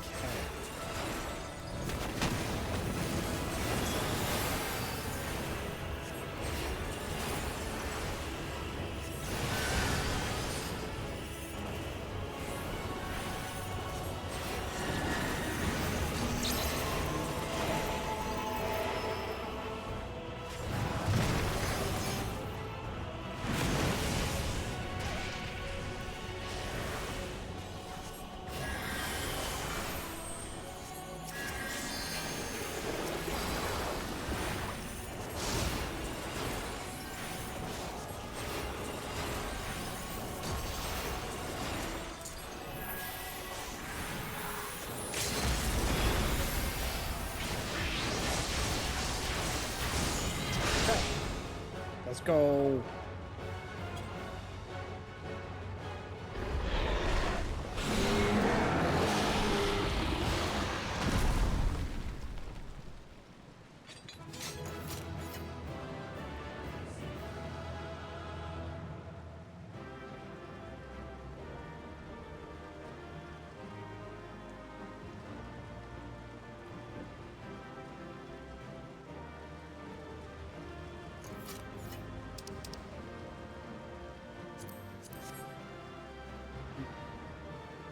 I haven't tagged on a bit.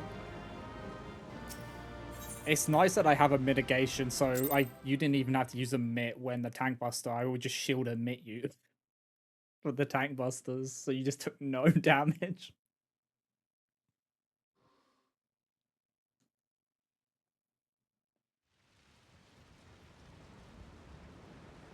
The Blackest Night. Oh my god.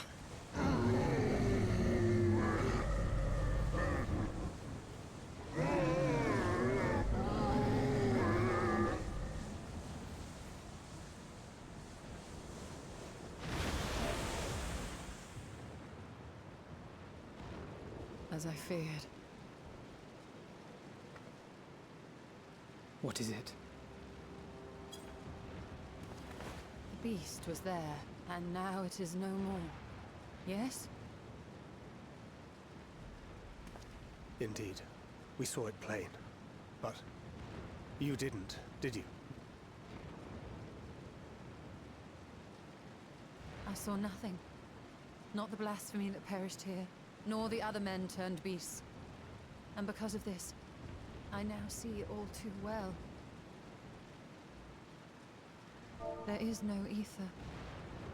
Where the creatures should be, I saw naught but emptiness. Emptiness? But that would mean... Recall the words of the Watcher. 'Twas a stagnancy of ether, a cessation of flow, leading to decay and absence, that led the ancients to conclude their star was dying. This is the same phenomenon. The instant these people are seized by the transformation, their ether begins to rot and crumble away like dried mud. Boy. Until, from their corporeal forms to their very souls, naught remains. But the beast spoke with its dying breath. Surely at least a sliver of the man it was endured. Mayhaps so.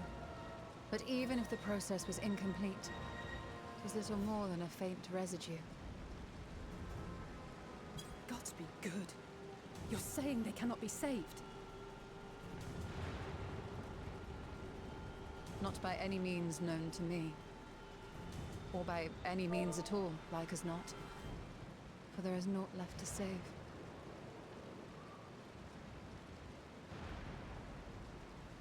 They return not even to the ethereal sea.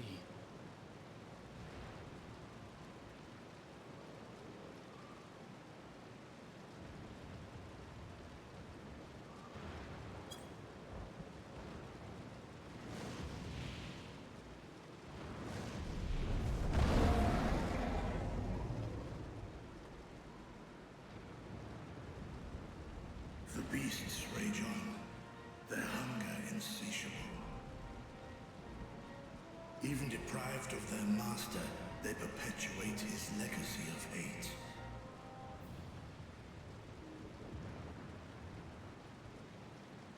Once proud sons and daughters of Thavnir, all of them, and now I spill their blood. Oh no.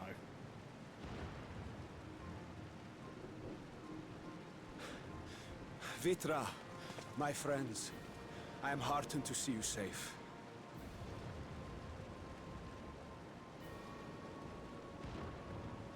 You put your secret at risk.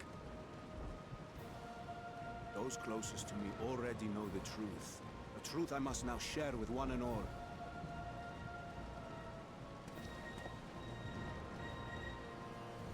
Vitra, calamity has come to Radzatan. Our fair nation is rent by screams of pain and despair. Oh boy. Oh boy. More than ever, we require a strong leader to shepherd us through the storm. Reveal your true self to our people, Vitra, and guide us to salvation. What madness is this, One? Thou dost forget thyself. Were we to reveal our duplicity, it would do naught but foster confusion and chaos. Nay, I shall remain the Satrap's loyal ally, and do battle with the beasts. Easing hearts and leading the people to safety is thy task, and thine alone.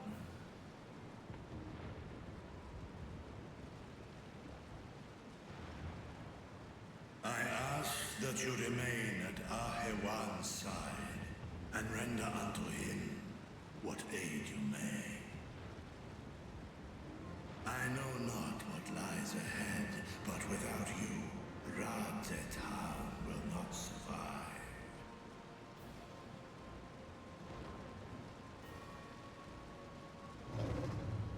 Take me with you. Estinian. I am as at home fighting in the air as I am on land. Take me with you. Oh my god. Were my words unclear? I require no assistance. Thy place is at Ahewan's side.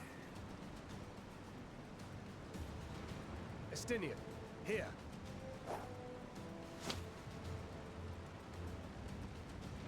The last thing you ever wanted, a link pearl. We'd gain much from knowing your elevated perspective. And it'll keep you from getting lonely, which I know you love. You heard the man. Seems I'm coming with you after all.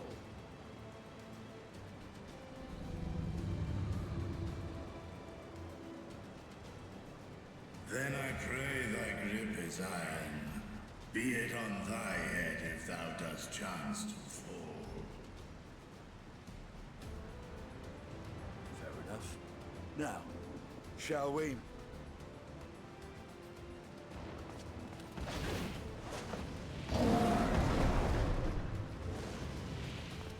Oh my god. There's something just cool about watching Estinian riding a dragon.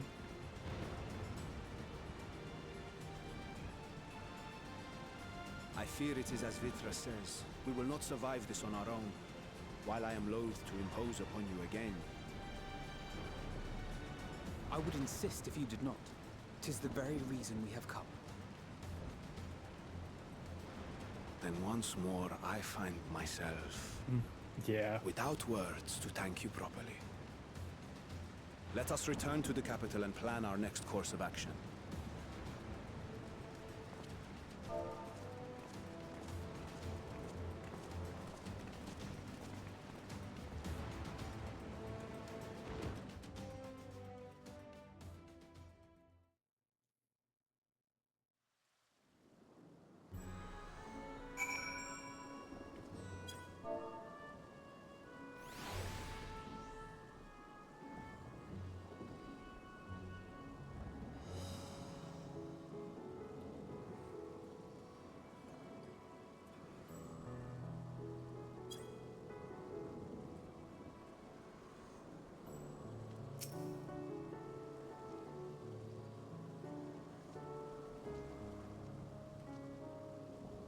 Our Radiant host has eliminated the immediate threat to the city, though it pains me to know those beasts were once my own people.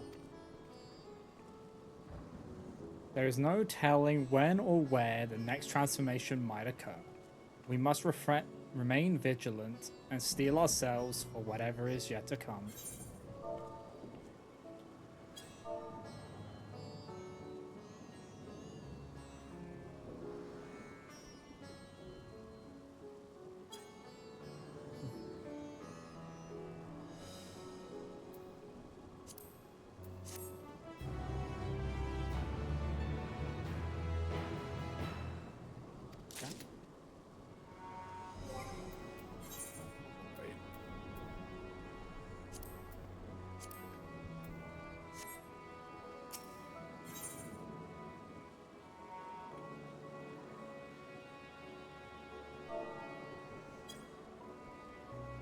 Oh boy.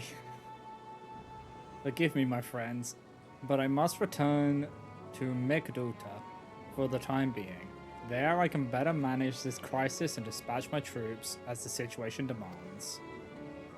In that case, we shall carry out an investigation of our own here in the city. Mayhaps the residents can tell us more about the first of the transformations and the conditions under which it occurred.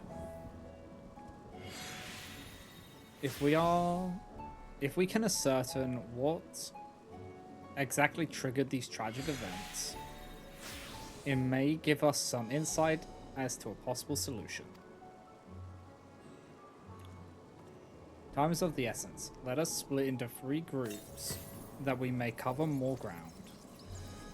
Alicia and I will see to Paxapath. Tancred and Yustola, pray make for Dharma. I leave Arthur to Graha and Usolt. Any information you can gather on the first blasphemy or the manifestation of the final days here in the city would be most helpful. When we have completed our respective inquiries, let us reconvene in front of Makaduta, that we might share what we've learned with the satrap.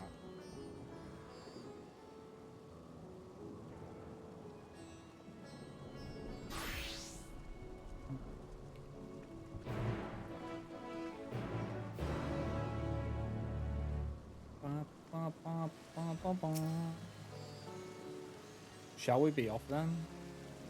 Arthur is home to High Crucible of Alchemia, whose alchemists forged many of our warding scales. That seems as good a place as any to begin our investigation, don't you think? I spoke briefly with, what the fuck, Nuhadin, the chief alchemist there, on our last visit. He should be happy to answer our queries. What the fuck did you mean you've got chainsaws?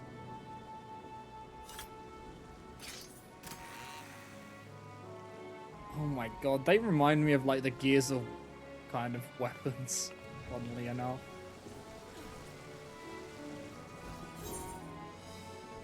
Where they've got like the chainsaw blade on the bottom of their guns.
I remember those red eyes. You were with the Scions who commissioned the scales from us, yes?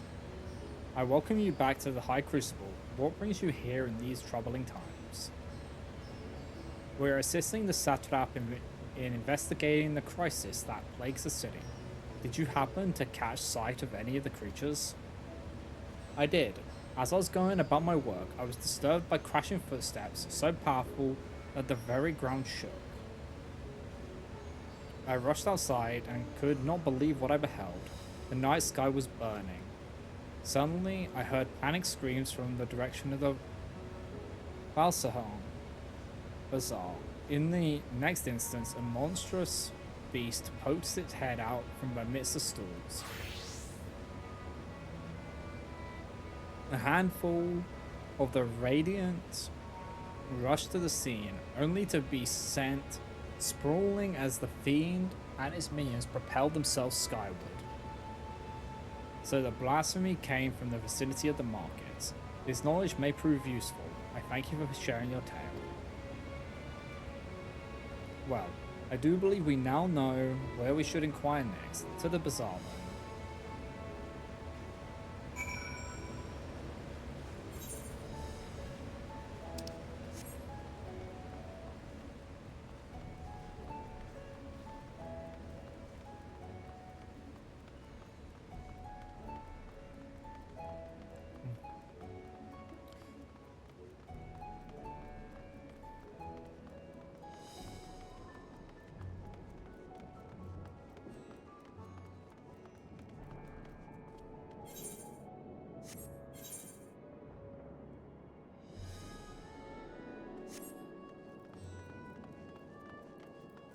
Oh boy.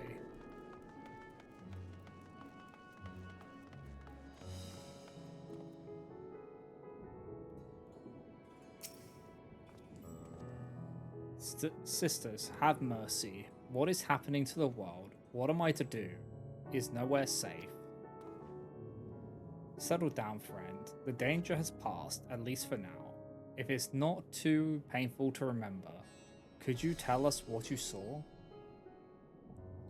First I heard the screams, then a horde of ravening beasts came charging towards us. One of them was huge, bigger than a married, throwing people about like ragdolls, and it was eating them. I hid under the counter, saw others do the same. But the shrieking and wailing kept getting louder. More voices in the throng. Beasts or victims, I couldn't tell. I knew not what was happening. I still don't. That is enough, my good man. You were brave to share with us your tale. Many of your fellow merchants are safe. The High Crucible too has survived mostly unscathed. Pray stay close to your friends and loved ones, and rest your body and mind while you are able.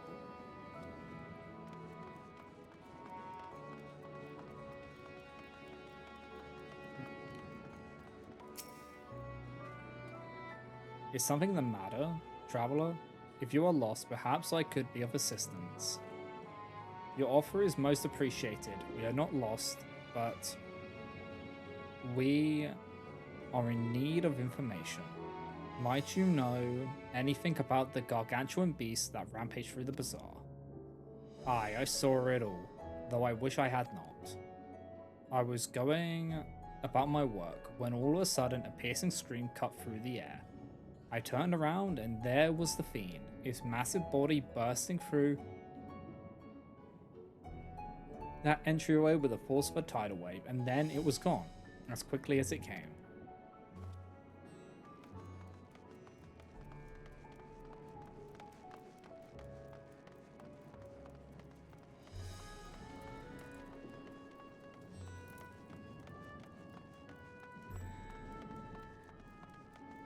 What was I want to say? Oh, the textile store, okay. So this is the Favarian weave. I must say, it bears a resemblance to the traditional fabrics of Corvos. Small wonders really, given that it's just across the water. Not that I am much of an expert in Corvosi culture, of course. I've not had the occasion to visit my ancestral home since coming to Charlian, and like as not, I will never reside there again. That said, in recent days, I felt more acutely aware of my heritage, and grateful for it. It is thanks to my forebears that I inherited the royal eye, and with it the wisdom of ancient Alag. And so, well, I simply hope that my countrymen are safe, and one day, when this calamity is but a memory, I would like to see Corvos again, if only once.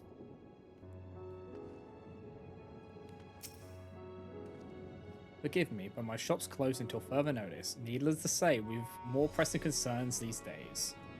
We have come not in search of wares, but information concerning the enormous fiend that tore through the bazaar. Did you perchance witness anything? Afraid not, my friend. I was here the whole time, so I only saw its little minions. Made a mess of the place, they did. While that was all going on, the great big one tore through the west side of Bazaar. You'd have better luck asking there. And with that, I do believe we've learned all we can from Bazaar. Let's take a moment to review our findings. Okay, where are we going?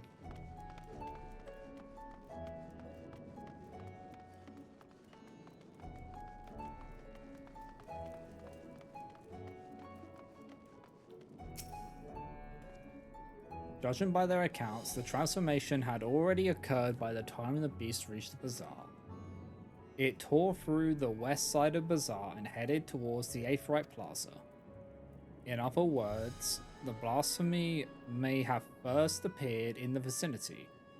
That being the case, the people in that Mayhan can surely tell us more.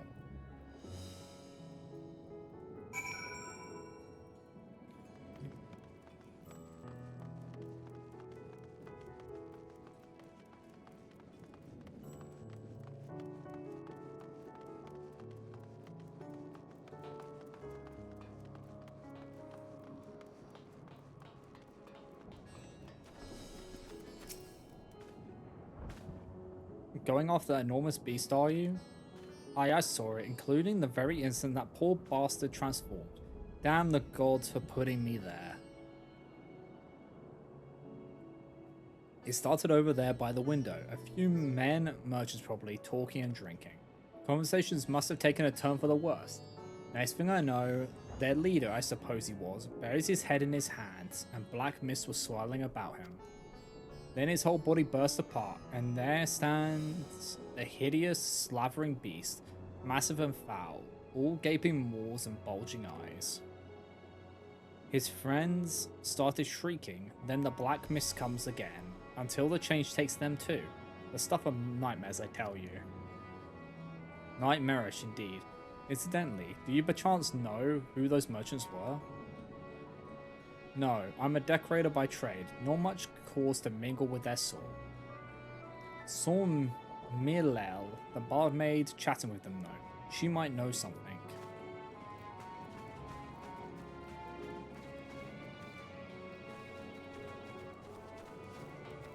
We gotta talk to this one first. Even after repairing all that damage, it will take a while for business to pick up again. You mean the blasphemy? That's what the Radiant have been calling it, anyway. I saw it too, we all did. I was standing here at the counter as Midre poured me a drink, when suddenly there came this dreadful sound, like a pained, angry groan. It was unlike anything I've ever heard. I turned around in shock, and from an ominous cloud of black mist rose the creature, enormous and ghastly to behold. As for what happened next, to recall it sent shivers up my spine. By some stroke of fortune, I was able to slip outside before the beast got its claws on me. But the sight that greeted me offered no solace. The blue skies above turned red as blood. Midre, myself, and the other survivors clung to each other for dear life until the Radiant host came to our aid. Wait, did I hear you correctly? The beast manifested before the sky began to burn? I'm certain of it. The windows here offer a clear view of the sky, and I saw nothing out of the ordinary until the beast appeared and began to rage.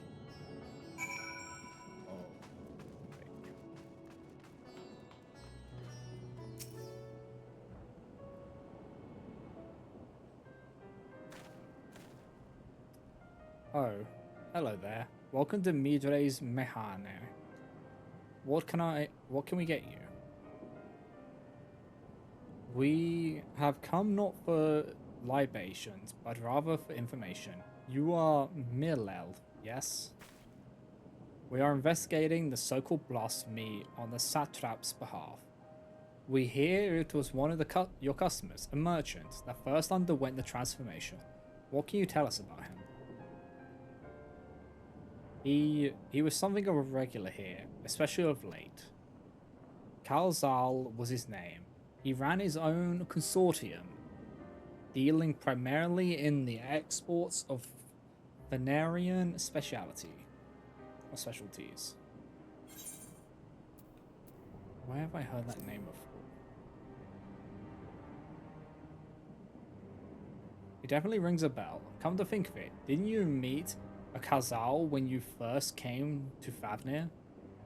If I recall correctly, he ran a trading operation in Yeldermald. It was through him that the Scions were acquainted with the fisherman Matcha. Yes, that is the same Khazal, no doubt. A rather successful man from what I gather. That said, it was clear that he had fallen on hard times of late. Those ghastly towers popping up everywhere cannot have been good for business. Even now, with the towers gone, the collapse of the Empire has led to all sorts of problems elsewhere. The market for luxuries is surely not what it once was. Trying times for the head of a trading consortium indeed. Khazal was a compassionate man. Even as his own business suffered, he did what he could to provide for the artisans, fishermen, and many others who counted on him to sell their wares. Indeed, that was the very topic of yesterday's meeting, as far as I could hear. Yet as they discussed matters further, Khazal's tone grew grave and grim. It was then that... Forgive me. I would not have you recall the memory if it brings you pain. If I could, I would ask just one more thing. Did you notice anything unusual about Khazal in particular? Please, anything at all. Sorry, nothing springs to mind. Perhaps someone else can help you. Khazal lived for his work. Had no family that I know of. His employees and associates knew him best, but they too are lost to us. Still, perhaps his neighbors know something I do not. I can direct you to them. If you believe it would help, what'd you say?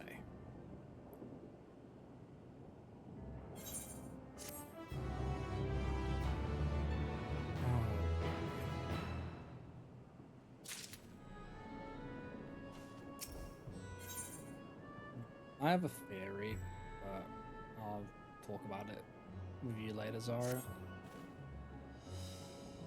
Khazal made his home in Kama, a nearby residential area. From what I gather, Khazal lived there since childhood and was known throughout the neighborhood. Are they one of the special deliveries?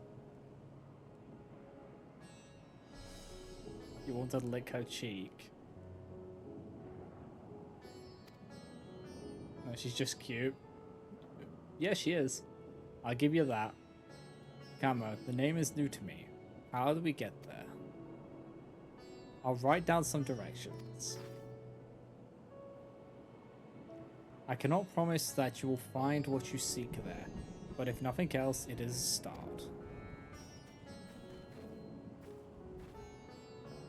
Let's see. Come. Let's see where this lead takes us.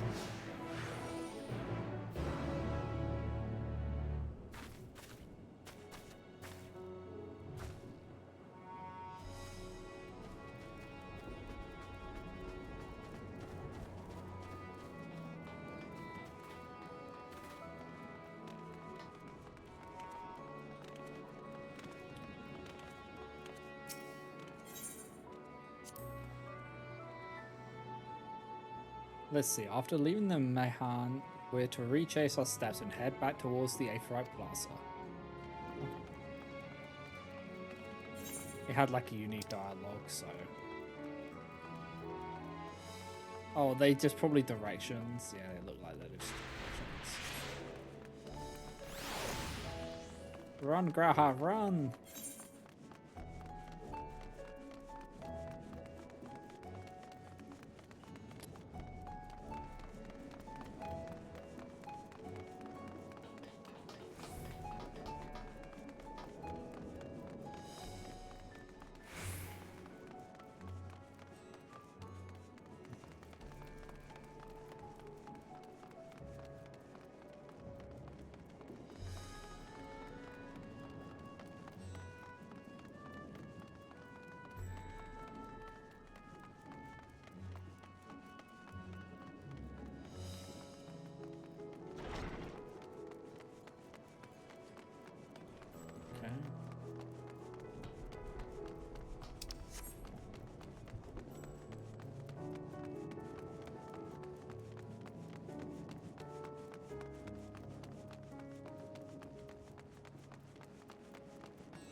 And this must be Kama. We've arrived at last. Let us begin questioning residents without delay. No doubt someone here can tell us more about Kalzal. Given recent events, I imagine many are taking shelter indoors.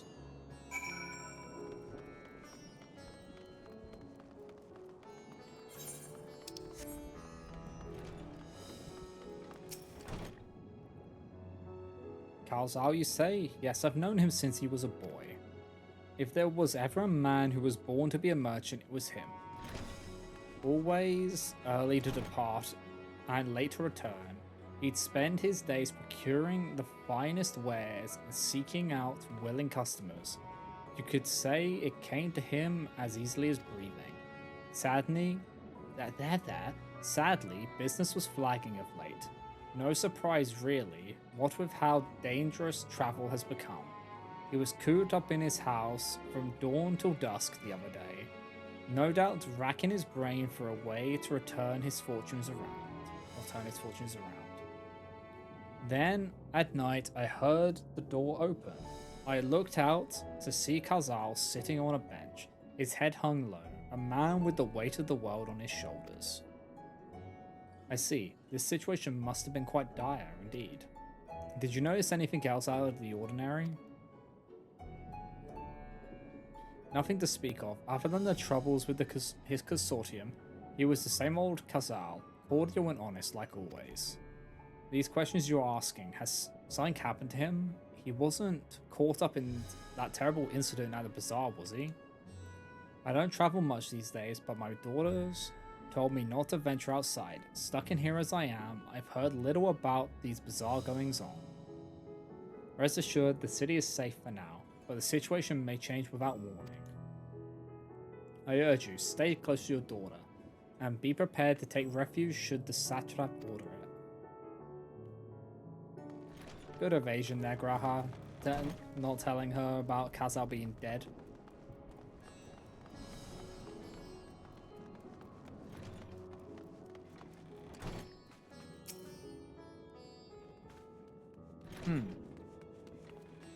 Could you come back another time? I just woke up, and I'm not exactly in the mood for idle chit-chat. Well, that's one way to avoid the panic, I suppose. Pardon our intrusion. You may not have noticed, but a great danger has come to Fafnir. I encourage you to stay alert, and prepare to flee the city should the situation turn dire. But before we leave you in peace, pray allow us to ask a question or two. Did you know a local merchant named Kazal? If so, did you notice anything unusual about him recently? Kazal? Aye, I know him. In fact, we spoke just the other day. Like many others, his business was doing poorly. Still, it seemed as though he'd managed to turn things around, thanks to a generous order from Ruvedar Fibers. Why, he was practically dancing in the streets. I haven't spoken with him since, but I assume it all went well. Dijan Bahar might be able to tell you more though. As I recall, he was the one who brokered the arrangement. Dina Bahar at Reuven Bar Fibers. This sounds promising. So, he thought that he was gonna get a success and then it fell through. And with it, everything came crashing down.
Ow. I landed on his head. He's dead now. I'm not going to get any information from him. I snapped his neck. And hurry, I say. There's no time to waste.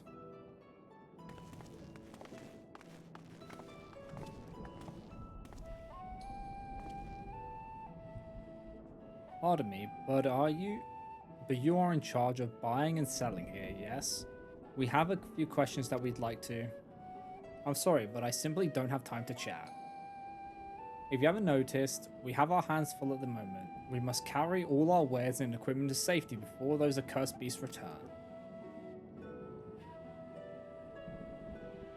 In that case, might we be of assistance? Perhaps we could speak when the job is done. Very well. You can start by helping us move our equipment. Ask the others what to put where.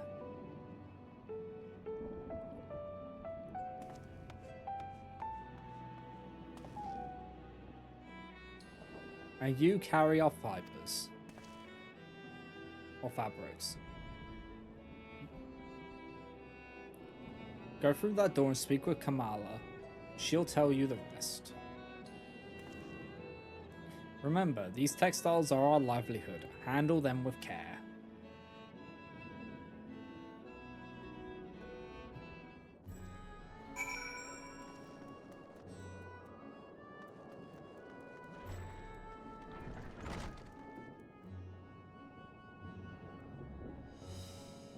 Oh my god.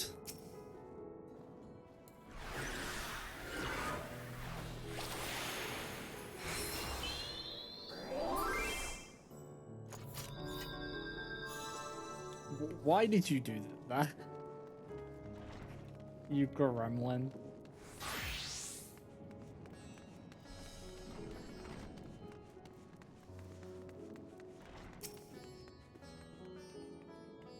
This area is for employees only. Out, out.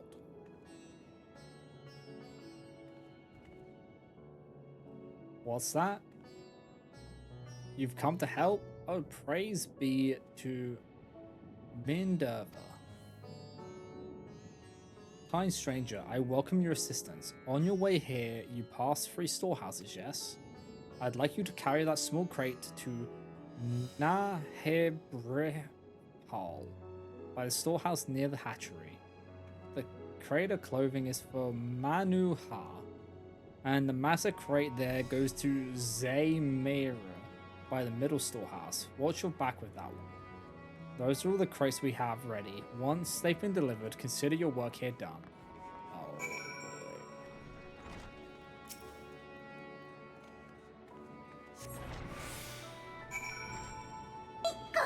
oh my god. Oh, thank you for the raid. Welcome in, raiders. I'm Mr. Sulphur One. I'm a variety VTuber. Right now, we're doing some Endwalker. Red is it? Then you've come to the right place. We thank you for your aid.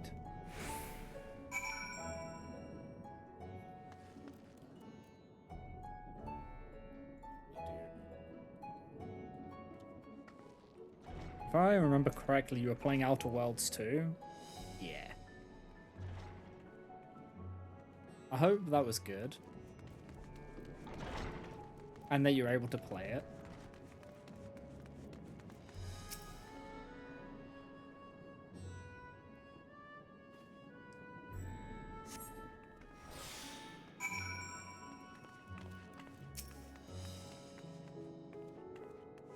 Looked like OBS hated it. Ah.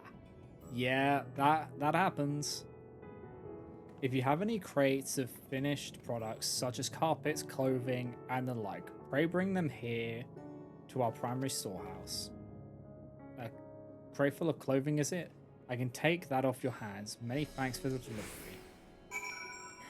Yeah, you'll have that with some games where OBS will just refuse. And it's the most annoying thing there is when it happens. Because then you have to go for like a screen capture for it to capture it.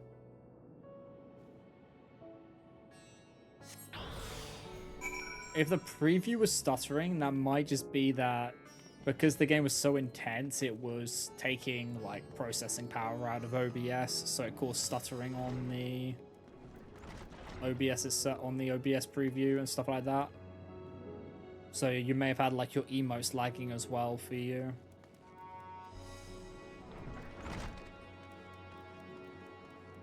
You were getting coded, yeah. So it was taking probably how they've got it got it set up. It was taking more resources than it should have. I say, you're quite the brawny one, aren't you? A good thing that. Never know when you'll need to defend yourselves in these unpredictable times. A crate full of fabrics, is it? Exactly what I was hoping to receive. Here, let me put that away for you.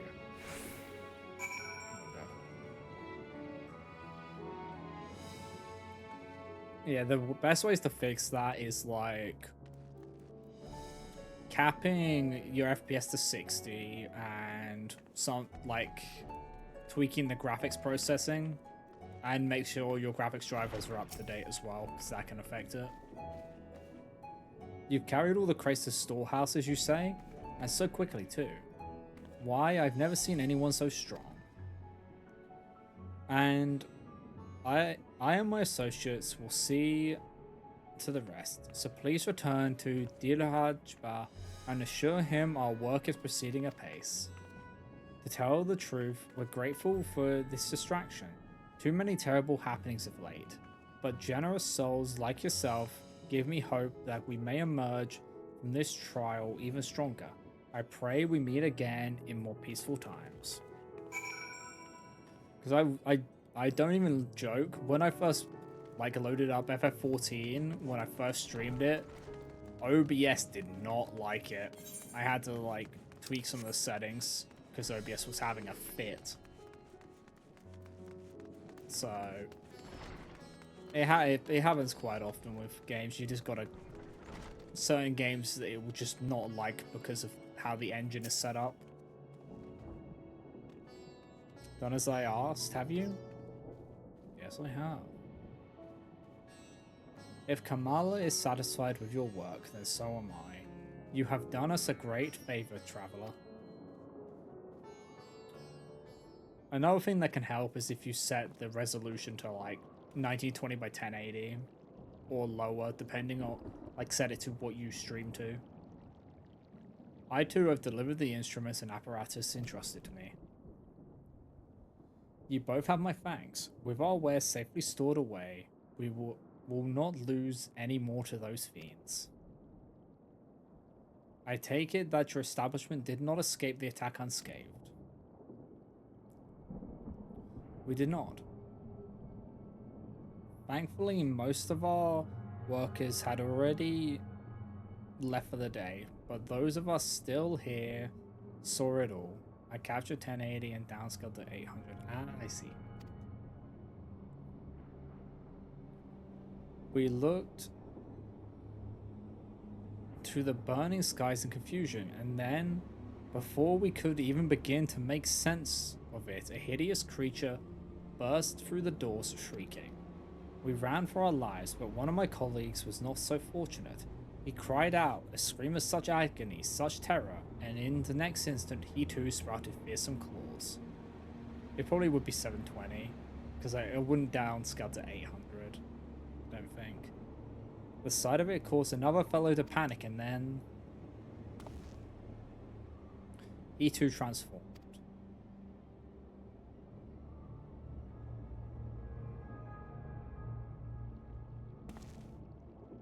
I'm sorry, there was something you wanted to ask?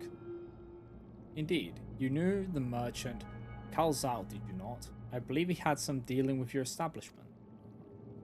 Kalzal, I know him well. We had arranged for his consortium to deliver a large shipment of fabrics, but in the end we received a better offer and had to turn him down. Oh boy. I understand his business is struggling, but so is ours. Another of our most reliable trading partners agreed to transport the goods for a much smaller commission, and we'd have been forced to refuse. I felt terrible for withdrawing the offer, but you must understand, we simply had no choice. He tried to put on a brave face, when I delivered the news, but his dejection and despair were plain as day. He said he'd discuss it with his associates, but I could tell he'd all but given up hope. Dejection and despair.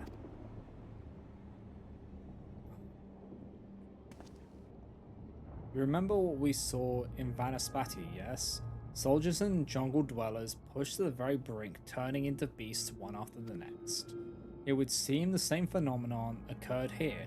The poor craftsmen attacked by the fiends, as well as those that witnessed it, all undergoing the change. I suspect that everything began with Khazal, by all accounts. It was he who suffered from the most profound and piercing despair.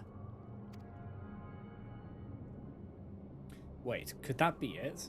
That such intense emotions were what triggered his transformation?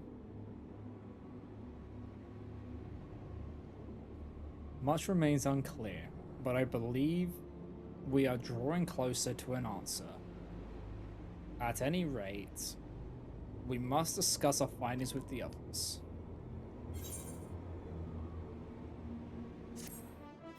Chevrolet?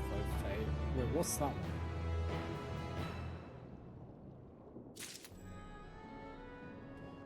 What's the Chevrolet?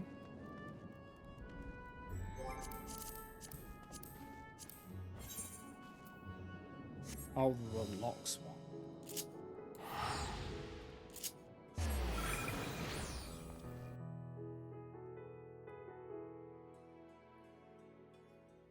What one did I buy into? Did I buy into Charlene's one? Yeah, I did. That's fine.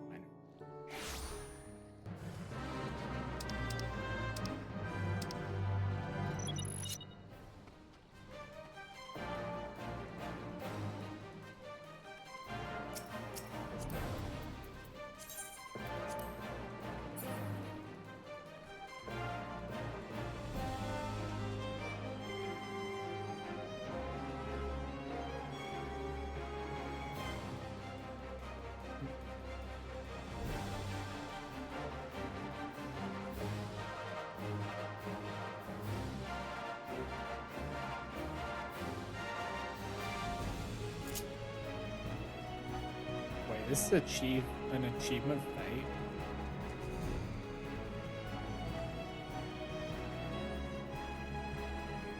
I made you leave by the way, so I don't know if you want to invite mine.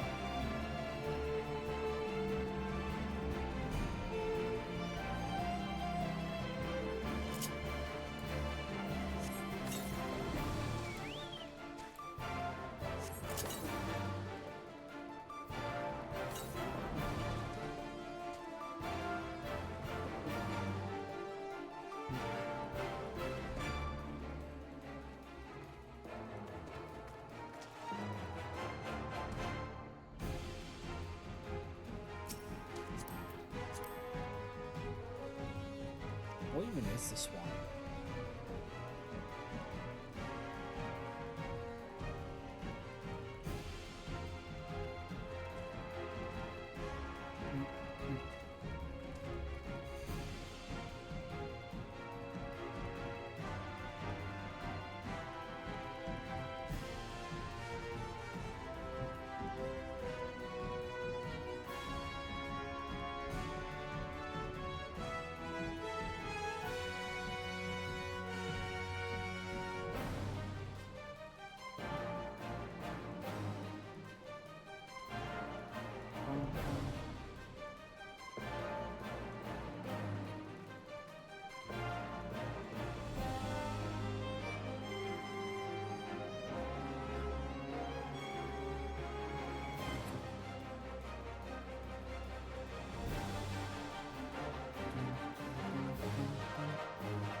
Are there going to be more people showing up or just us? 'Cause I think we can handle this. If we deal with this.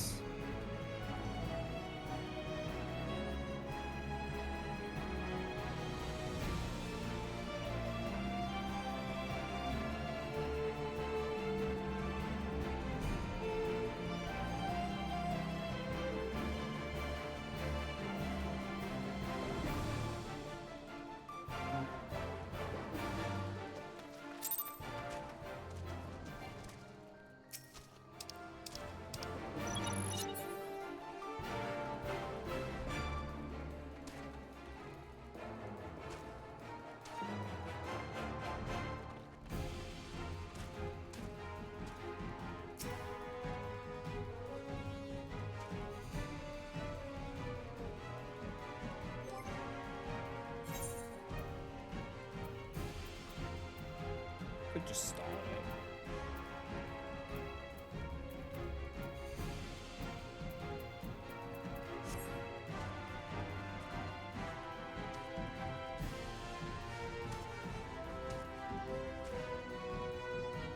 Fuck, I'll start it.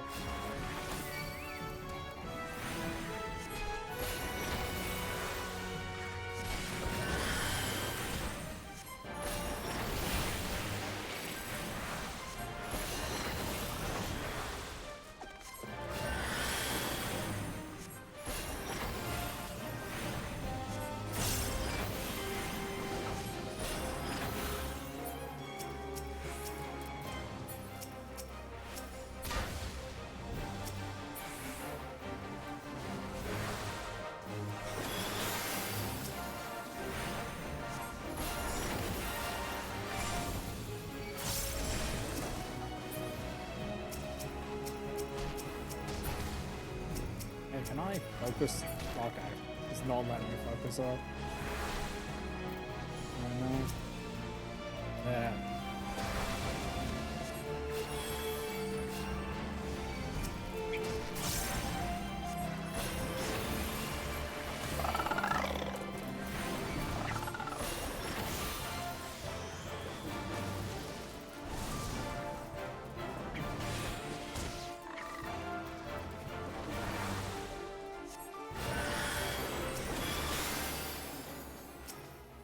Oh my god, just let me focus.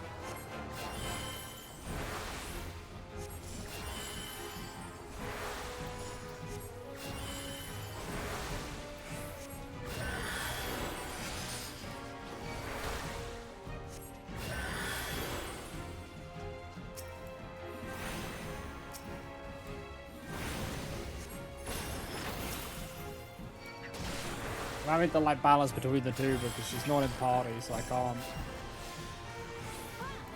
just give her stuff.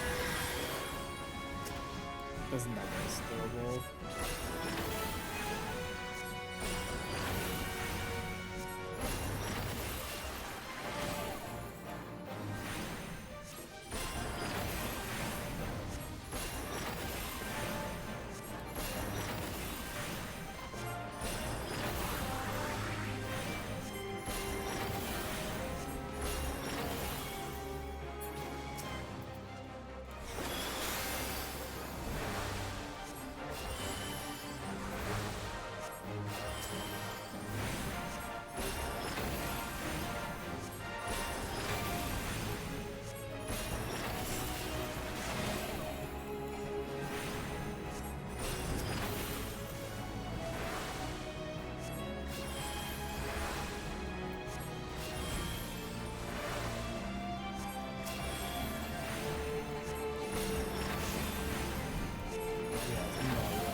My Vitalist.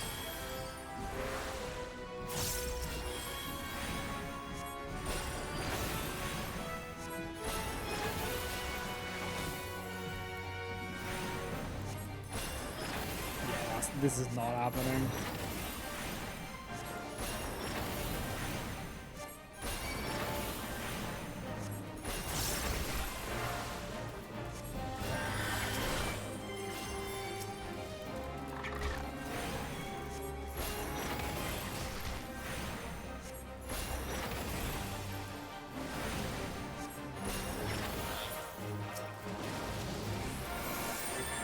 Jesus fuck Christ.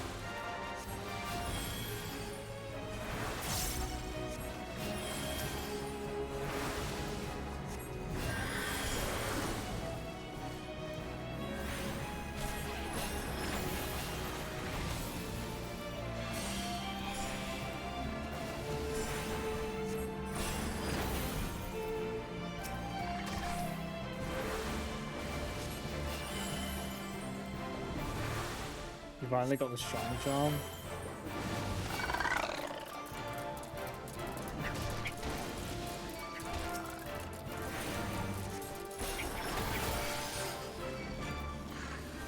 My god.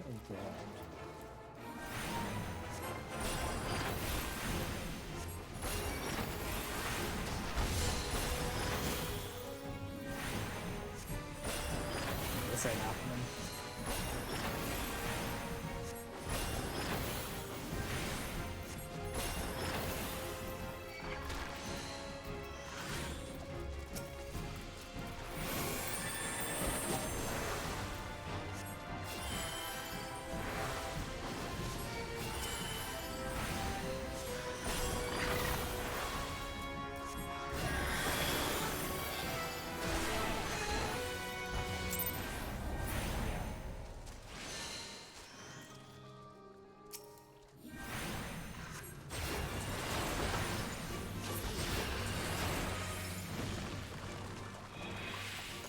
Massive list of stuff to do to get it, including catching literal hundreds of Pokemon Link trading. Oh my god. That just sounds like such a pointless thing to have to do for it.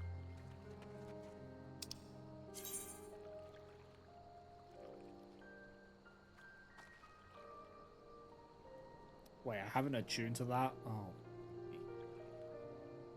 I thought I had.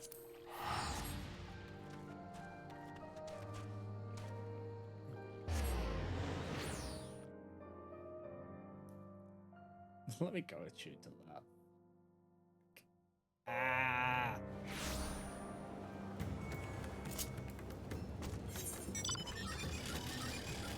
It's my own fault for getting involved in that.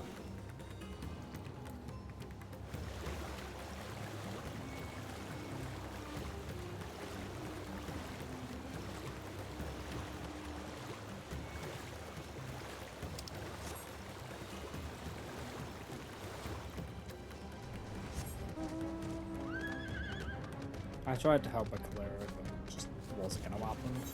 Nor the two of us. Oh boy. Yeah, it didn't let me attune before, but I'm guessing it will let me attune now because we're actually roaming around that place.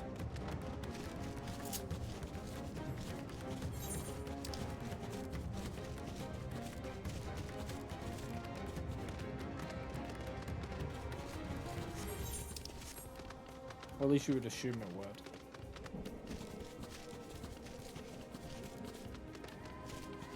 Once I do, I'll probably wrap out because I'm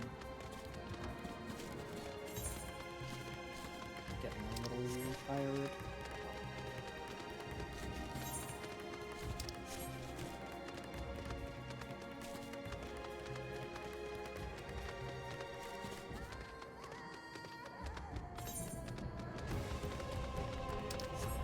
Well, things are really kicking off now. We're starting to actually get, like, we're getting into, like, the actual main arc of, we're in the main arc of Endwalker now.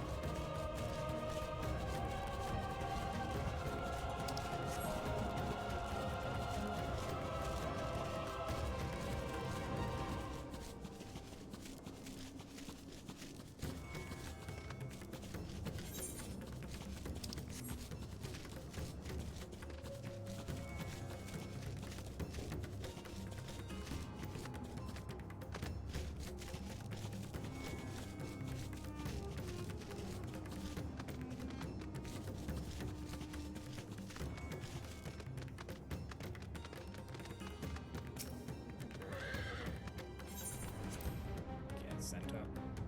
I wonder if we should be able to tune now. Please. Please.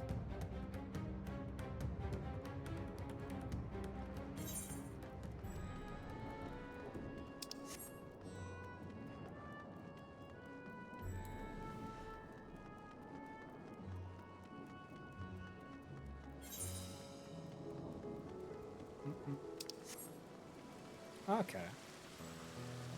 But yeah, I'll probably wrap up now because I'm getting hungry. We've been going for 5.5 hours. Let me see, can I attune to this? No, still can't attune to it. Okay, but we are back in the city. But yeah, this is what we'll call it for now, I think. So, let us just see. Let's see if there's anyone to raid today.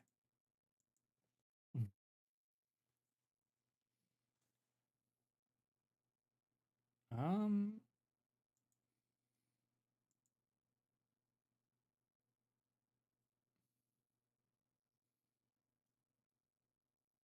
let us go over to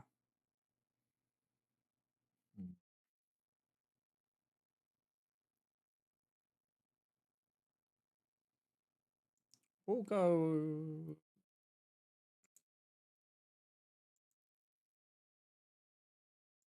let's see. We're just having a looky around, seeing where we want to go. We'll go over to Blobby, I think, who's playing Phasmophobia. So yeah, we'll go over there and say hi.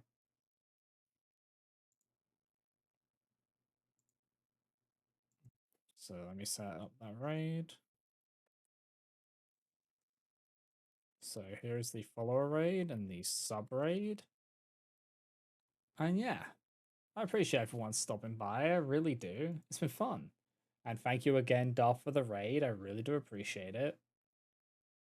And yeah, I will see you all next time. And I hope you have a great rest of your Wednesday, everyone. Take care. Bye-bye, guys. Bye. Bye.